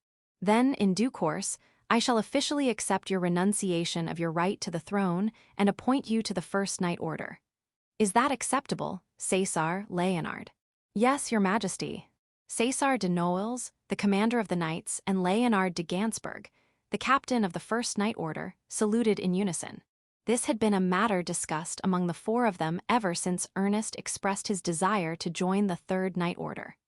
Just as with Justin when he joined the Third Night Order, it was considered that Ernest would first live as a knight for a year, and if no issues arose, he would be appointed vice-captain. Upon Gansberg's retirement, he would then take over as captain. Although the commander was slightly older than the captain, the commander rarely went into battle, allowing for a thorough search for a successor. After leaving the king's study, Ernest, with a serious expression, went to visit his fiancée, Diane. Diane was chosen as Ernest's fiancée because she was deemed suitable for the future queen. If that premise was undermined, the engagement might be annulled. At one point, Ernest had been captivated by the saint's charm, and such thoughts had crossed his mind. However, it was a fact that Diane, who had been away from her parents receiving queen training and continuously striving, was someone he should protect. When the attendant announced Ernest's visit, the door opened after a short while. Lord Ernest, welcome. I wasn't expecting your visit today. What brings you here? Sorry for the sudden visit. I need to talk, just the two of us. When Diane signaled to her maid with a glance, everyone left the room after preparing tea. The scent of the flowers decorating Diane's room gently filled the air, reflecting her delicate attentiveness. After each took a sip of their tea, Diane quietly waited for Ernest to begin speaking. With a clearly tense expression, Ernest took a deep breath before he started to talk. Diane, I have asked my father to renounce my claim to the throne. I have joined the First Night Order and plan to become the captain in the future. I'm sorry for deciding this on my own. It is an act of betrayal to you, who have worked hard to become the queen, but I painfully realized that I am not fit to be a king. I never thought I was such a pathetic person until now. I didn't want to show you such a shameful side of myself. At that moment, for the first time, Diane saw tears falling from Ernest's eyes, dripping onto the fists clenched on his knees. Seeing Ernest, who had always protected her and shown only his strong side, crying awakened an unfamiliar feeling in Diane's chest. Oh, what is this feeling, when I see Ernest's tears? Unconsciously, Diane stood up and found herself holding Ernest, who was sitting across from her, to her chest. Seeing the weak side of her fiancé, who had always protected her and shown his strong back, ignited a maternal instinct in Diane. Ernest, I am here for you. Those words naturally came from Diane's mouth. On the other hand, Ernest, who was held with his face buried in her soft chest, couldn't stop his tears. The first time he felt such a gentle embrace since childhood. There is no one but Diane who would hold such a pathetic person like me. If it were any other noble lady, they would have ruthlessly cut me off for the sake of their family. Diane, thank you. If you are willing to accept my selfish request, could you continue to be my fiancé?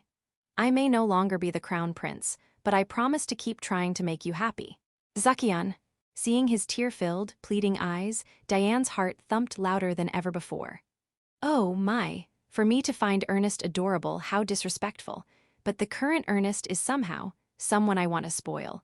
Ernest, marriage is not a one-sided act of giving happiness. I will also make you happy. Originally, we planned to have the second child as the heir, but why not come as a husband to the Margraviate of Talaran? Diane. Thank you. Diane's soft lips touched Ernest's forehead. At that moment, the roles of protector and protected between the two changed, and the path to their happiness, no, their destiny, opened up. Chapter 104. The Harbinger's Messenger. About 10 days had passed since the installation of the new dormitory windows and doors, when a Harbinger's messenger from the Holy Kingdom arrived in the capital. The morning council summoned all the knights, and the next day, information was shared. I believe you're aware, but a Harbinger's messenger arrived from the Holy Kingdom yesterday. The main delegation is scheduled to arrive tomorrow. As they're from the Holy Kingdom, their stay will be at the Grand Temple. They probably intend to contact the saint before heading to the Grand Temple. They'll likely come here to greet us before taking the saint to the Holy Kingdom. The presence of the saint in our country signifies her necessity to us. We must minimize contact to prevent her from being taken by the Holy Kingdom. The ministers seemed anxious about the prospect of the saint leaving the country. The king likely shared the same concern, as it was also noted in documents. However, we cannot prohibit the saint from leaving the country with only the jurisdiction of the temple and the authority of the royal family. Therefore, the will of the saint herself is paramount. According to records, the saint seems to possess instincts akin to intuition regarding the evil god. Hence, regardless of what the Holy Kingdom says, the saint's will takes precedence. What if the saint decides to stay in the Holy Kingdom of her own accord? In that regard, we also have an advantage. Right, Knight Commander Vanier. Hi. Suddenly being addressed, I let out a silly voice. After all, Knight Commander Vanier is someone whom the saint considers a friend and addresses by name. With Knight Commander Vanier here and his family in the Kingdom of Raphios, it won't be so easy for her to move to the Holy Kingdom. While the ministers buzzed with comments like, "Then it's okay," or "Why not propose an engagement? Spare me."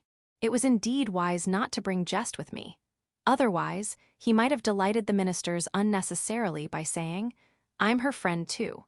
Even though she seemed lonely in the capital, I doubt she'd stay in a foreign land like the Holy Kingdom where she knows no one. It would be different if she could live with her family in the Holy Kingdom. At that moment, I had a bad feeling. I don't know who the messenger from the Holy Kingdom is, but I'm sure they would like the saint to come too, so they'll likely come up with various schemes. Your Majesty, I have a proposal. Can you guarantee a livelihood in the capital for the saint's family if they wish to stay here?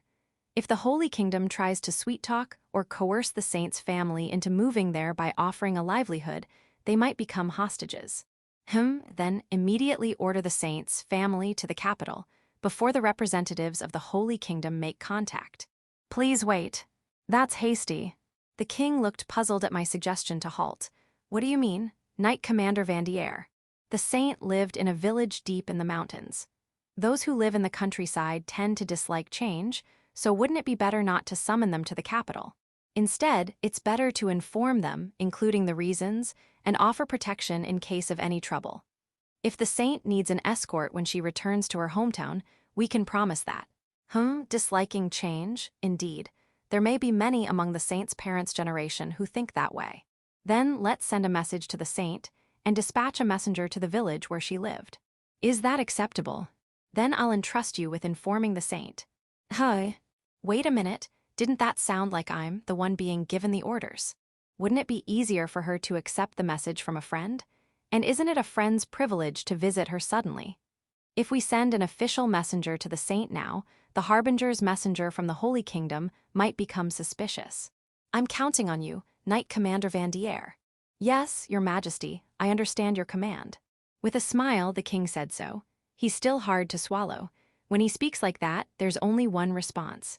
And please stop calling her my friend. After the story of the saint concluded, His Majesty tightened his expression. Furthermore, it was formally decided at the recent meeting, but due to his own wishes, Ernest's position as the crown prince and his right to the throne have been revoked. Later, the official appointment of Lancelot, the second prince, as the crown prince will take place. At the same time, Ernest will join the First Knight Order, and when the current leader of the First Knight Order, Knight Commander Gansberg, retires, Ernest is expected to succeed him as the leader. It was quite a significant announcement, but perhaps because it was originally decided at the meeting, the ministers remained quiet. It might have been just my imagination, but they seemed rather relieved. As Ernest, who had been standing next to His Majesty, took a step forward, the audience chamber fell silent. I have caused inconvenience to everyone, but I have reflected on myself and keenly felt that I lack the qualities to be a king. Therefore, from now on, I wish to support my younger brother Lancelot, who will become the crown prince, as a knight and as a member of the royal family, and protect this country. The ministers, bewildered but touched by Ernest's demeanor, sent warm applause. Lancelot's absence from this occasion was probably out of consideration for Ernest or to make a grand debut alone when he ascends to the throne.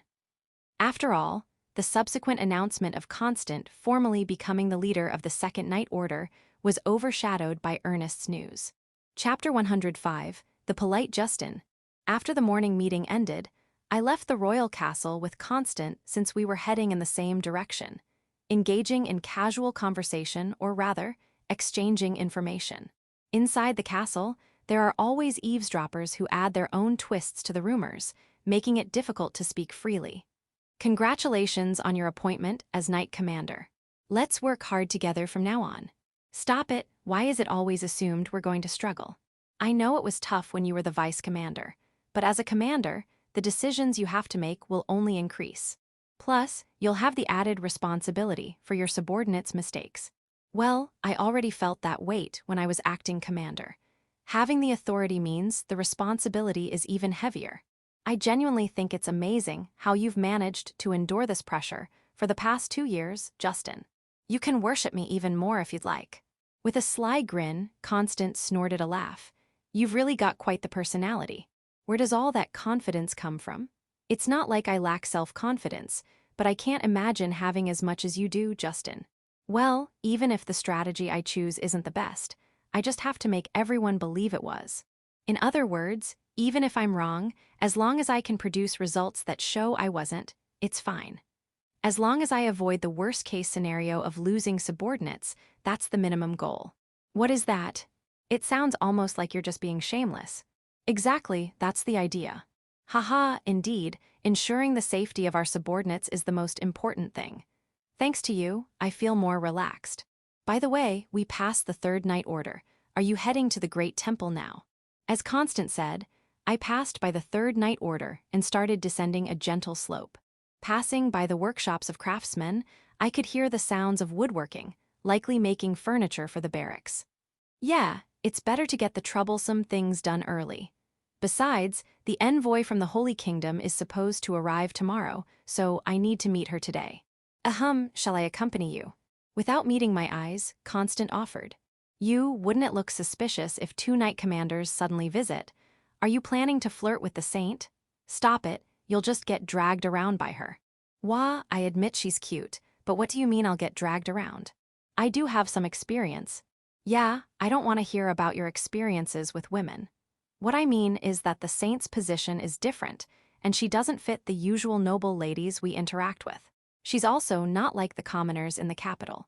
She just started living here after coming from a village deep in the mountains. Constant, being a knight noble, wouldn't have an issue marrying a commoner, but depending on the situation, his wife might need to have some level of education. The saint probably has limited literacy skills. I'm not saying I want something to happen with the saint, don't misunderstand me. Got it, well, I'm going now. See you later. I wonder why he doesn't want to meet my eyes. I wanted to tease him about it, but I need to hurry before it overlaps with lunchtime. Turning the corner on the road opposite the workshop, I took a shortcut to the Great Temple, parting ways with Constant there. When I arrived at the Great Temple, which normally would have its gates open for worshippers, I found all but a small service entrance closed. Seeing a holy knight guarding the gate, it was likely due to the envoy from the Holy Kingdom. I called out to a holy knight I recognized from the expedition to find Jean. Thank you for your hard work. I don't have an appointment, but is the saint here? It would be great if Commander Axel could join as well. Commander Vanier. The saint is currently having a tea party in the courtyard with someone from the Holy Kingdom. Commander Axel should be there too. It's an unofficial event, so there shouldn't be any issue if you meet them. I see, thank you. If they're busy, I'll leave soon. I came to discuss the escort for the trip to the Holy Kingdom. We'll take care of your horse, so please go ahead. It seemed like he was a reasonable guy, and the moment I mentioned escorting to the Holy Kingdom, he had a startled expression. I entrusted my beloved horse Elena to the Holy Knight and headed towards the courtyard of the Grand Temple. If you make a large donation, they might serve you tea in the reception room or courtyard, so it's a place most nobles who donate have visited. The high priest couldn't come due to his advanced age, but he was really looking forward to meeting the Saintess. I see.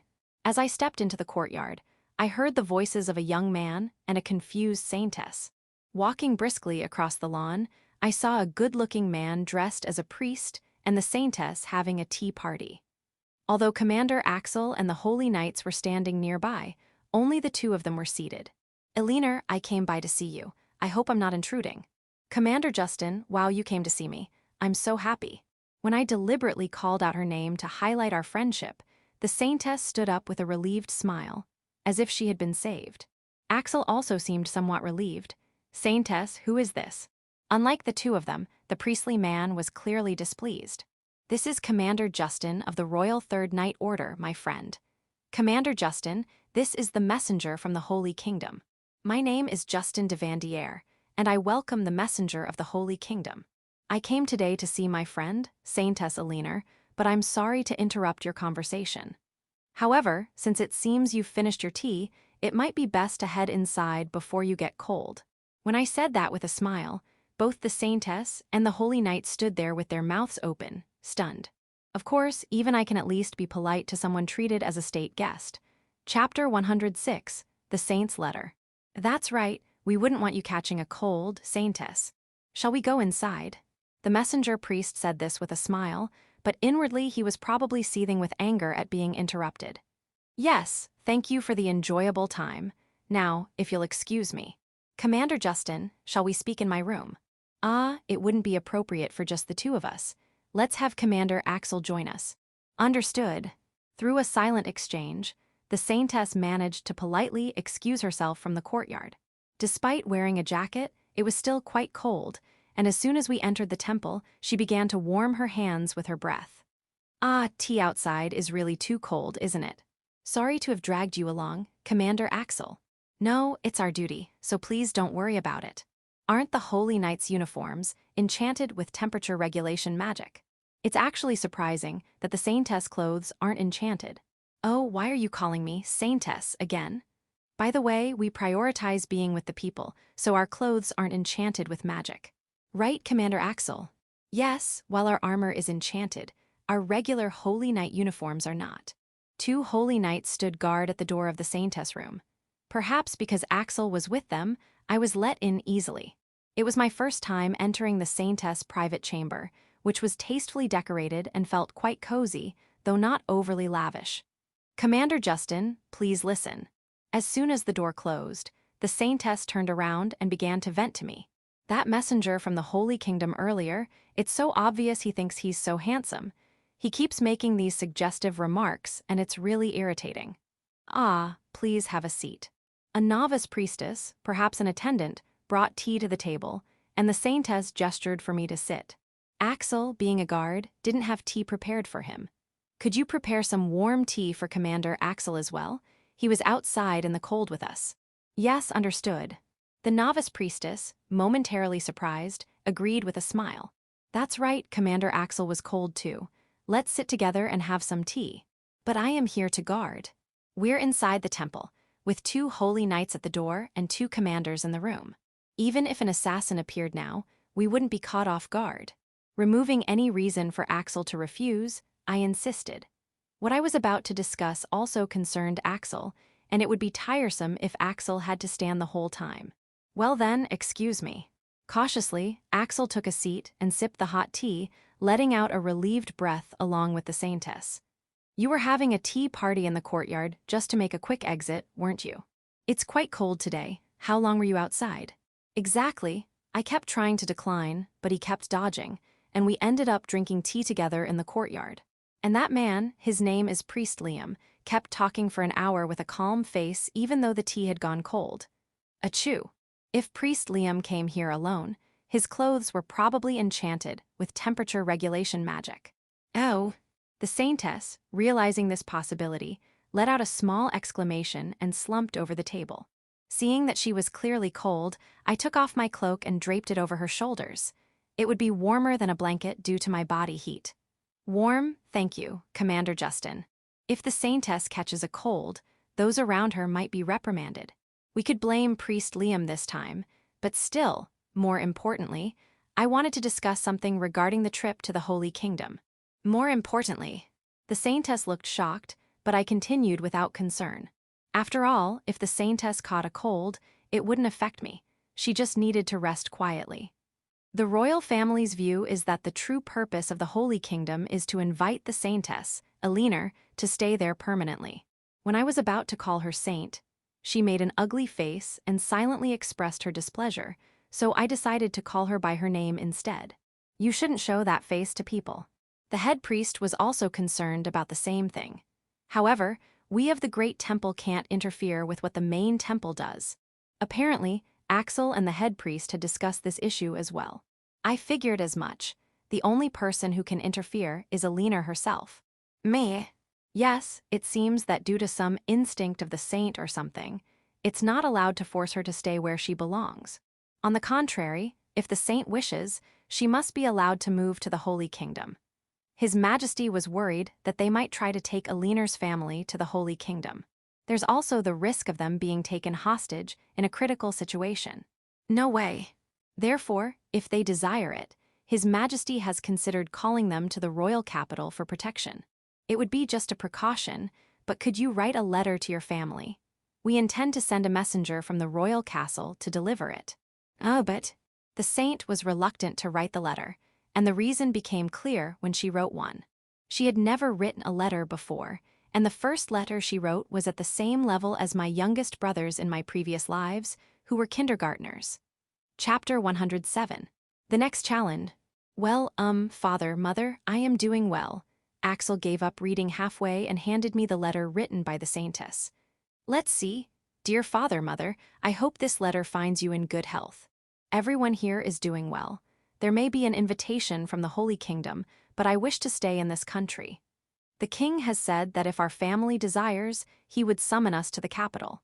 Once things settle down, I want to see everyone. From Elena, does that sound right? Yes, that's exactly it. Incredible, you read that letter so fluently. The Saintess nodded. Meanwhile, Axel was surprised and inadvertently made a somewhat rude remark. Well, it was thanks to my younger twin brother, who had been bringing home letters written in the park every day since learning hiragana. Then, I'll write the same thing here in easy-to-read handwriting. Even if Elena's parents can't read, the village chief should understand. It might be good to add some explanatory notes. All right, now with this, they should recognize Elena's handwriting above. And Elena's parents will realize that Elena can write a letter now just by looking at them. They will surely be delighted, won't they? Hee, I hope so. Thank you, Captain Justin. Since there were only a few lines on a single sheet of stationery, I quickly wrote a corrected version with mirror writing and corrected spelling mistakes below, and also included a simple explanation of the situation. Now I'll keep this letter and entrust it to the royal messenger. If Elena's return from the Holy Kingdom is scheduled earlier than planned, I'll ask His Majesty if it's okay to stop by Elena's parents' house. Both the Grand Temple and the country would be happier if the Saintess had to leave here less often. Wow, thank you very much. I hope you can come back soon, Saintess. Axel watched the happy Elena with a gentle smile. I guess I should write about the Saintess environment as well. After collecting the Saintess letter, I decided to return to the dormitory for the time being. Justin, Elena, welcome back. It had become customary whenever I left Jess. He would jump out of the dormitory entrance like a dog waiting for its master. I'm back, Jess. Shall we go to the stable today? Yeah. I lifted Jess up and sat him in front of me. Elena seemed to understand and started walking slowly towards the stable.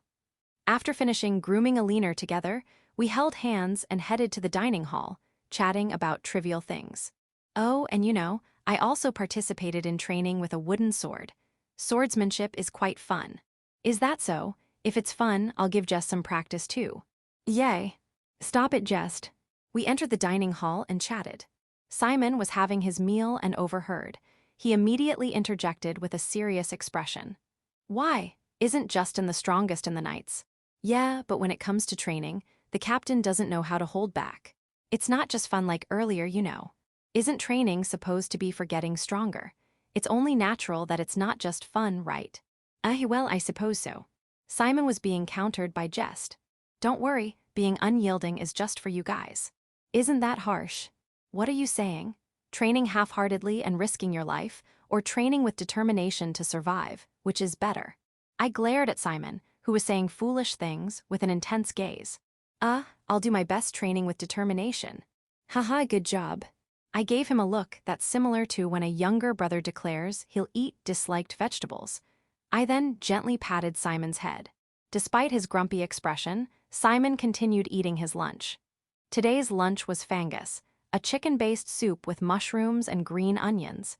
It used to be bland, but the chefs had experimented with herbs and spices, significantly improving its flavor. I tore off a piece of tough bread, dipped it in the soup, and ate it. The bread wasn't soaked in soup for long, so it wasn't soggy. It was more rough and chewy. There's no convenient dry yeast.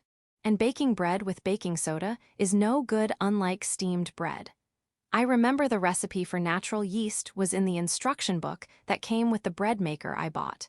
It came with a dedicated cup. But after trying it once, I stopped making it because dry yeast was easier. I think you could make it with apples, strawberries, or grapes. I wish the Saintess had known how to make soft bread, but I don't remember any description about the bread.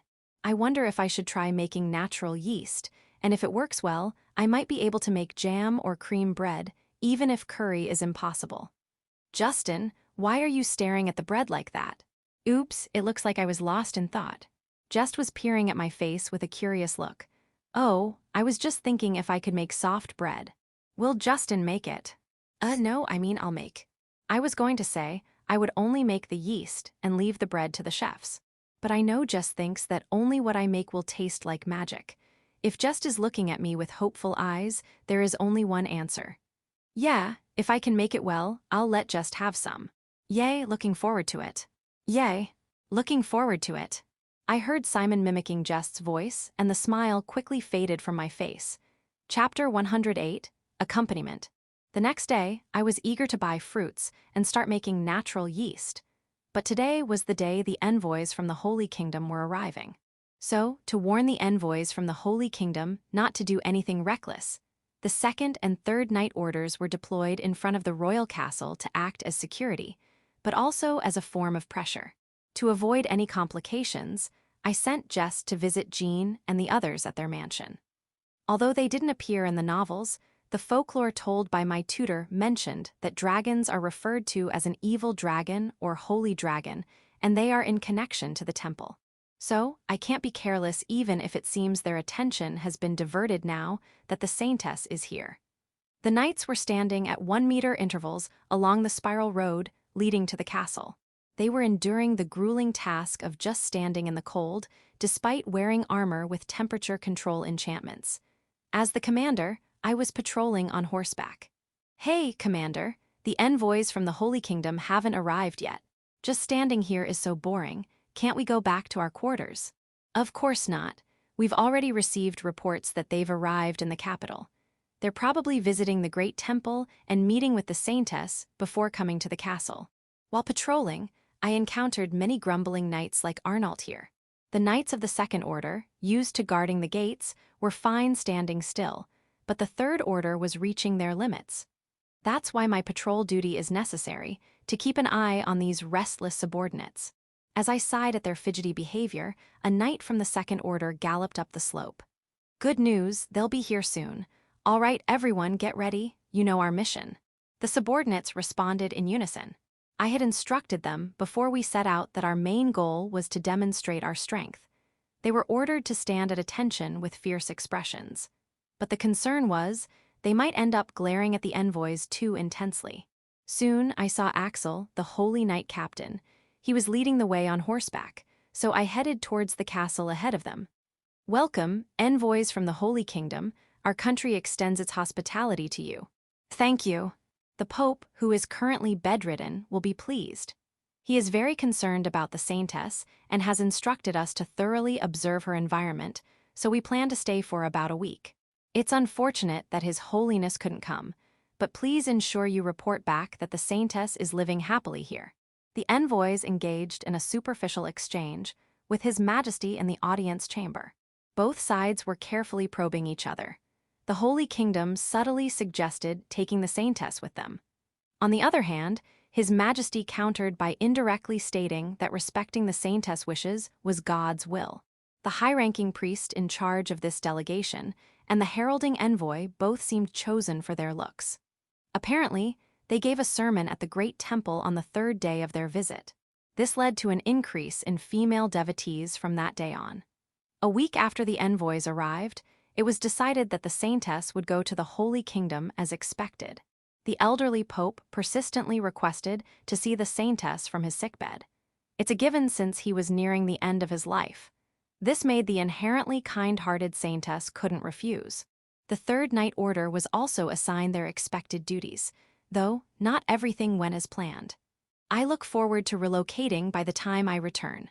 Yes, our furniture should be ready in about 2 weeks. Try not to trouble Justin too much. What do you take me for? There will be no problems, rest assured. As you can tell from this exchange, a team was formed to go with the Saintess. It consisted of 20 people for domestic subjugation and 10 people for the Saintess protection. Both Jean and Jess were also assigned to be with them. Originally, I planned to have Jess stay behind, but Jean said she would accompany him this time. The Third Night Order and the Holy Knights of the Great Temple know Jean's true identity, but others don't. If you get into trouble, come to me before taking action. I said there would be no problem. I sometimes go shopping in human towns. This time, I'm coming because Jess is worried about a girl named Elena. Jess, that's news to me. Yes, you see, when I talked to Elena recently, she was worried about not being able to return from the Holy Kingdom. If Mom is with her, we can fly back to the capital if necessary, right? While I was discussing the escort arrangements to the Holy Kingdom with Axel, Jess and the Saintess had been having tea together. Perhaps they talked about it then. Wait a minute. Is Jean really planning to go to the Holy Kingdom? If she goes to the main temple, won't she get involved in trouble or cause some? Stop being so repetitive. I've told you multiple times. Besides, if there were only knights, there would be times when that girl is alone with the Holy Kingdom people. If something happens, even the Holy Kingdom won't be able to object if it's the will of a dragon. It's true that the female priests from the Holy Kingdom are also coming. In that case, the ones taking care of the Saintess would only be those from the temple. Jean's final remark was somewhat ominous, but arguing further would be pointless. In the end, a large group consisting of 30 envoys from the Holy Kingdom, 10 holy knights from the Great Temple as return escorts, 30 members of the Third Knight Order, and 2 dragons set off. Chapter 109, Eleanor's Smug Face. The vanguard role is taken by the holy knights from the Great Temple. And right behind them, the holy knights of the Holy Kingdom are guarding the 2 carriages. Incidentally, the 2 carriages carry high-ranking priests, the Saintess, and female priests who are here as attendants. But the expression on the Saintess' face as she got into the carriage was like that of someone being taken away by a human trafficker. We, the Third Knight Order, are tasked with guarding the rear. A carriage provided by the royal family is also accompanying us. Naturally, Jean and Jess are riding in that carriage. The royal carriage is soundproofed, so we can't hear their voices, but the 2 visible through the window seem to be having a great time talking.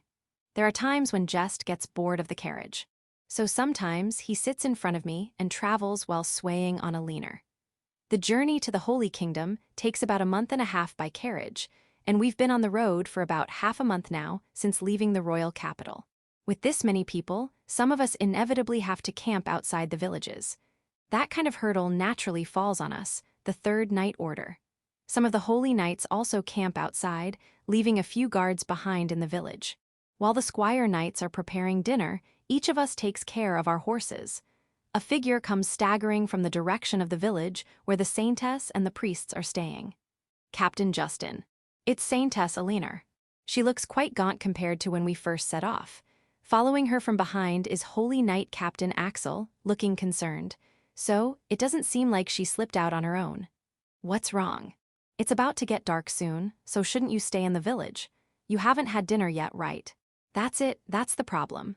I want to eat here. I can't complain about the food provided in the village, but I've almost said several times that I want to cook during the journey. But I can't say that. And in the carriage, it's always difficult discussions about gods and the Holy Kingdom. I want to ride in Jess's carriage. The holy knights are camping on the opposite side of the village, so they can't hear her, and she's saying whatever she wants. Axel, who knows about the Saintess cooking skills, is smiling wryly but nodding slightly. He probably feels the same way. If only I could ride Captain Justin's horse even once every few days like Jess. He always looks so happy. I'm envious. Elena here also looks happy being taken care of by Captain Justin every day. Saintess Elena looks up at my beloved horse, Elena, enviously. My horse's snort in response makes it look like she's wearing a smug face. Well, Elena has been working hard every day walking long distances. I need to reward her properly. When I stroke her muzzle, Elena nuzzles her face into my chest affectionately. I want to be pampered too. Looks like she wants to be pampered, Captain Axel. Good luck. What, eh? I'm already busy pampering Elena and Jess, so spare me from pampering the Saintess too. Leaving it to Axel, who is usually with her, should be the right decision. But being a holy knight, it's clear he's not used to dealing with women. Oh, right, Captain Axel. After you part ways with the Third Knight Order led by me, try to have Jean and Vice Captain Orel accompany the Saintess as much as possible. Since Jean is also a woman, the Saintess won't be left only with people from the temple. Tell the folks in the Holy Kingdom that Elena wants that too. Perhaps because I referred to her as the Saintess, she looked a bit disgruntled. So I tried to call her by her name. It seemed to work, as she nodded with a normal expression. Understood, but I haven't really talked much with the vice captain. Then start getting used to it now. Don't worry. Although he's had a failed marriage, he's a noble and knows how to escort a lady. Orel, come here for a moment. I called Orel, who was putting away the horse grooming tools into his magic bag. What's up? With the Saintess and Captain Axel here, did something happen?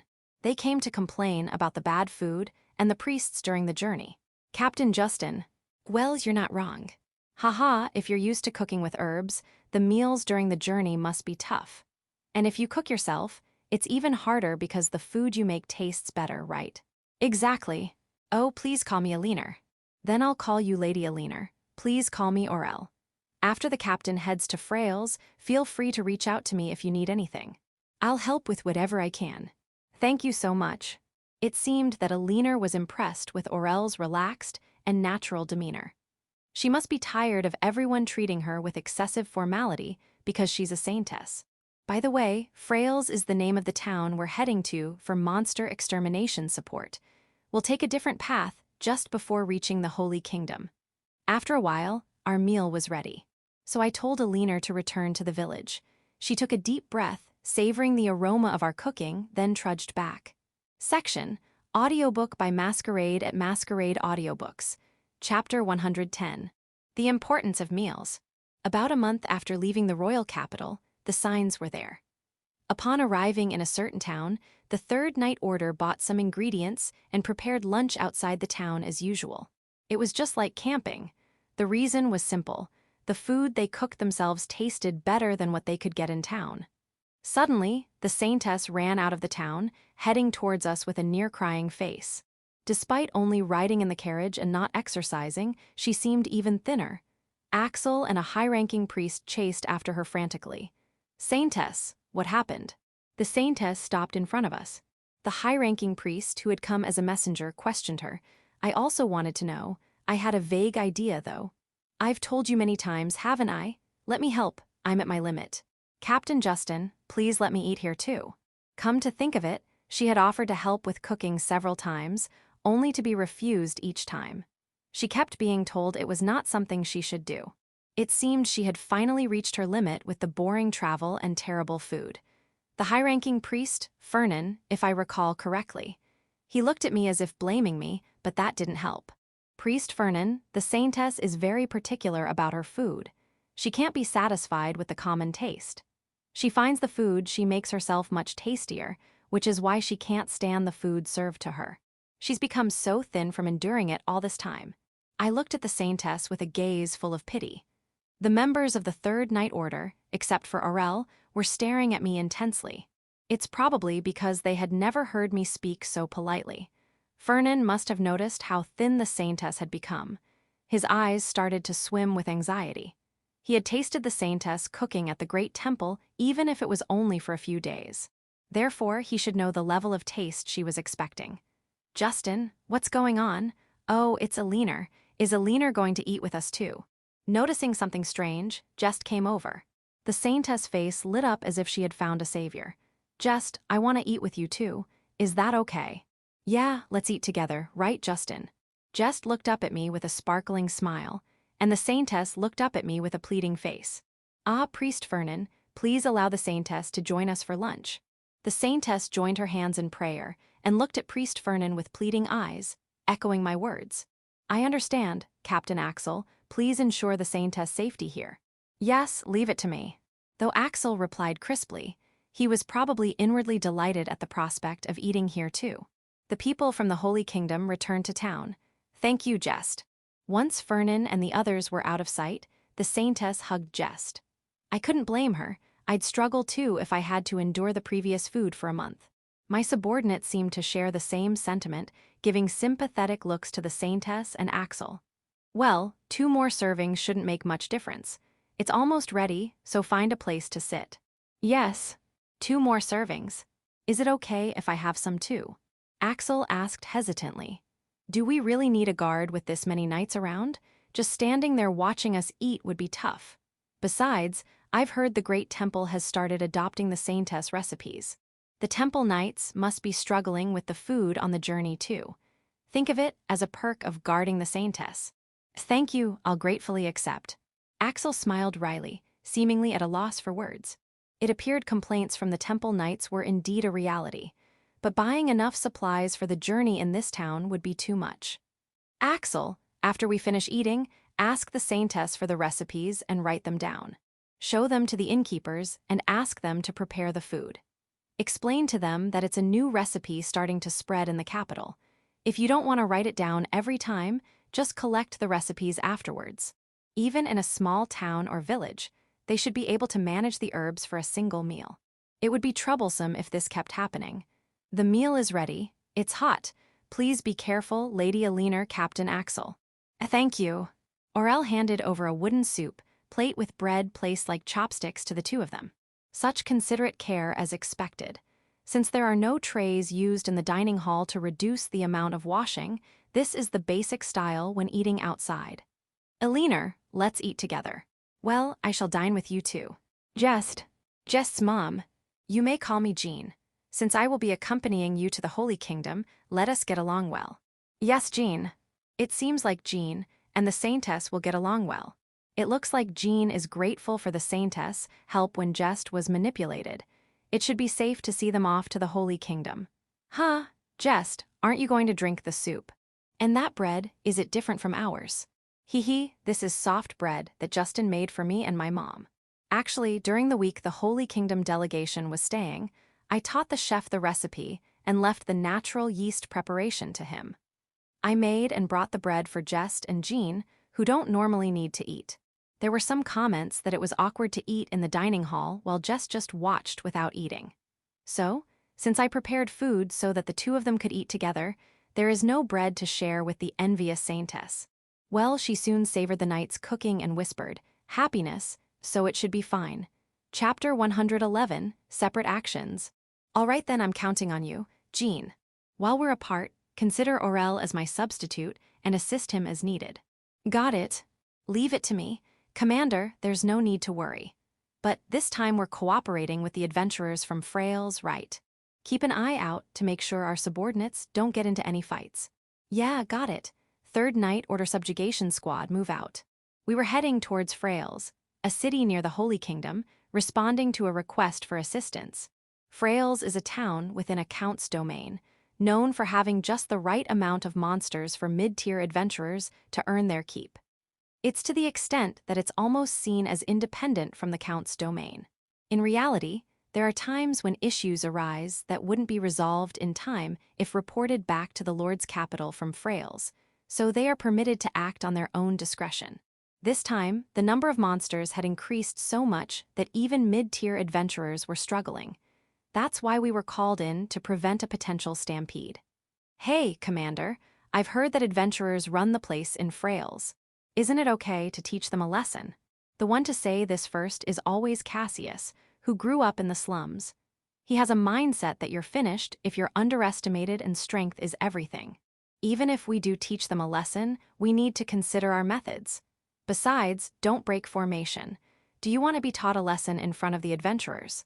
Cassius, part of Elliot's squad, should be 2 squads behind Justin's squad.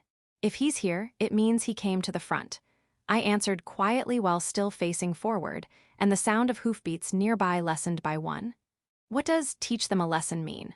Jean and the Saint had taken the carriage provided by the royal family. Because of that, Jess is sitting in front of me right now. He asked me so as he looked up. Teaching them a lesson means making them understand the situation properly. Cassius came to the front and broke formation, right? That's a violation of order, so we'll make sure he understands not to do it again. I see.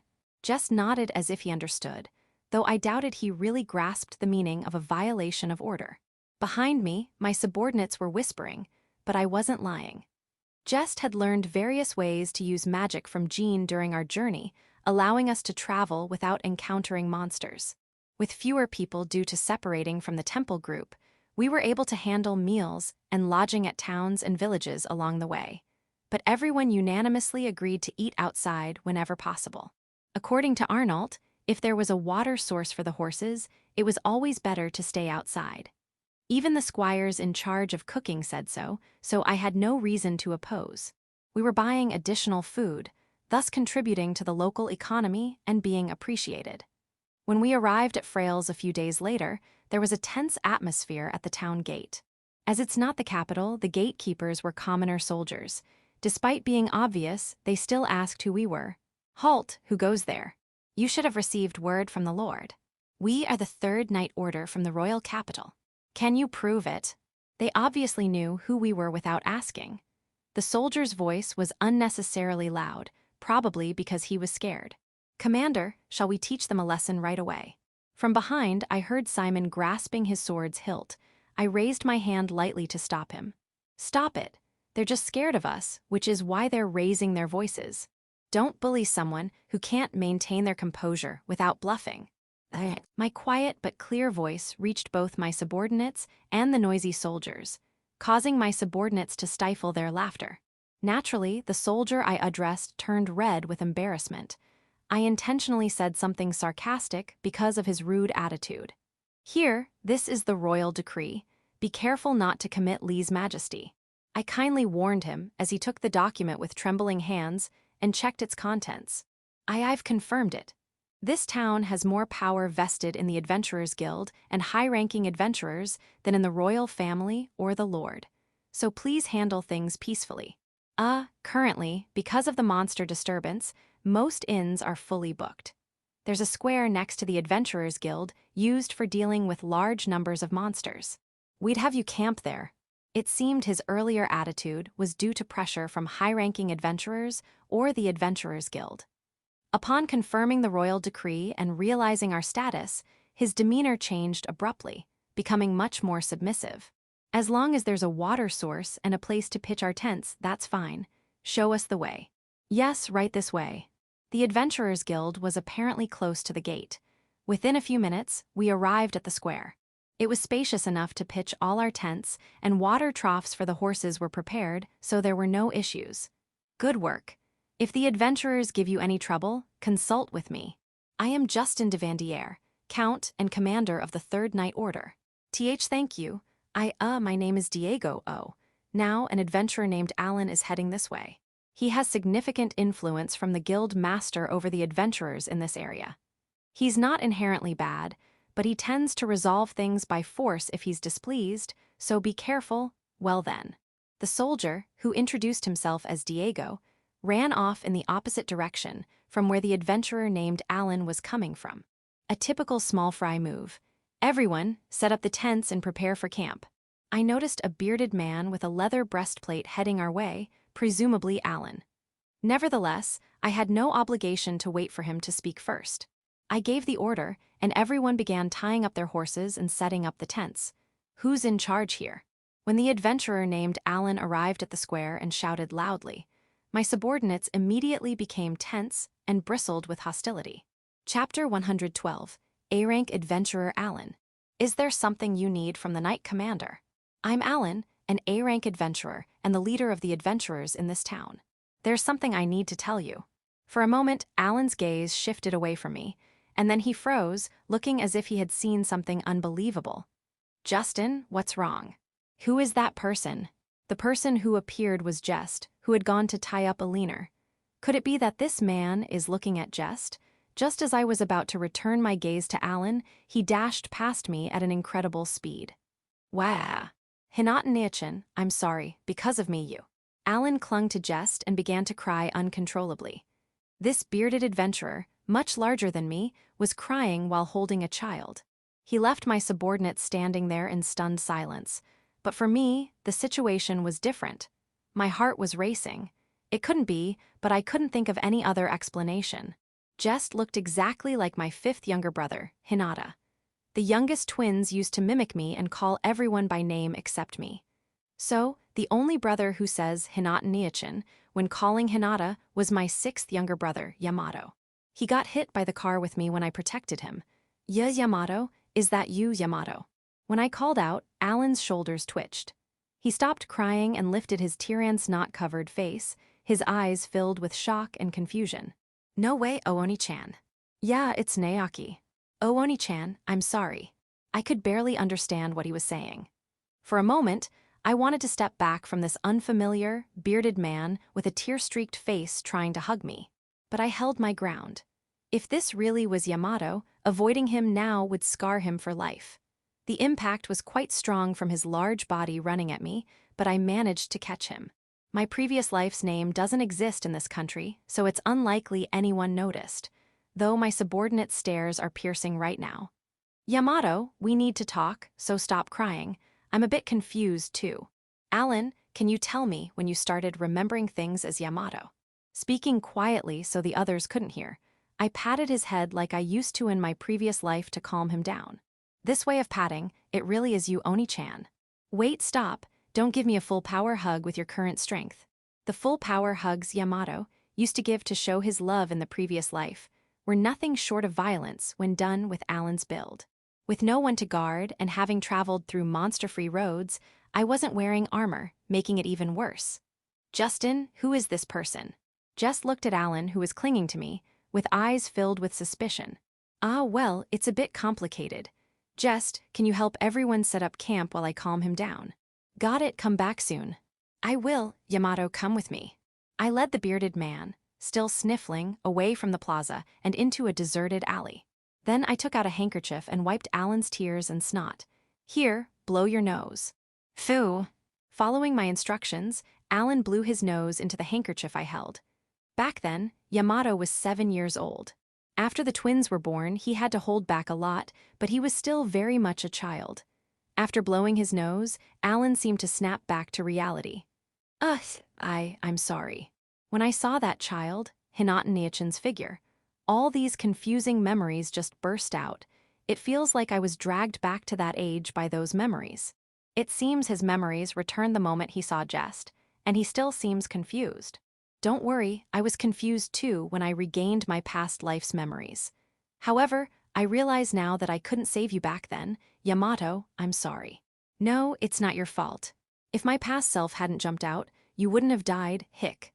It seems his mind is still influenced by his memories, as tears began to flow again from his amber eyes. All right, it's in the past now. You didn't do it on purpose, so stop crying. Cleanse. I used a cleansing spell to clean the soaked handkerchief and wiped his face again. Magic, Oni-chan, are you a noble? Oh yeah, the guild master said the knight commander is a noble. Yes, I was the third son of a marquis, but now I've become a count by my own efforts. My subordinates are rough commoners who usually specialize in monster subjugation, so don't pick fights with them. You came here to assert dominance, didn't you? I'm sorry, but now, you're the younger brother, right? Hee. This is Yamato, this is Yamato, this is Yamato. I struggled to keep myself from reacting negatively to the childish mannerisms of this bearded man. From now on, I'll call you Allan. You can call me Oni-chan. Well, given how you look now, that's a bit much, so call me Aniki or Commander Justin. My current name is Justin de Vanier. Okay, I'll call you Aniki from now on. Ah, damn it. My speech keeps reverting to my past self's way of talking. Ha, after a night's sleep, your memories should settle down. Go home and rest today. Tomorrow, we plan to discuss strategies with the guildmaster included, right? If coordination is difficult, we can at least avoid interfering with each other. There's no time for disputes when it comes to protecting the town. Got it. See you tomorrow at the Adventurers Guild, Aniki. Yeah. He'll probably ask about Jess again once he's calmed down tomorrow. I watched Allan, with his red and swollen eyes, walk away before returning to the plaza where Jess and my subordinates were waiting. Chapter 113, The Adventurers Guild in Frails. As expected, the subordinates of Justin's unit were the first to approach us when we returned to the square. They were probably tasked with gathering information from the surrounding area. Is the camp preparation complete? It's done, but more importantly, I think you need to explain something to us, Commander. Arnault asked with an overly cheerful smile. The other members of Justin's unit nodded in agreement, and the subordinates of the other units were clearly eavesdropping. Sigh, that guy, he parted ways with someone who looked exactly like Jess. He was an old acquaintance of mine from a long time ago. Back when we looked completely different from now, I was surprised since I didn't recognize him, but he seemed confused too. I decided to let him go for today. But didn't he call you Big Brother? Isn't that guy Allan way older than you? Yeah, well, that's true. I hesitated at Simon's remark, searching desperately for a good excuse. Did that person stop crying? While I was internally panicking, just peeked out from between the subordinates. I crouched down to make eye contact with Jess. Yeah, he cried because he saw you, who looks just like someone he knew who passed away without being able to say goodbye. I was happy to reunite with Yamato, but knowing I hadn't been able to save him left me with mixed feelings. Oh, so that's why you cried when Jess first transformed? Because he looked just like someone you lost as a child. Who said you cried because Jess was cute? You did. Ouch. Cassius' comment was met with simultaneous head slaps from Elliot and Aimdio of the same unit. My subordinates were left stunned. Commander cried. Simon exclaimed in surprise, and the others were equally shocked. They hadn't seen me cry because they were inside the tent at the time. Just like when Commander saved that child in the Talaron Margrave's forest, he has always been different since then. I like the Commander the way he is now. I like Justin too. Hearing Simon's words, Just clung to my neck. Ah yes, this is how a full power hug is supposed to be. If Just had truly hugged me with full force, I would definitely die. I hugged Just back. Feeling the familiar size, I tried to replace the memory of Allan's touch from earlier. In my past life, Yamato was even smaller than this Just. Even though the days are getting longer, the sun is about to set. Everyone, start taking care of your horses and preparing dinner. With Jess still in my arms, I headed to where Elena was tied up. After taking care of Elena together, Jess and I headed to the adjacent Adventurers Guild, hand in hand. Justin, where are we going next? You probably noticed the commotion, but we need to report our arrival to the Guildmaster and give a warning. Ahem. As we entered the Adventurers Guild, all eyes turned to us. Even the ones at the attached tavern were looking at us. Many were sizing us up or grinning as if anticipating something. They likely thought Allan had put me in my place. On another hand, some of them seemed to be waiting for Allan to handle things for them. One of the guild staff noticed me and hurried out from behind the counter. He appeared to be a middle-aged man with a lot of stress, possibly the administrative head. Are you perhaps from the Third Knight Order? Yes, I'm Commander Justin de Vanier, Count of Vanier. Although I'm a noble, treat me as just a knight for now. I came to inform the guildmaster of our arrival. I see, by the way, who is this child? The staff member looked at Jess.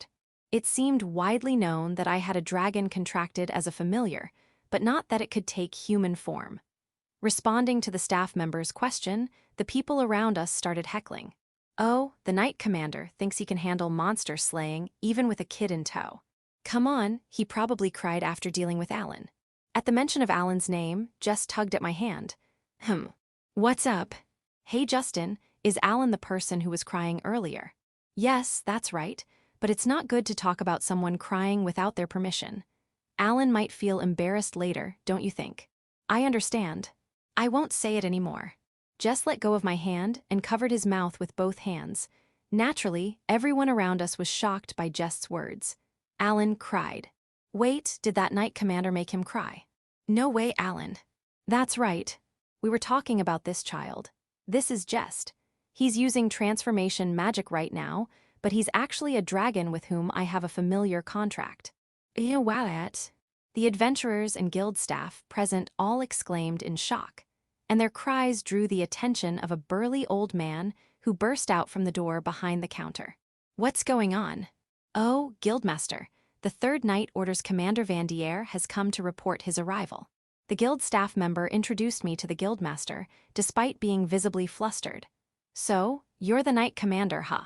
Thanks for responding to our request for assistance. But let me tell you, this town's adventurers are led by an A-rank adventurer named Allan.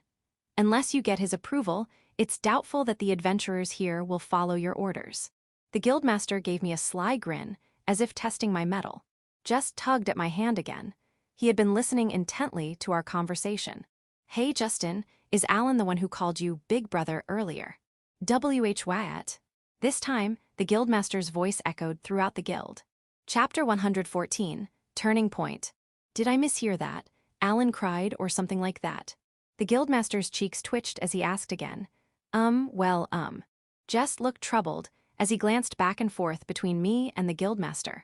After thinking for a moment, he looked up at the Guildmaster. You know, it would be unfair to Allan if I told you without his permission, so I won't say anything. With that, he covered his mouth with both hands again. I would have patted his head and praised him for understanding and keeping his promise if no one was watching. What the heck? It's true. Wait, I didn't say anything. Jess started to panic at the Guildmaster's reaction. I patted his head to calm him down. Don't worry, Jess didn't say anything, so he's not at fault. The Guildmaster just figured it out on his own.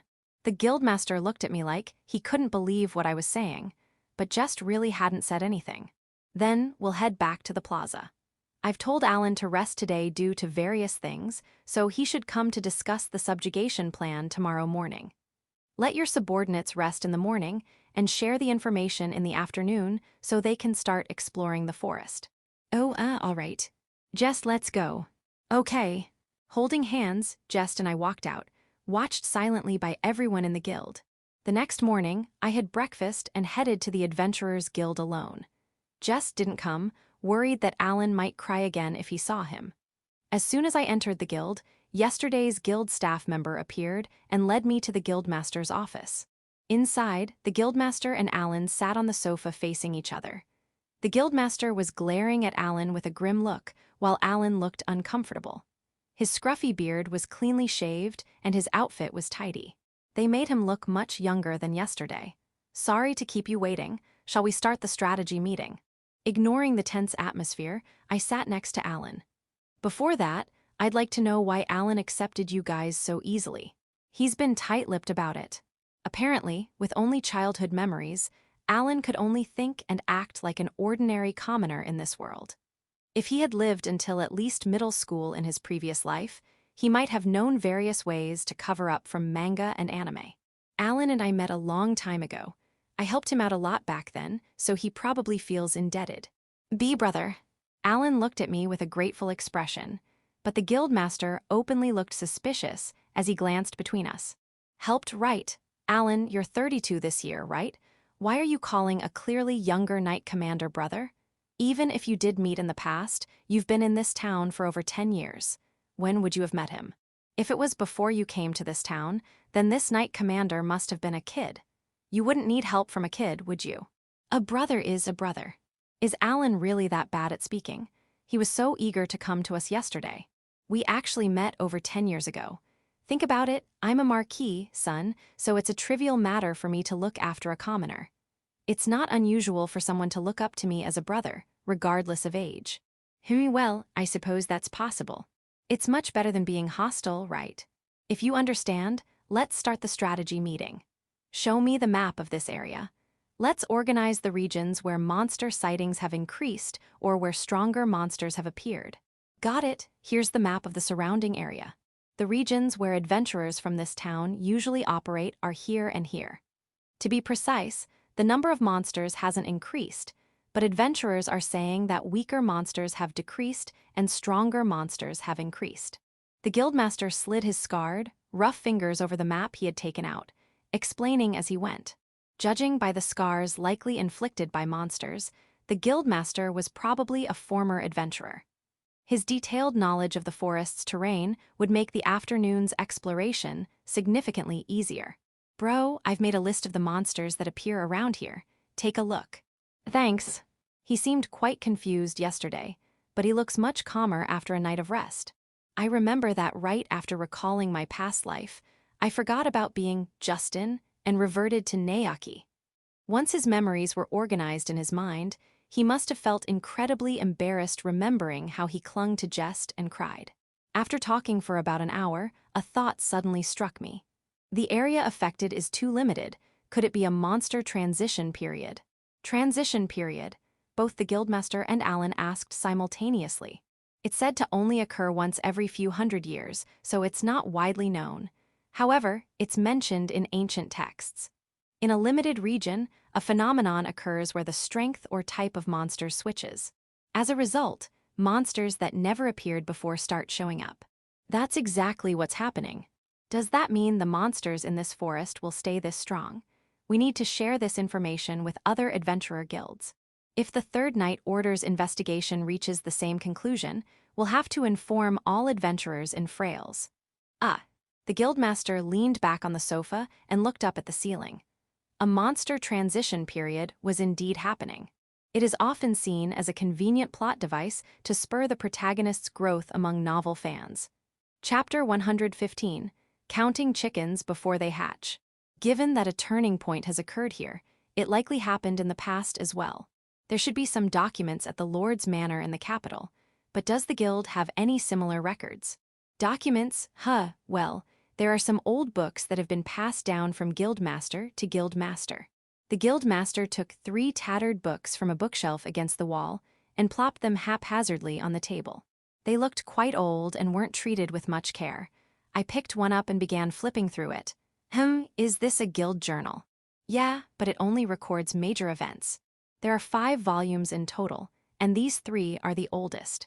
Since this guild has been around for about 500 years, you can think of each volume as covering roughly a century. Most of the major events recorded are things like the appearance of rare monsters or new species. It would be troublesome if big events happened frequently. Here it is. This section is full of monster illustrations, so it must be significant. Yep, as I thought. It seems there used to be a small dungeon here, but it dried up and collapsed. That large depression you mentioned earlier is probably the site where the dungeon caved in. There was a dungeon here. The guild master raised his voice in surprise, though I intended the explanation for Allan. Why didn't the guild master know about this? You haven't read these journals, have you? Well, the previous guild master told me that as long as I read the latest volume, I'd be fine. The guild master averted his eyes conspicuously. I skimmed through the book and reread the parts around the illustrations. Well, whatever. It seems the monsters in the area weakened when the dungeon collapsed. The creatures depicted here started appearing around that time. Based on the reports I've seen, they match the monsters that have recently appeared. This suggests that the effects of the dungeon's depletion are diminishing, and the original monsters are starting to reappear. It might even mean that the dungeon could revive in the future. You're amazing, brother. Allan's expression mirrored that of Yamato when he would say, "You're awesome, big brother," which made me smile involuntarily. Rather than worrying about subjugation, the talk is about raising the rank of adventurers in Frails. Low-rank adventurers will likely have to move to other towns. The guild should suggest suitable towns for them to go to. Also, make sure to inform all the adventure guilds and attract high-rank adventurers here. That's the only way. Looks like things are going to get busy for a while. The guild master stood up and began preparing some documents at his desk. Hey, brother, what about the subjugation plan? Until we can attract high-rank adventurers, we need to reduce the number of monsters that are too much for the current adventurers to handle. Assign those of D rank or below to town defense. If any monsters escape in a frenzy during the subjugation, only adventurers of C rank and above will be able to deal with them. True, even D rank adventurers can handle stray bear-type monsters if they have the numbers. It would be best to limit the subjugation team to C rank and above. Judging by the adventurers' attitudes, it's better not to do a joint operation. Let the adventurers handle the eastern side of the depression, and the Third Night Order handle the western side. What if it's adventurers? I can manage them, so let's do it together. The way knights and adventurers coordinate is different. Given that you've been able to manage adventurers so far, I can trust you with this. Handle that side. We'll return to town each night, and in about 3 days, we should be able to reduce their numbers sufficiently. All right, I understand. Allan visibly slumped his shoulders in disappointment. Perhaps he was glad to have a reliable brother around, given how hard he had been working to lead the adventurers of Frails. However, if I were to take charge of both the adventurers and the knights, it would likely provoke resentment from the other adventurers. To comfort him, I ruffled Allan's hair. How about we hold a party to celebrate once the subjugation mission is over? Both knights and adventurers together, I never thought I'd see the day when I could drink with Yamato. I whispered the last part softly, just loud enough for Allan to hear. He beamed with joy. Then if I win a drinking contest, you treat, all right? I'm quite the drinker, you know. Haha, so if you lose, you treat, right? Now we've got something to look forward to after the subjugation. Allan and I copied the strategy map and discussed emergency signals and other details, wrapping up our conversation. Meanwhile, the guild master had been engrossed in paperwork and hadn't looked our way since we started. He was grinning while scribbling something down. Let's see, dungeon, revival possibility there. Hee, this guild's gonna make a fortune.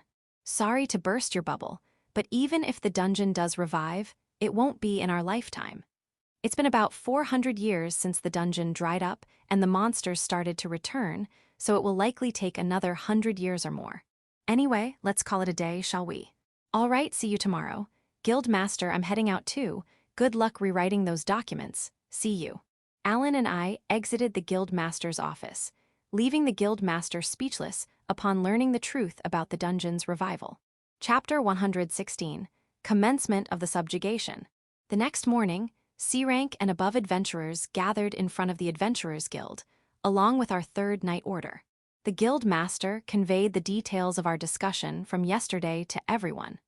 Among the adventurers, some were clearly displeased with Allan's obedience towards me, but they grudgingly stayed quiet for the greater purpose of protecting the town.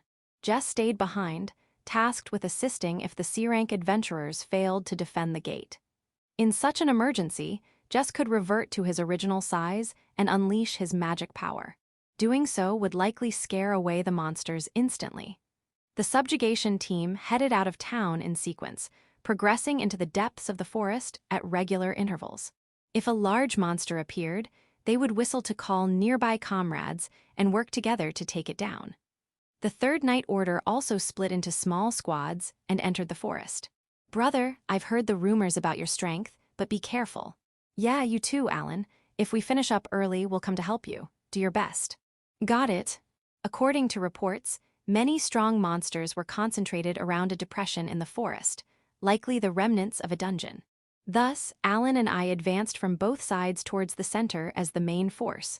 Soon enough, we started hearing the sounds of battle from multiple directions. "Oh, it's starting. Hope something shows up here soon." "If you say that, a mutated type might pop out and take you down first, Simon." "Arnault, don't mess with Simon. I sense something at 11 o'clock. Stay alert." Upon sensing the monster's presence, my subordinates instinctively suppressed their own to prepare for an ambush. We detected the presence of a monster about 100 meters away because it was a blade deer. It is a large creature with blade-like antlers, making it more noticeable than other monsters. I signaled Marius and Arnault to move to the other side of the blade deer.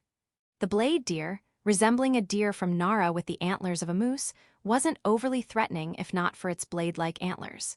The issue was that these antlers were harder than most metals, having destroyed many swords. Marius and Arnault positioned themselves on the far side of the blade deer. Gaspard and Simon also spread out, distancing themselves from me. Unlike weaker monsters, the blade deer didn't mind a bit of presence, which worked to our advantage. Making eye contact, Simon was the first to attack, lunging low from the side of the blade deer. It leapt back to avoid the strike, but Simon managed to leave a shallow wound on its thigh. As it jumped back, Gaspard struck, but the blade deer defended itself by swinging its antlers. The clash of metal echoed as the antlers turned towards Gaspard.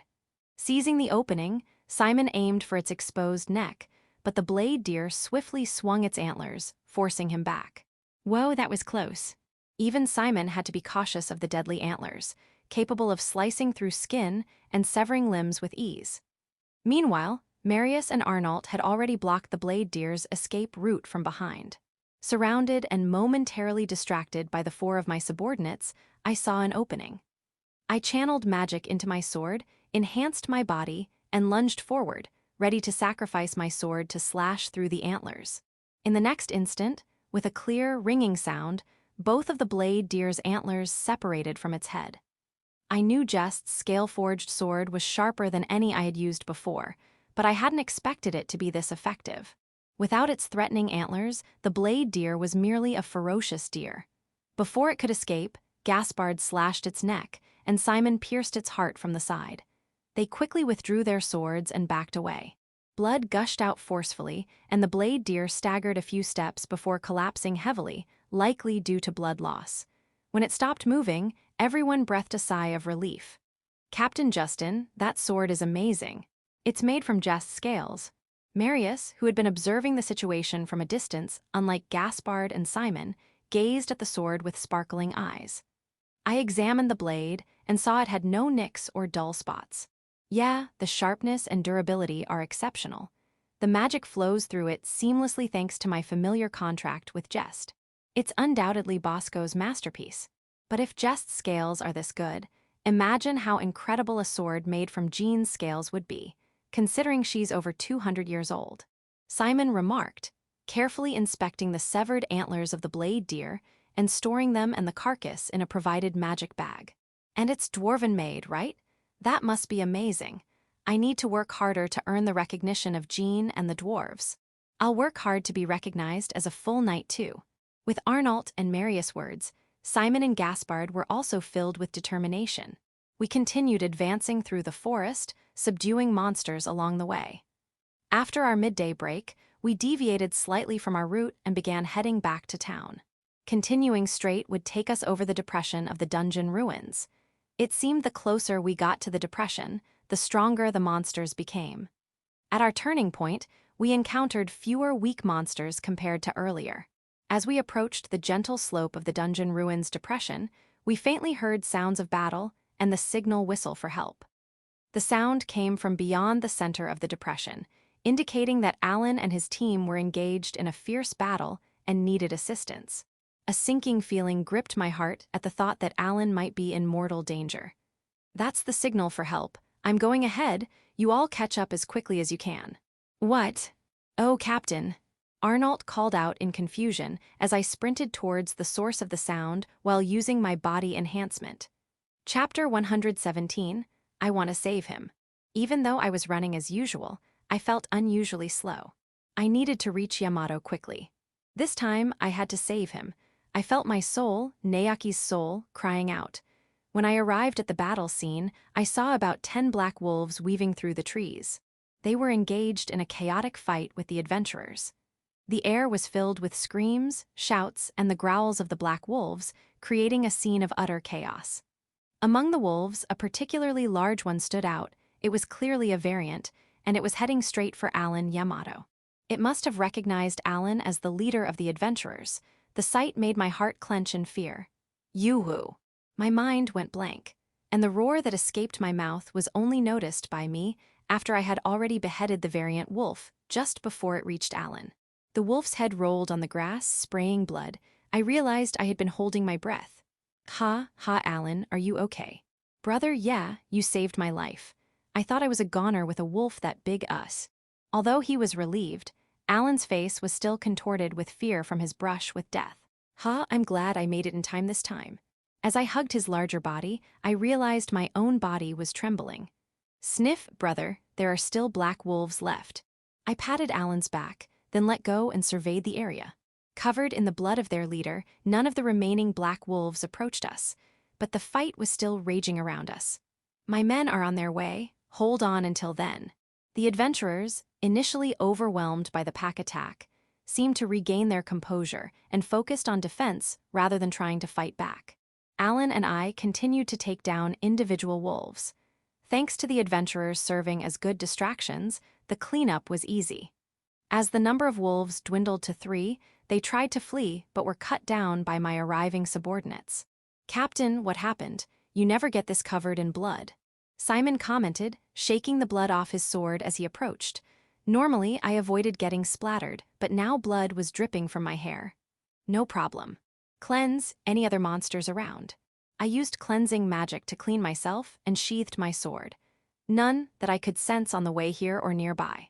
Good, gather the black wolf bodies and let's head back to our original route. I ordered my subordinates while recovering the variant wolf's body. Just as I did that, Simon voiced his discontent. Seriously, we're going back. Can't we just head straight to town from here? Yeah, there are a lot of injured people. It'd be better if we escorted them. Arnault also added a suggestion. Indeed, the adventurers had many wounded. Even the 15 who came for backup were injured. Some were still down and unmoving, barely clinging to life despite the potions they had been given. Leaving them alone in this state was a concern. You're right, Simon, you and I will take the lead. Arnault, you cover the rear. If there are any bodies, store them. It's too painful for them to carry them back. Understood. Some were barely alive or had lost limbs, but fortunately, no one had died. Even with potions, their wounds couldn't fully heal, and groans echoed from the rear as we moved. Allan, Simon, and I led the way, taking care of any monsters we encountered. Captain, are we heading back to the royal capital? Simon asked while storing the recently defeated horn rabbit into the magic bag. I noticed Allan flinch at the mention of returning to the capital. We'll return to the capital after meeting up with the saint. Once she departs from the main temple in the Holy Kingdom, someone will come ahead to inform us. Until then, we can either stay in Frails or wait at the rendezvous point in Salamana. However, there are fewer monsters there, so you might find more to do by staying in Frails. What do you prefer? Well, in that case, let's stay here. We can keep the monsters we hunt during the waiting period as our own earnings, right? It's better to make some pocket money while we wait. Plus, since it's a town for adventurers, I'm sure the entertainment district is pretty lively. Right, Allan? Simon looked at Allan with hopeful eyes. Yeah, the girls come from other towns to earn money from adventurers here, so you can expect a good time. Oh, then you have to tell me about the best places to go. Of course. As my brother's subordinate, I'll recommend the best spots. Woohoo, I can't wait. Hey, you two, don't forget we're still in the forest. Yes, sir. They responded in unison to my stern gaze. Realizing that the once innocent and cute Yamato was no more, I returned to town with a hollow feeling. Chapter 118, Treatment Plan. Hey, it hurts. The healer's magic is exhausted. Bear with it for a while. There were many seriously injured adventurers. We returned to the town of Frails and carried the wounded into the clinic attached to the church. Although the knights had some injuries, fortunately, none were life-threatening or severe enough to end their careers. However, the adventurers weren't as fortunate. There were 2 fatalities and 3 who lost limbs. 5 others were barely clinging to life with the aid of healing magic. Despite using healing potions for emergency treatment, several couldn't leave their beds. Among them was Simon, lying face down in bed and groaning. When we saw the forest's edge, he was excited to go to the brothel and started running. It was then that a boar suddenly lunged at his rear end. It was a regular boar, not a monster. It didn't seem threatening because it usually falls prey to monsters. A potion wouldn't work on the bruises and severe internal bleeding on his buttocks. Drinking a potion or applying it to a cut would heal internal bleeding, but it wouldn't be effective for bruises. He wasn't wearing armor to avoid making noise in the forest, leading to this unfortunate incident. Although everyone who witnessed it couldn't help but laugh, the boar seemed to be fleeing from another monster and kept running. Meanwhile, Simon, who was unable to move, can only curse it at it like a child, making the scene comical. The brothel girls are waiting for me. Simon, be quiet. Everyone here feels the same, so keep it down. Amdo from Elliot's squad was in the same room due to an injury. At 24, he was older than Simon and reprimanded him as a senior. Amdo's leg injury had stopped bleeding thanks to a potion, but his broken bone hadn't fully healed. As such, he was waiting for healing magic. The captain's lucky. You'll probably go to the brothel with Allan, right? Are you serious? What do you expect me to tell Jess to get him to stay behind? It would be a lie to say I didn't want to go. I was feeling quite high-strung after everything that happened, but I didn't want to prioritize it over Jess. I glared at Simon, but he somehow seemed happy. Well, if the captain's holding back too, then those guys won't go either. It's fine as long as I'm not the only one waiting. Simon muttered with relief, burying his face in the pillow. It seemed he was upset because he thought he was the only one waiting while the others enjoyed themselves.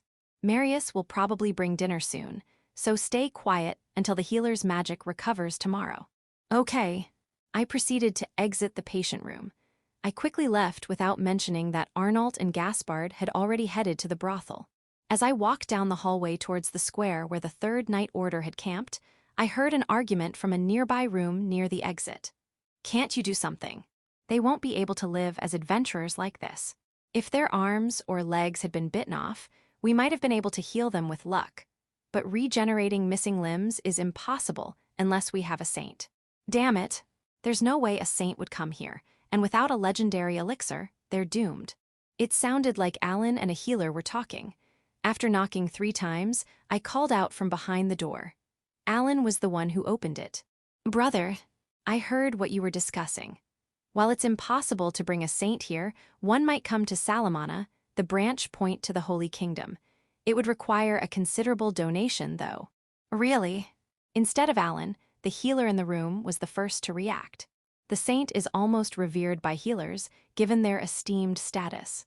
Yes, the saint is currently in the Holy Kingdom, and we escorted her to Salamana as part of her guard. Naturally, we'll be escorting her back. If we move slowly to avoid strain, we should be able to manage. The saint will stay in the Holy Kingdom for a few days, so we should make it in time. I will accompany you and use healing magic as needed to ensure the patients can withstand the journey. The healer offered this with sparkling eyes, clearly eager to meet the saint in person. That's great, but the problem is the donation. If it's for 3 people, we could negotiate with the guild. We gathered a lot of materials in this recent subjugation mission. If we deduct the treatment costs for everyone from the total, the guild shouldn't complain. If any adventurer has an issue with it, remind them that they might need the same help if they lose a limb in the future. With the monsters getting stronger, joint subjugations will become more common.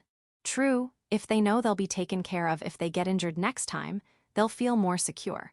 Also, don't forget to warn them that those who get injured, frequently, won't be invited to joint subjugations. Oh, and regarding the saint, I can put in a good word. We're not strangers. Hehe, as expected, you're really reliable brother. Feeling the admiration from my younger brother, I ruffled Allan's hair affectionately before leaving the clinic. Chapter 119, Arrival in Salamana. Are you ready? Yeah, we're all set on this end. 3 days after the subjugation operation, all injuries that could be healed by the healer were completely cured. Right now, we are lined up and ready to head to Salamana.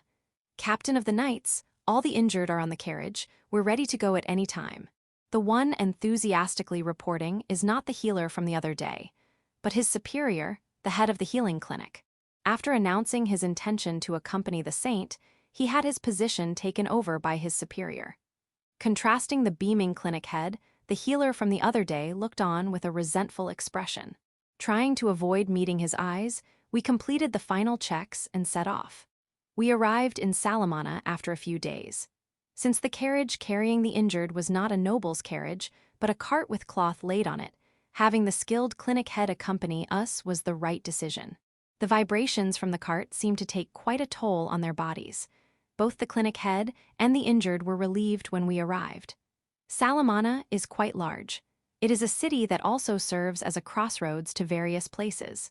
Planning to stay here for a few days, we decided to spread the recipes we've been making at the lodging to score some points with the saint and the holy knights who would return. Incidentally, I also had the head chef register these recipes with the commercial guild before leaving the royal capital. This was to prevent others from registering the recipes and profiting from them without permission, so the usage fee was set to be free. Even in the novel, the saint did the same. The head chef was humbled to be listed as the registrant.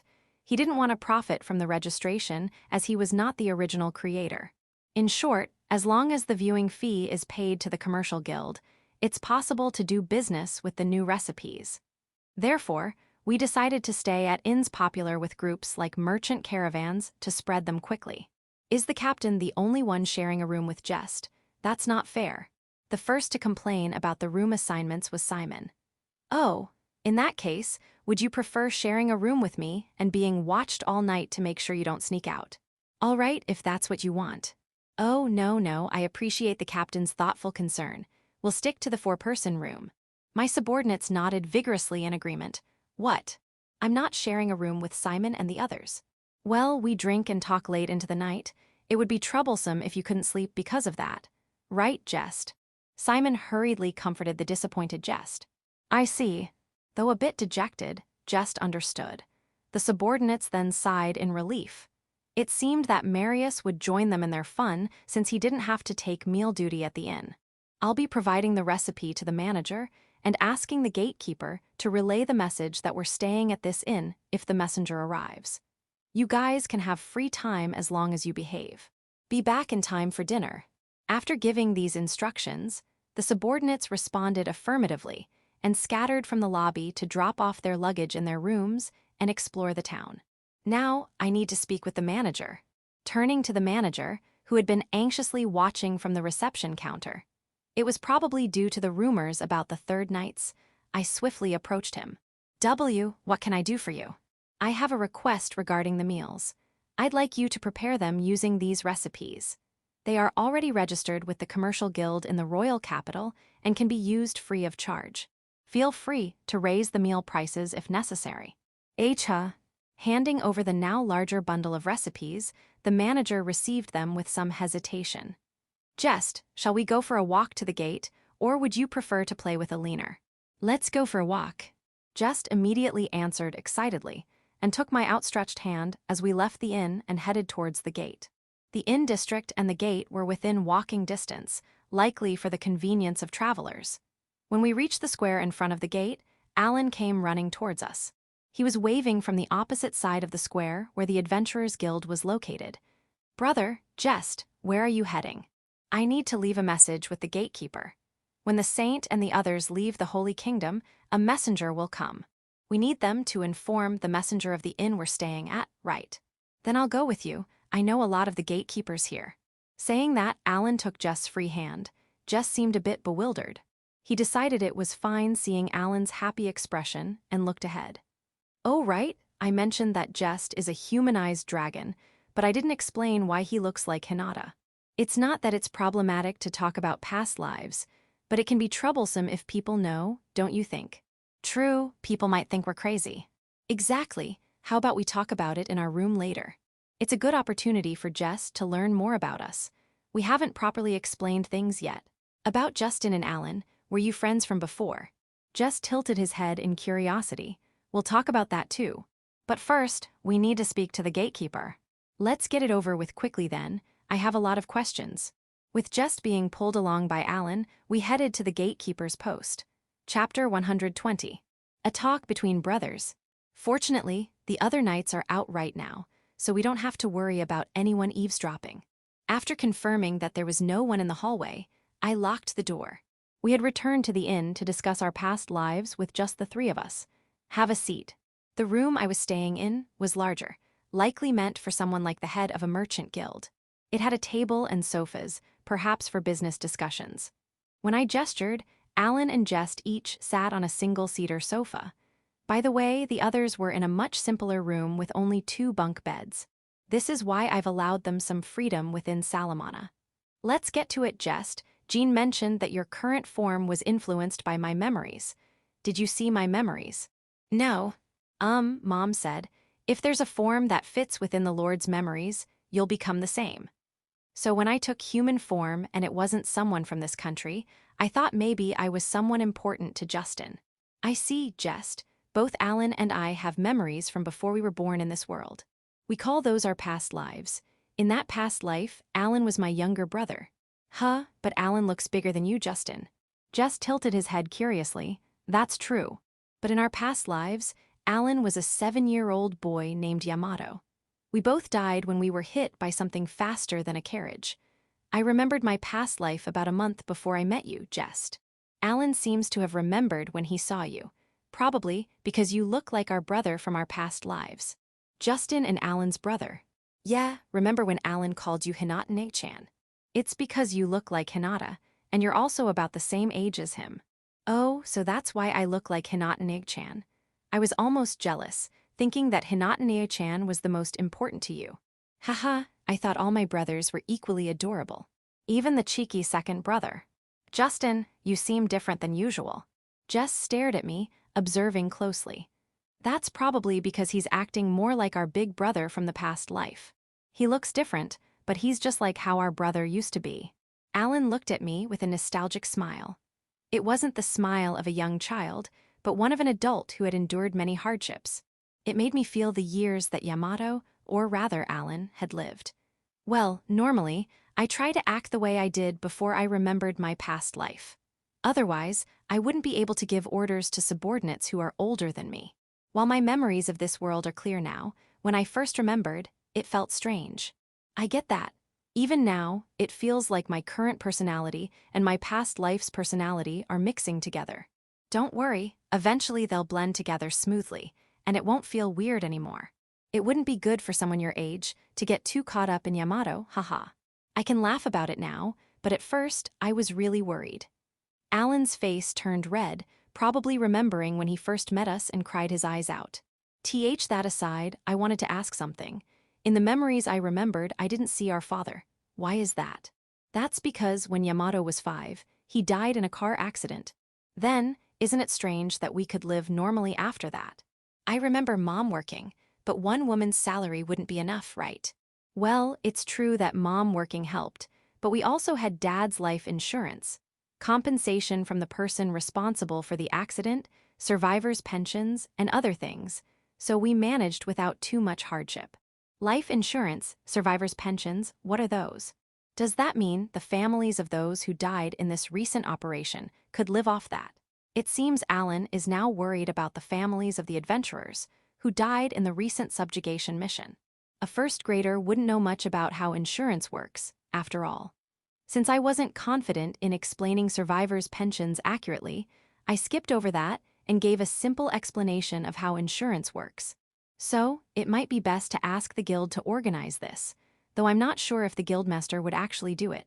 But, sometimes you can't even get insurance if you have dangerous jobs. And adventuring is definitely a dangerous job, right?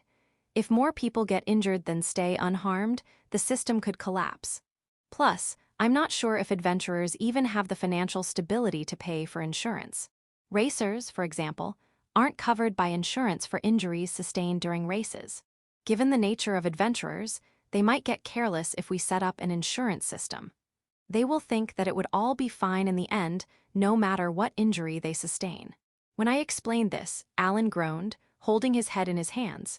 Yeah, if we do it, we might have to limit it to deaths that occur while on the job or impose other specific conditions. There are a lot of things to consider, like how this would increase the workload for guild staff, or how the benefit might only apply if they die in the town where they're registered. It won't be easy.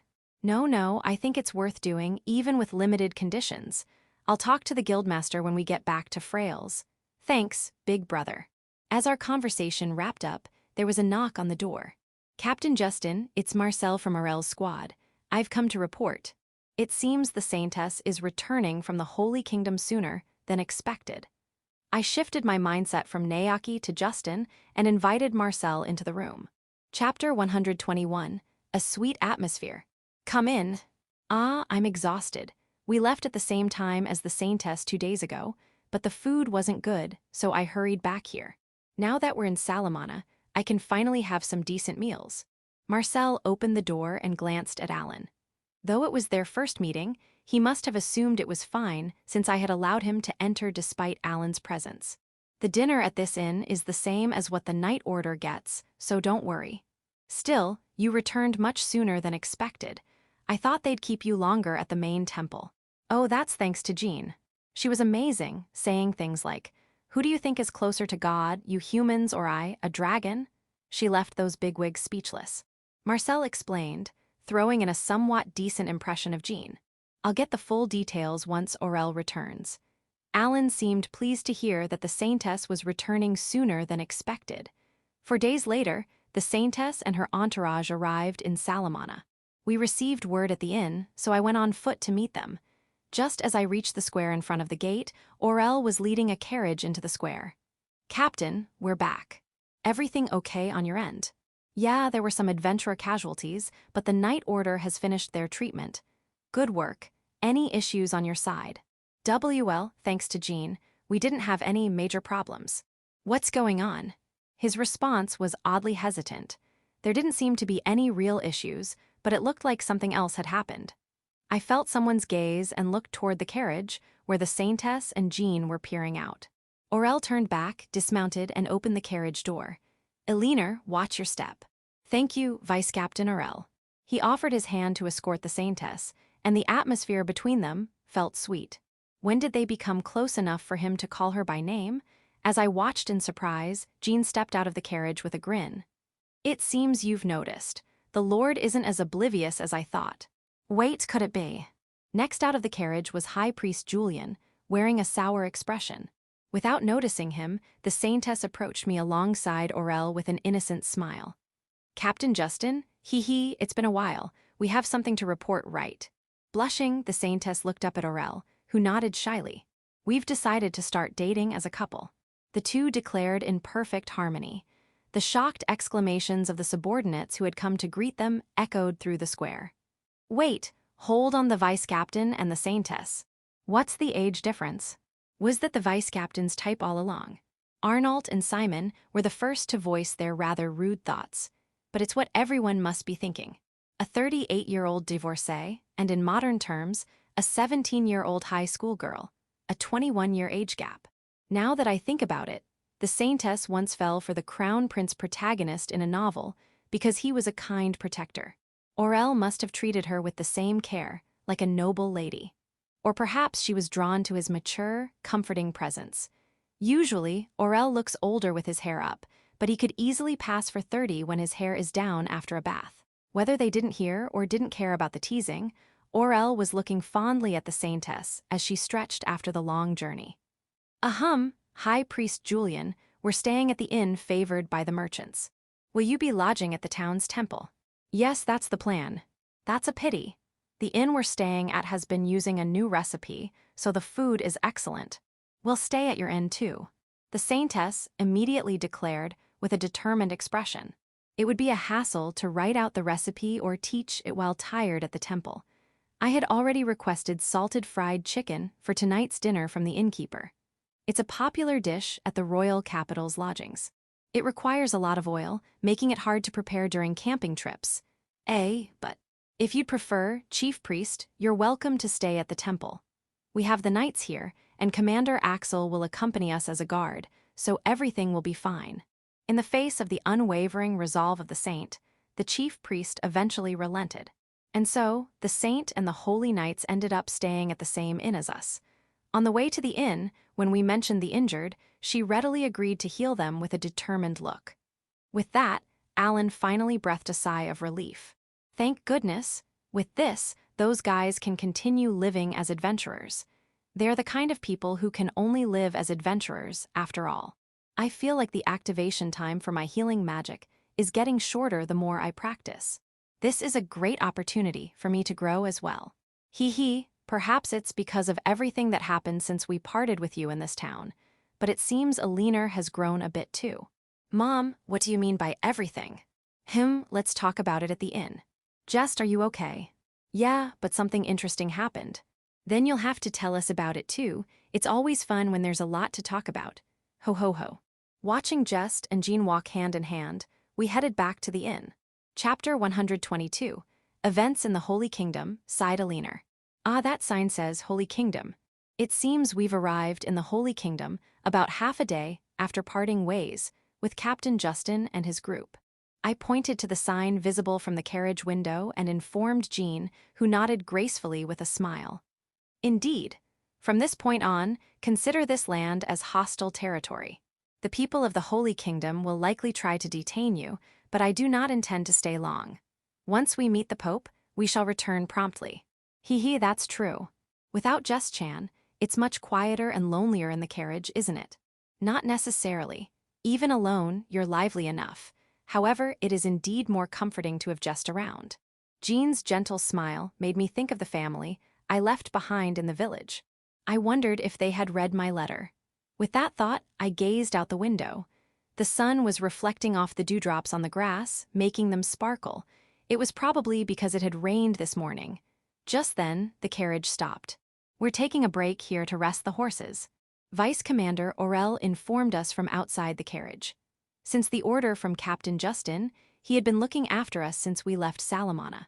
He's probably younger than my father, but I think he might be the oldest among the third knights. As I opened the carriage door, the Holy Knight Commander Axel offered his hand to escort me out. I've grown quite accustomed to being escorted like this, but just as I was about to take his hand, it disappeared, and Vice Commander Orel moved in. Oh, the ground is a bit muddy here, so excuse me. Before I knew it, Vice Commander Orel had lifted me up. This is just like the Princess Carrie in the romance novel. The female apprentice priest secretly lent me to encourage me to study reading. Though I still find it hard to read smoothly, I'm motivated to learn. Instinctively, I clung to his neck so as not to fall. But Vice Commander Orel smiled kindly and joked that he wouldn't drop me, making me laugh. I had thought he was a more serious person, but it turns out he's quite fun. I could tell how strong and well-trained his arms were, holding me up, as well as the body I was clinging to. My father and brothers work in the fields. They are also strong, but this felt different. When we arrived at the resting spot, prepared with mats by the Holy Kingdom's delegation, he gently set me down. The people from the Holy Kingdom seemed displeased seeing me being carried like a princess, but I smiled and thanked Vice Commander Orel. Soon after, Jean came over with her steps squelching in the mud. Oh, my shoes got quite dirty just walking this short distance. Cleanse. Jean's shoes were instantly cleaned by her magic. Perhaps she dirtied them on purpose to prevent the Holy Kingdom people from complaining. We expect to reach the Holy Capital by tomorrow evening. Would you like to ride in our carriage until then? During the break, the priests from the Holy Kingdom suggested this. However, I honestly didn't want to ride in such a tense carriage. As I thought that, Jean and Vice Commander Orel exchanged glances and nodded. Forgive me, but it is not appropriate for a noble lady to ride in a carriage with a man who is not her fiancé. Therefore, how about only the female priests ride with us? Since they have been assisting the saint, there should be no issue. The female priests refer to the apprentice priests who came from the Holy Kingdom to take care of me on this journey. We've become close enough to chat a bit since we first met, but the idea of being in a carriage with them the entire time made me a bit anxious. After the break, it was decided that the 2 apprentice priests would ride in our carriage. They seemed nervous about being in the same carriage as Jean, a dragon. Hee, there's no need to be so tense. I won't bite, by the way. Do you know that Alina is studying reading? Yes. There is a sensible priest at the Grand Temple of Raphio's kingdom who has been taking care of Alina. She gave her a romance novel to spark her interest in learning. So, what titles do you recommend? What? And no way. I had told Jean about it during our journey, but I never expected her to reveal it like this. While I was flustered, Jean looked at the 2 of them with eyes full of curiosity. Wait a minute, these 2 are definitely surprised, but they aren't denying it, could it be? If you have any recommendations, please let me know. Actually, when Vice Commander Orel carried me in a princess carry earlier so my shoes wouldn't get dirty, my heart skipped a beat. It was just like the illustration in the book. Oh, I understand. Unlike the members of the Subjugation squad, the knights who are accompanying us as escorts look so dashing in their formal knight attire. If it had been the Holy Knight Commander, it would have been even more picture-perfect. When I probed them, one of the apprentice priests was unable to hold back anymore. She leaned forward and started talking excitedly. The other one nodded enthusiastically. Maybe Jean and Vice Commander Orel had figured out these 2's personalities, which is why they allowed them to ride with us. And so, we continued toward the Holy Capital, chatting and giggling about things we couldn't let the men hear. Chapter 123, Events in the Holy Kingdom 2, sighed Alina. By the time we arrived at the main temple in the Holy Capital, the atmosphere inside the carriage had now turned into that of a women's sanctuary. It was filled with a peculiar sense of camaraderie. Alma and Inez, the apprentice priests, are just a little over 20 years old. They are not much older than me. I was delighted when they started calling me Alina Sama instead of Saint Sama. When the carriage stopped in front of the Grand Temple, it was not Vice Commander Orel who escorted me out. It was Captain Axel. I guess he deferred to Axel because we were on the temple grounds. Such attentiveness showed his maturity, and I found it quite impressive. Welcome to the Holy Kingdom, Saint Sama. I wish to come out and greet you myself, but this old body can't handle long journeys. We are truly honored by your visit. The person who said this was an elderly man dressed in more luxurious robes than the head priest of the Grand Temple. His eyebrows and beard were long and completely white. It looked like it would be hard for him to eat with all that facial hair. Shaving it off would probably make things much easier for him. This is Francois Sama, the head of this main temple. At 74 years old, he is the oldest head priest in history, explained Fernan, the high-ranking priest who had accompanied us on our journey, with a smile. Nice to meet you, I'm Alina. I quickly remembered that when addressing temple officials, you're supposed to cover your navel with your right hand and bow from the waist. I glanced at Alma and Inez, who watched over me with smiles that seemed to say, well done. If Jean and Vice Commander Orel hadn't suggested that these 2 ride with us, we probably wouldn't have become so close. You must be tired from your long journey. Let us escort you to your room at once, said the temple head, raising his hand as a female priest, not an apprentice, stepped forward. I suddenly felt a pang of sadness, wondering if this meant I would be parting ways with Alma and Inez just after we had grown close. But before I could dwell on it, Jean stepped forward. She positioned herself protectively in front of me. Hold on. Do Alma and Inez not know their way around this temple?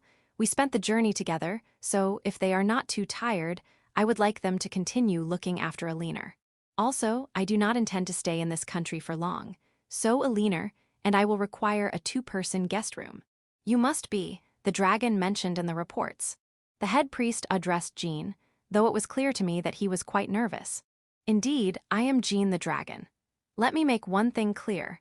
If the Holy Kingdom detains the saint, it will result in delays to the subjugation of the evil god and subsequent harm. If that were to happen, do you understand the kind of blame that will fall upon your country? And no, of course not. Our only intent was to present the saint with a sacred jewel that has been passed down in this temple for generations, which amplifies her power. We merely wanted to ensure that this was done discreetly by having her come directly here. The Holy Kingdom offers many ways to support the saint's powers. Is that really true? We had plenty of time to discuss this in the carriage on the way here. Perhaps the priests who accompanied us weren't informed either. HMPH, to support the saint's power, you say? Tell me, which of us, your human priests or I, a dragon, do you think is closer to the gods? Who do you think can better aid her? If all you needed to do was hand over that jewel, I could have flown Elena here myself. Jean's triumphant smile made her look incredibly reliable and impressive. Then we shall prepare a room for the two of you. Alma, Inez, you two will continue to attend to the saint. Yes, they responded in unison. In the end, we rested in the room that had already been prepared for me until we were summoned to move to the two-person room. There was a bit of a commotion over whether Vice Commander Orel and the others should stay in the room next door, but I happened to witness something. One of the priests argued that it was inappropriate for male knights to stay next to the saint's room. In response, Vice Commander Orel cornered the priest against the wall, trapping him with both hands so he couldn't escape. He then leaned in close to his ear and spoke in a low, rough voice. We are here under royal orders to protect the saint. As long as the saint remains a citizen of the Kingdom of Raphios, it's only natural that we prioritize the king's orders over the words of this temple. Or are you saying you want us to defy the king's orders and die for it? Do you have the authority to make that call? I had just been sneaking a peek down the hallway when I saw this, and I couldn't help but feel my heart race at the sight of a completely different side of the usually gentle Vice Commander Orel. When Alma and Inez noticed I had frozen in place, they crouched down to peek with me. They were giggling excitedly at what they saw. Because of that, Vice Commander Orel realized I had been watching. How embarrassing, you were watching. Guys like that aren't used to rough language, so copying my subordinates is the most effective way to shut them up. He said this with a shy smile after the priest had left. For some reason, my heart started pounding even louder than before. My, it seems Elena's heart is quite noisy. Could it be that you've fallen in love with someone? Ho ho ho. Jean started teasing and my cheeks instantly grew hot. Chapter 124, Events in the Holy Kingdom, sighed Orel. Well then, I'm counting on you. Jean, while I'm away, consider Orel as your stand-in and help him out. Understood. You can count on me. I doubt you're worried about this, but since this is a joint operation with the adventurers from Frails, please keep an eye out so that our subordinates don't start any fights. Yeah, I got it.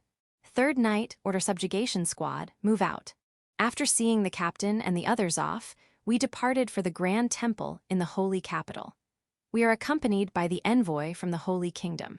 Although the Holy Knights of the Grand Temple had a relatively good relationship with us, the Holy Knights and the envoy from the Holy Kingdom maintained a dismissive attitude toward us, as if we weren't necessary. Fortunately, Lady Elena was favorable towards us as the saint. It made the envoy reluctantly accept our presence. This was probably because Lady Elena was quite attached to the captain. Maybe it was because she shared the same name as the captain's favorite horse, but the captain couldn't completely brush her off and ended up taking care of her. Unlike before, the captain now seemed to show kindness to those who genuinely admired him, like Jess or the children in the Talaron frontier county.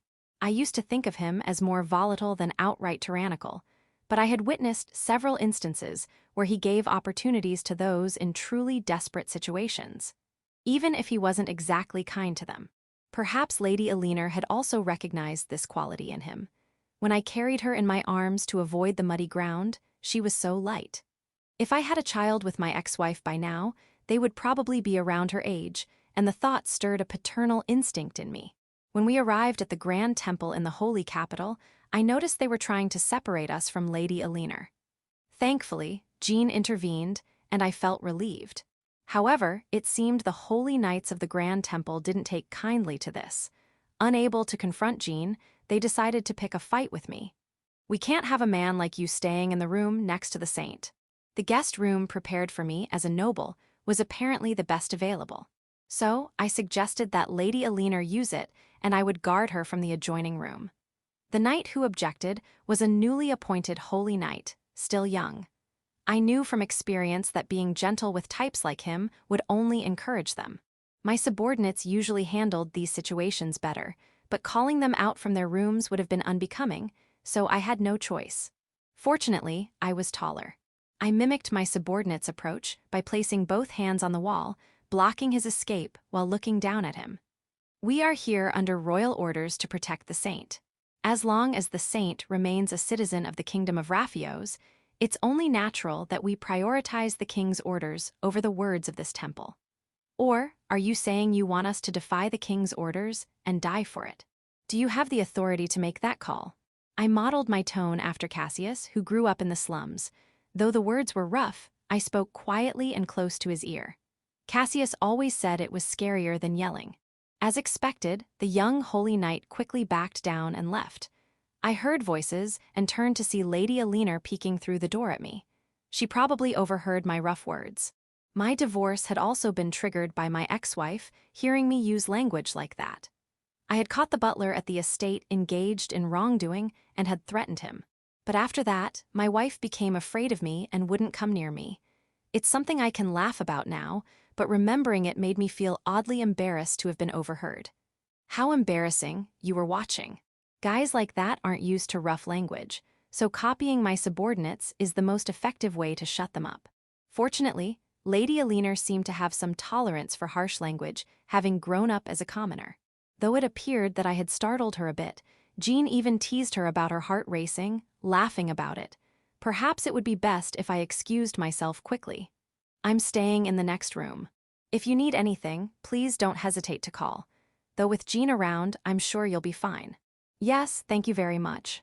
With a pleased blush, she expressed her gratitude. She looks every bit the pure maiden befitting the title of saint.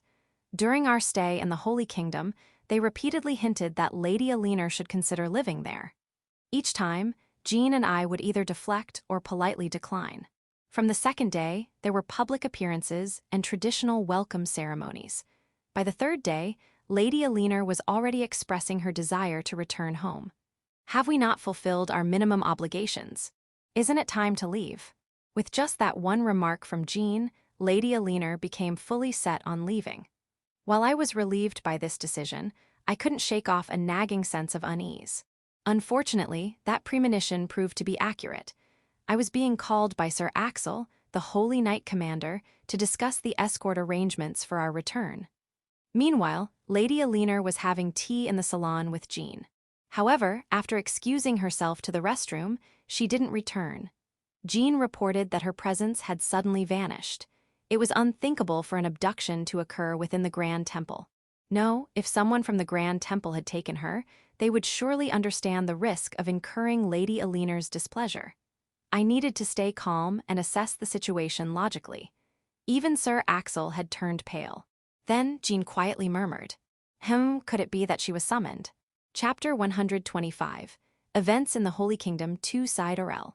It would be best to go to the High Priest. With those words, Jean started walking with confident steps. What is you're inviting me to?" "Yes, I've heard that in the deepest part of this main temple, there is a place not publicly known called the Chamber of Divine Oracles. I've never entered it myself, but I've heard that if a Saintess is present within the main temple, the goddess might summon her there to deliver an oracle." "Heard that from whom?" "From Jess's father. He's an ancient dragon, after all, so he's lived for over 1,000 years and knows many things. Apparently, he befriended a high priest from several generations ago, who told him about it." An ancient dragon. I was stunned by the mention of a creature I had only ever heard of in fairy tales. Could just actually be one of those ancient dragons? Looking to the side, I saw that even Axel, the captain of the Holy Knights, was covering his mouth in shock. We followed Jean and soon arrived at a room where 2 holy knights were standing guard. Tell the high priest that Elena, the Saintess, has likely been summoned to the Chamber of Divine Oracles. The Chamber of Divine Oracles, how do you know about that? The holy knights were surprised by Jean's mention of the secret chamber. They quickly reached for the hilts of their swords. Why should I, of all people, have to explain myself to mere children like you? Hurry up and deliver the message, or Elena might be trembling with anxiety by now. Jean waved her hand dismissively, as if shooing away a dog. One of the holy knights was troubled by the thought of Elena trembling and reluctantly called out through the door and entered. Moments later, the high priest appeared. He was led by one of the clerics. It was recorded in the ancient texts, but I never thought such a thing could actually happen. Lord Dragon, I will guide you at once. Ahem. They guided us to a room usually reserved for priests to offer prayers, at the back of which stood a heavy stone pedestal behind the statue of the goddess. When the high priest placed his hand on it, the pedestal began to move. It revealed a stairway leading into pitch-black darkness. This path leads to the Chamber of Divine Oracles. The long stairs are too harsh for this old body, so I will have this person guide you. My name is Arthas, a priest. Pleased to meet you. I will now guide you down. The priest, who introduced himself as Arthas, began to descend the dark stairs. Isn't it dangerous with it being so dark? When I asked this, everyone gave me a puzzled look. Oh, that's right, Orel. You don't possess holy power. There are spirits here, and they appear as faint lights to those with holy power. I suppose I have no choice. I'll grant you a small amount of holy power. Jean muttered something in a language I had never heard before. With that, several soft lights appeared, illuminating the stairs. Are these spirits? Yes, aren't they quite beautiful? Yes. When I looked up, I saw that all the temple officials were wide-eyed in astonishment. To think that one could bestow holy power upon someone without the talent for it. I've never read any documents saying that dragons have such abilities. Of course not. Dragons have no reason to bestow holy power upon humans, do they? I figured using a light spell might disturb the spirits here, so this is a special exception. A special exception. Ho ho ho. Now let's hurry along. Leaving the high priest and the holy knights behind, we descended the long staircase and arrived in a white stone chamber. At the far end was Lady Elena, kneeling and praying. She noticed our footsteps and turned around. Her figure appeared divine and beautiful with the light of the spirits. Vice Commander Orel. As soon as Lady Elena saw us, she ran straight into my arms. I wasn't sure why she chose to come to me. I had no choice but to embrace her, seeing that her slender shoulders trembled. I held her close and gently patted her back. Jean said the goddess summoned you. You must have been surprised to be teleported here so suddenly, but it's all right now. Yes, I spoke with the goddess about many things. I need to write them down before I forget. I'm so glad I learned how to write. As I looked up into Lady Elena's eyes, the strength in her gaze captivated me. However, I quickly reminded myself that developing romantic feelings for someone so much younger, almost like a parent and child, was unthinkable. Gently, I placed my hands on her shoulders and created some distance between us. Then, let's return to your room and get some paper and a pen ready. Yes. We quickly returned to the room, where I noticed Lady Elena struggling to write down the contents of the Divine Oracle. In the end, I decided to assist her by taking dictation.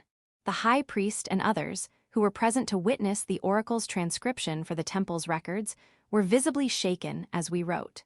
They were unable to fully comprehend the unexpected revelations. The next day, it was decided that we would depart immediately to report the oracle to the kingdom of Raphios. Preparations were made hastily.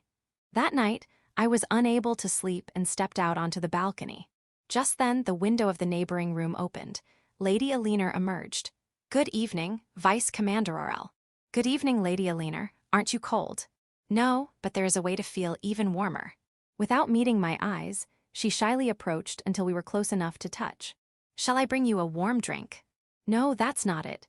Please just call me Elena without the honorific. I find your voice very soothing, Vice Commander Orel. I want you to call me Elena. Is that too much to ask? A faintly glowing spirit slowly descended from the sky, casting a soft light on Lady Elena. Her moist eyes held my gaze, and the yearning in her voice tugged at my heart. No, of course, from now on, I'll call you Elena. Thank you. Tomorrow we'll be leaving the holy capital, right? Yes. I'm sure Jean is eager to see Just again. Yes, that's true. I can't wait to be reunited with everyone. It's always more lively and fun when we're all together, don't you think? Yes, I agree. Please be my partner. Yes, what? Her sudden words made my voice catch in surprise. You've agreed now, right? No take-backs. Good night, Vice Commander Orel. With that, Elena retreated to her room. Her words left me in stunned silence. Exposed to the cold night air, I felt a warmth in my heart that I hadn't experienced in a long time. Chapter 126, The Saint's Healing Power. When did this happen? On the way to the inn, Marcel from the Orel squad murmured in disbelief. It seemed this was news to Marcel as well. Could it be that they became lovers after Marcel had left? They had known each other before, so what on earth happened in just these few days? This is the inn where we are staying. It caters to merchant caravans, so there's a large stable out back and space for carriages. However, for the holy nights, it means staying in a large shared room. Is that acceptable? If not, they can always stay at the temple. When I asked Axel, he turned to look at the holy knights following behind, holding the reins of their horses.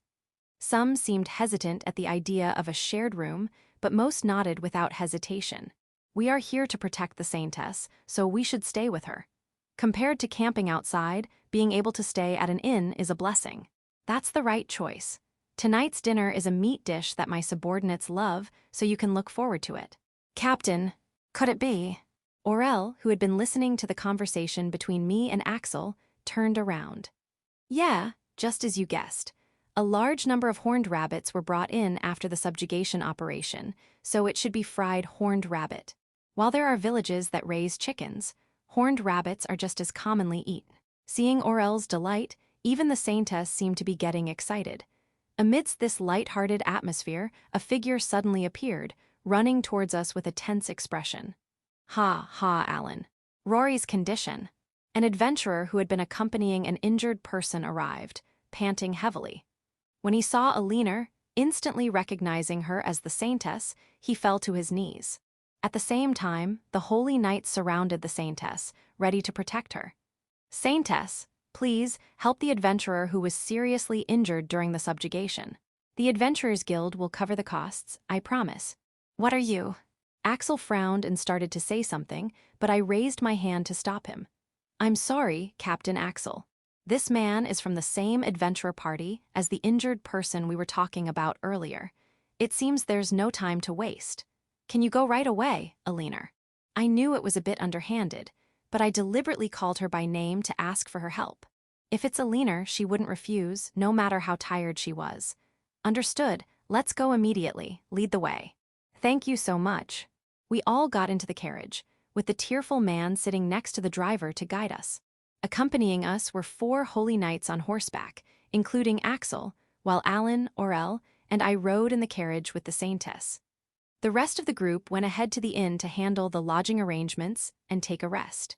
We were taken to a clinic where the seriously injured were being treated.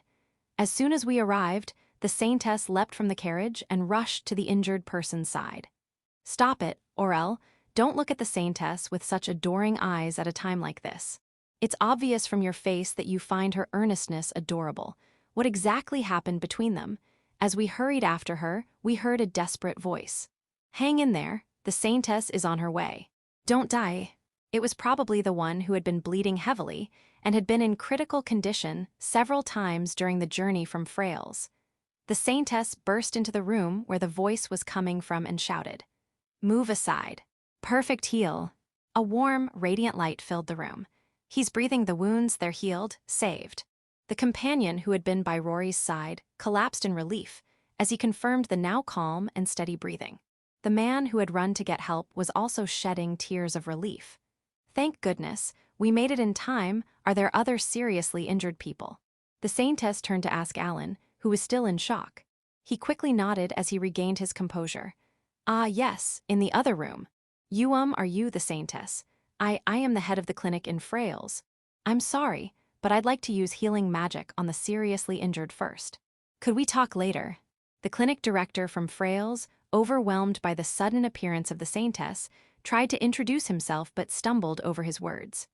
Ah, poor guy, he even came all the way to Salamana, taking over a subordinate's duties just for this.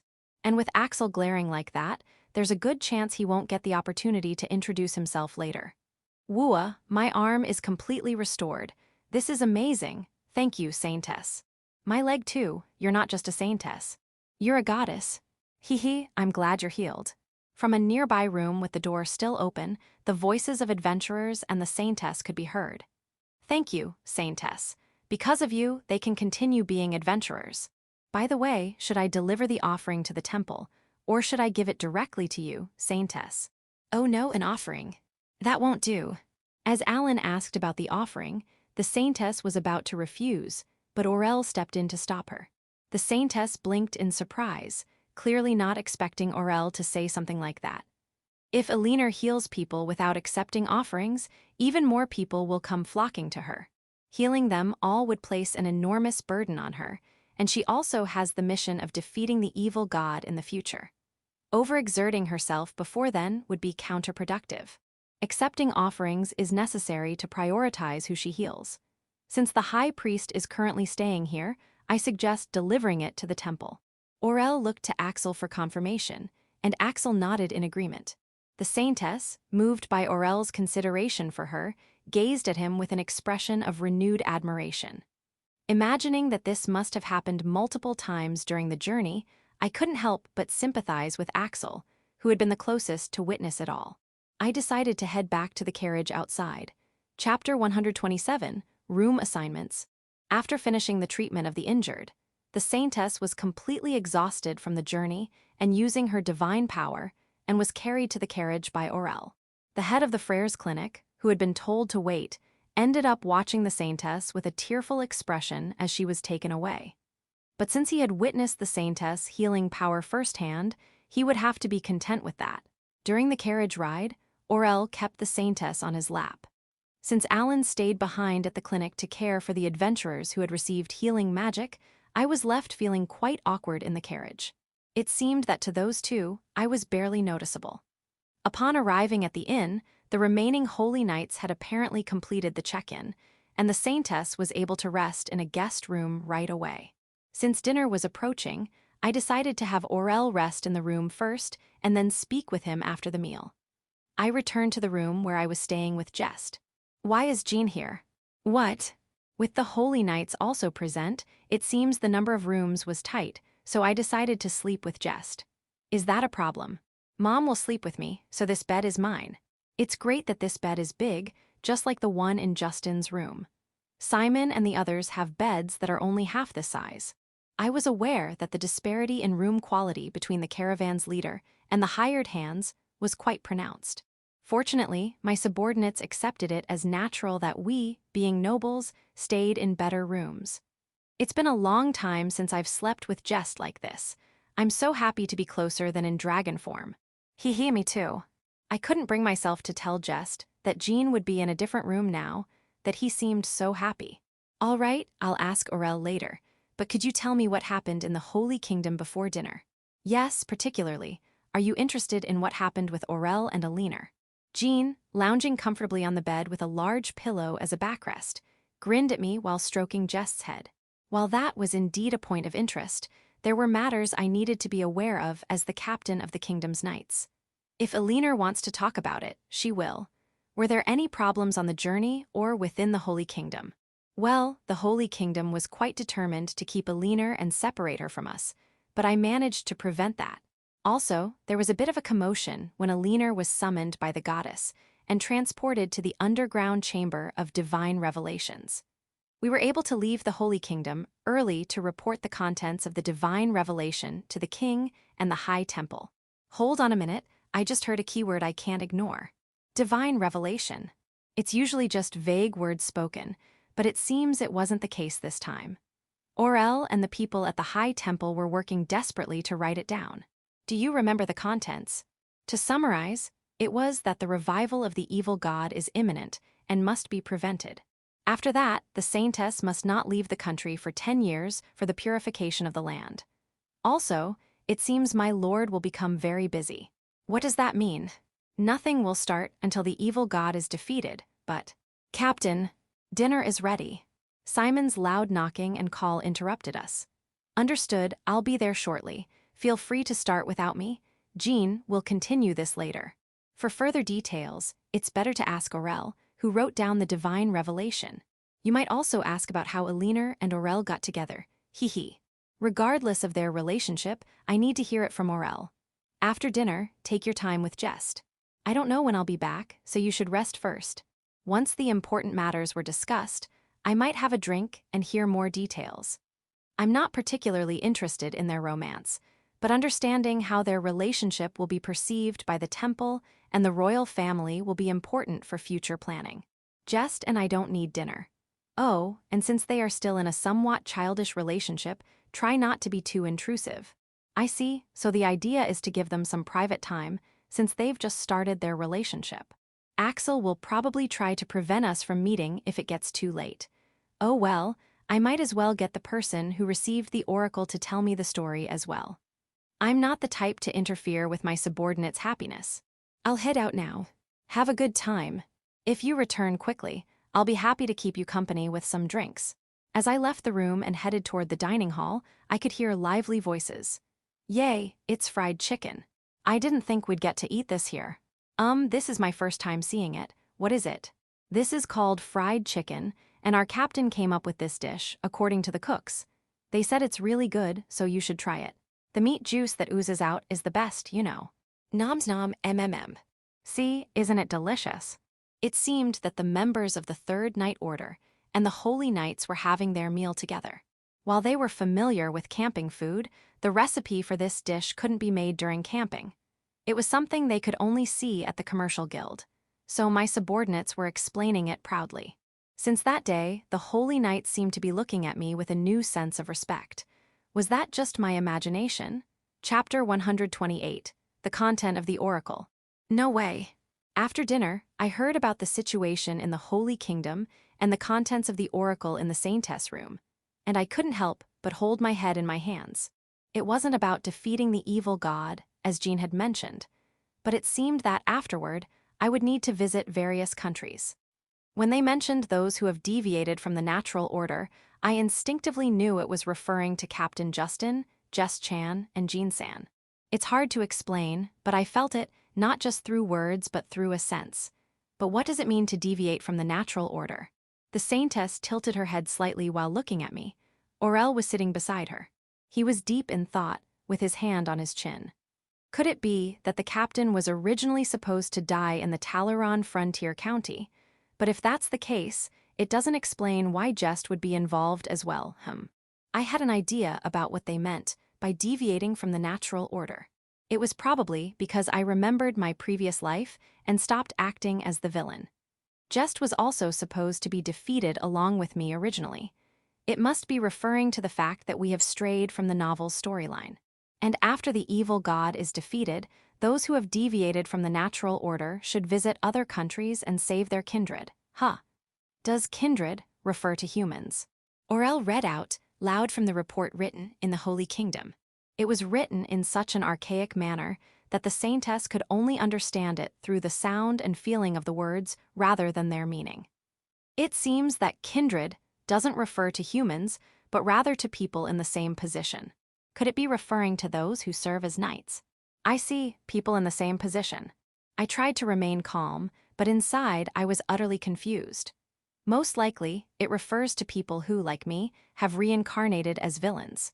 If that's the case, wouldn't they be able to avoid a bad ending without me having to go? Or does it mean to save those who were born as villains rather than those who reincarnated? To accomplish that, we must first successfully defeat the evil god. It seems its resurrection is imminent, Axel said with a serious expression as I pondered. Indeed, unless we can defeat the evil god, talking about the future would be nothing more than a pipe dream. It would be helpful if we knew exactly when it would resurrect, but I suppose even the goddess didn't know that. Well, I was only told to prepare, because it would happen sooner than originally planned. I don't recall the novel specifying a date either. However, based on the storyline, the resurrection should occur a few months after the Saintess appearance. In any case, it should be within a year. As for me leaving the country, I'll think about that after we defeat the evil god. I see, by the way, what prompted the two of you to start dating. I didn't notice any such atmosphere between you before we left for the Holy Kingdom. Now that I had sorted out my thoughts, the question that had been bothering me slipped out of my mouth. Both of them turned beet red. It seems Jean was right. Their relationship is still in its early, almost playful stage. A few minutes later, I regretted asking that question. I was subjected to a sweet, no, bittersweet story of the Saintess' first love mixed with some bragging. I felt like I might vomit sugar. I was surprised to learn that Orel is easily swayed.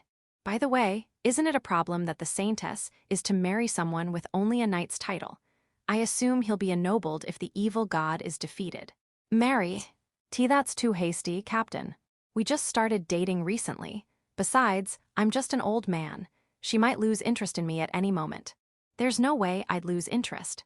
Elena. Vice Commander Orel. I meant to ask Axel, but the Saintess and Orel reacted first. It seems they've entered their own little world. Ahem. The Saintess' wishes are generally respected, so except for a few who seek to connect with noble interests, there shouldn't be much opposition. Axel replied, clearing his throat. I'll have to take him out for a drink when we return to the capital. He's been enduring this atmosphere all along. Orel, you should at least get engaged soon. If not, someone might scheme to marry Elena off to someone else before you know it. And if word gets out before you're engaged, there might be people who'll work to prevent your engagement by influencing Baron Luminar's family. No. The Saintess let out a pained cry as Orel gently held her hand. Elena, if you're feeling anxious, let's get engaged as soon as we return to the capital. So please, don't make that face.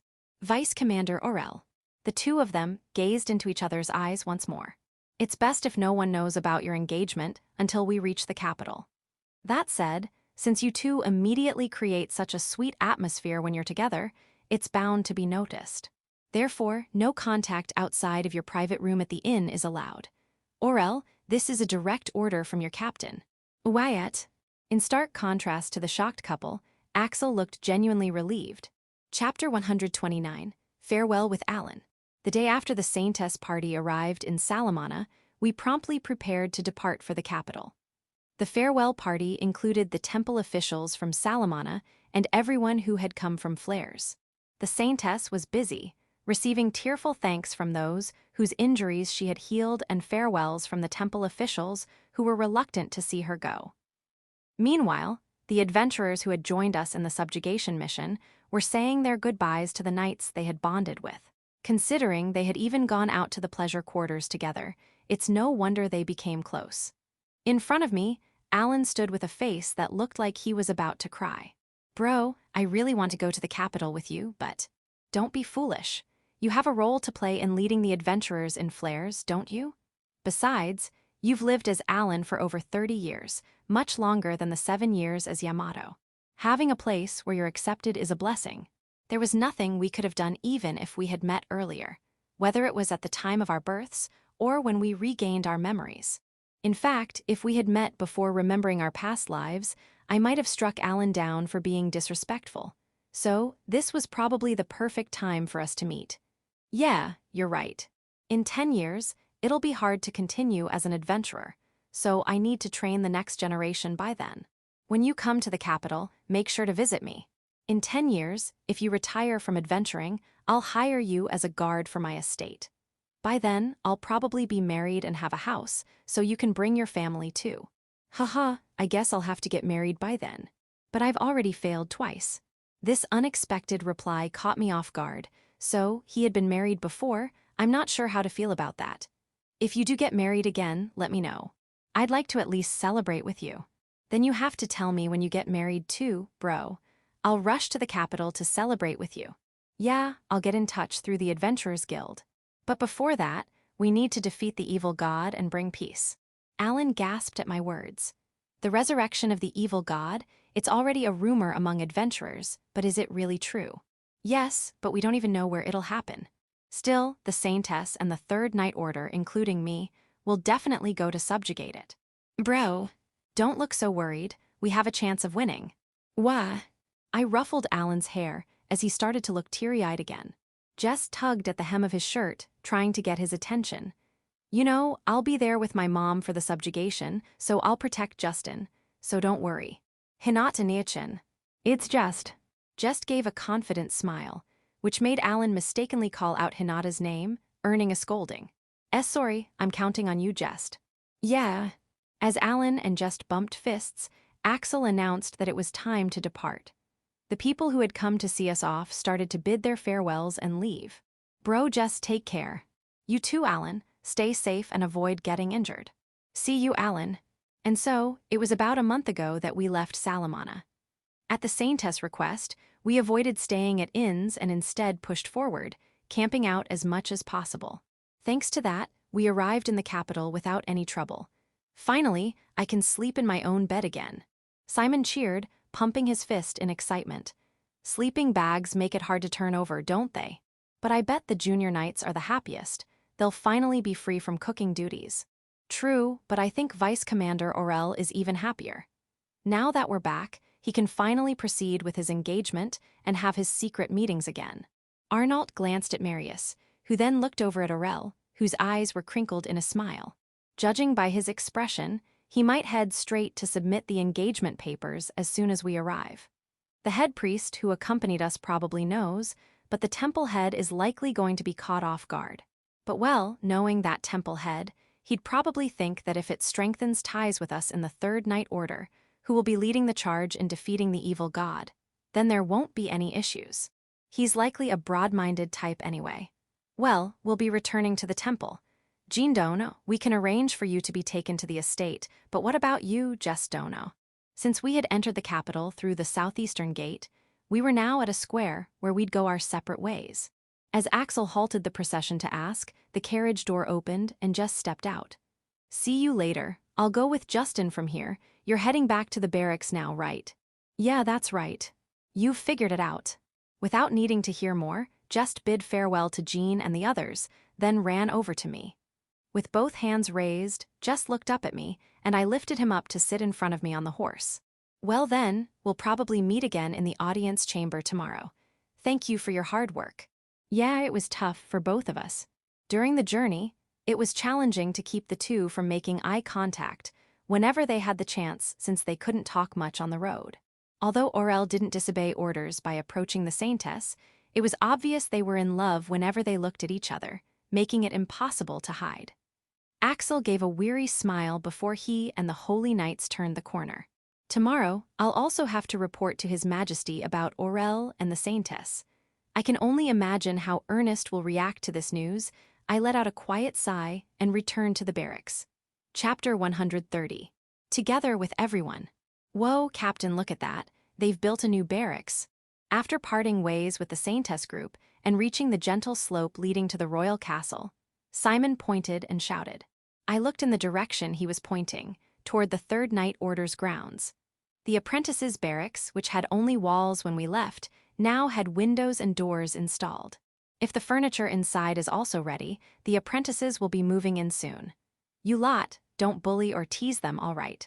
Of course not, but shouldn't you be more worried about them crying just from seeing your face, Captain? I glared at the subordinates behind me, and Simon grinned as he responded.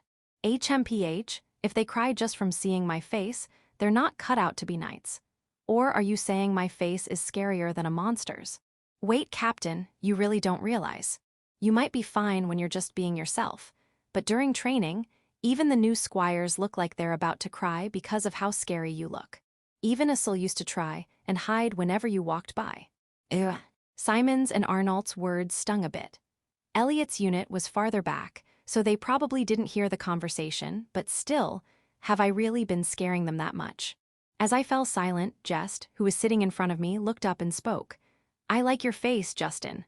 He seemed satisfied with just saying that, exhaling softly before facing forward again. If we were in my room, I might have ruffled his hair affectionately. After that little exchange, we arrived at the barracks, and those who had finished tending to the horses headed back inside. Welcome back. The squires informed us yesterday that you'd be returning today, so dinner will be ready in about an hour. As soon as we entered the entrance, the head chef greeted us. He mentioned that while we were away, he had been helping out in the royal kitchen. He was feeling frustrated because, as just one of the cooks, he couldn't fully showcase his skills. Indeed, in this kitchen, apart from the head chef, everyone has a division of labor, such as someone who grills or someone who just cuts. For someone who used to decide on the overall taste and work freely, it must have felt quite restrictive. Everyone's been craving the food from our barracks, so expect them to eat a lot more than usual. Leave it to me. After seeing the eager head chef off, I stopped by the office. I reported our return and requested an audience for tomorrow before heading back to my room. Hey, I have a favor to ask. What is it? It's rare for Jess to ask for a favor. I want to eat something that you made, Justin, and I want to eat it together with everyone in the dining hall. Ah, I see. Until just a little while ago, Jess was with Jean. But now that they're apart again, he'll either be alone during our mealtime or just watching us eat.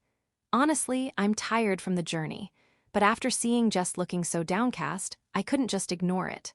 All right. I have the ingredients in my magic bag. I'll just need to get some yeast from the chef, so wait here. Yay. Since we don't have any dry yeast for bread, I usually leave the baking to the chefs. Fortunately, the royal kitchen has also been making soft bread lately, so I made sure to get some yeast when we left. If I start now, I might just make it in time for dinner. Because I have a lot of muscle mass and a higher body temperature, the dough ferments quickly when I make it. I thought about adding something to the bread to avoid it getting boring, but Jess vetoed that idea. Apparently, he prefers plain bread because it allows him to taste the magic in it.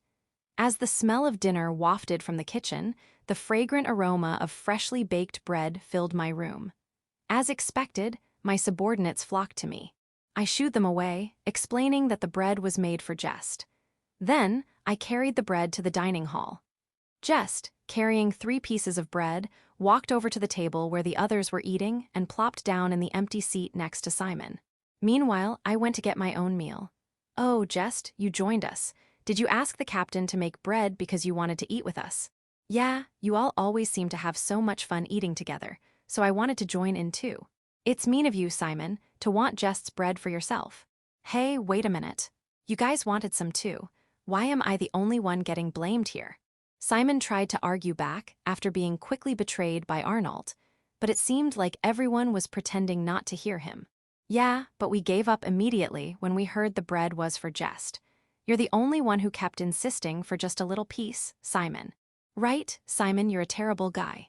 Isn't he just? Even Marius and Gaspard joined in, not just Arnold. However, just quietly stared at the bread he was holding before offering one to Simon.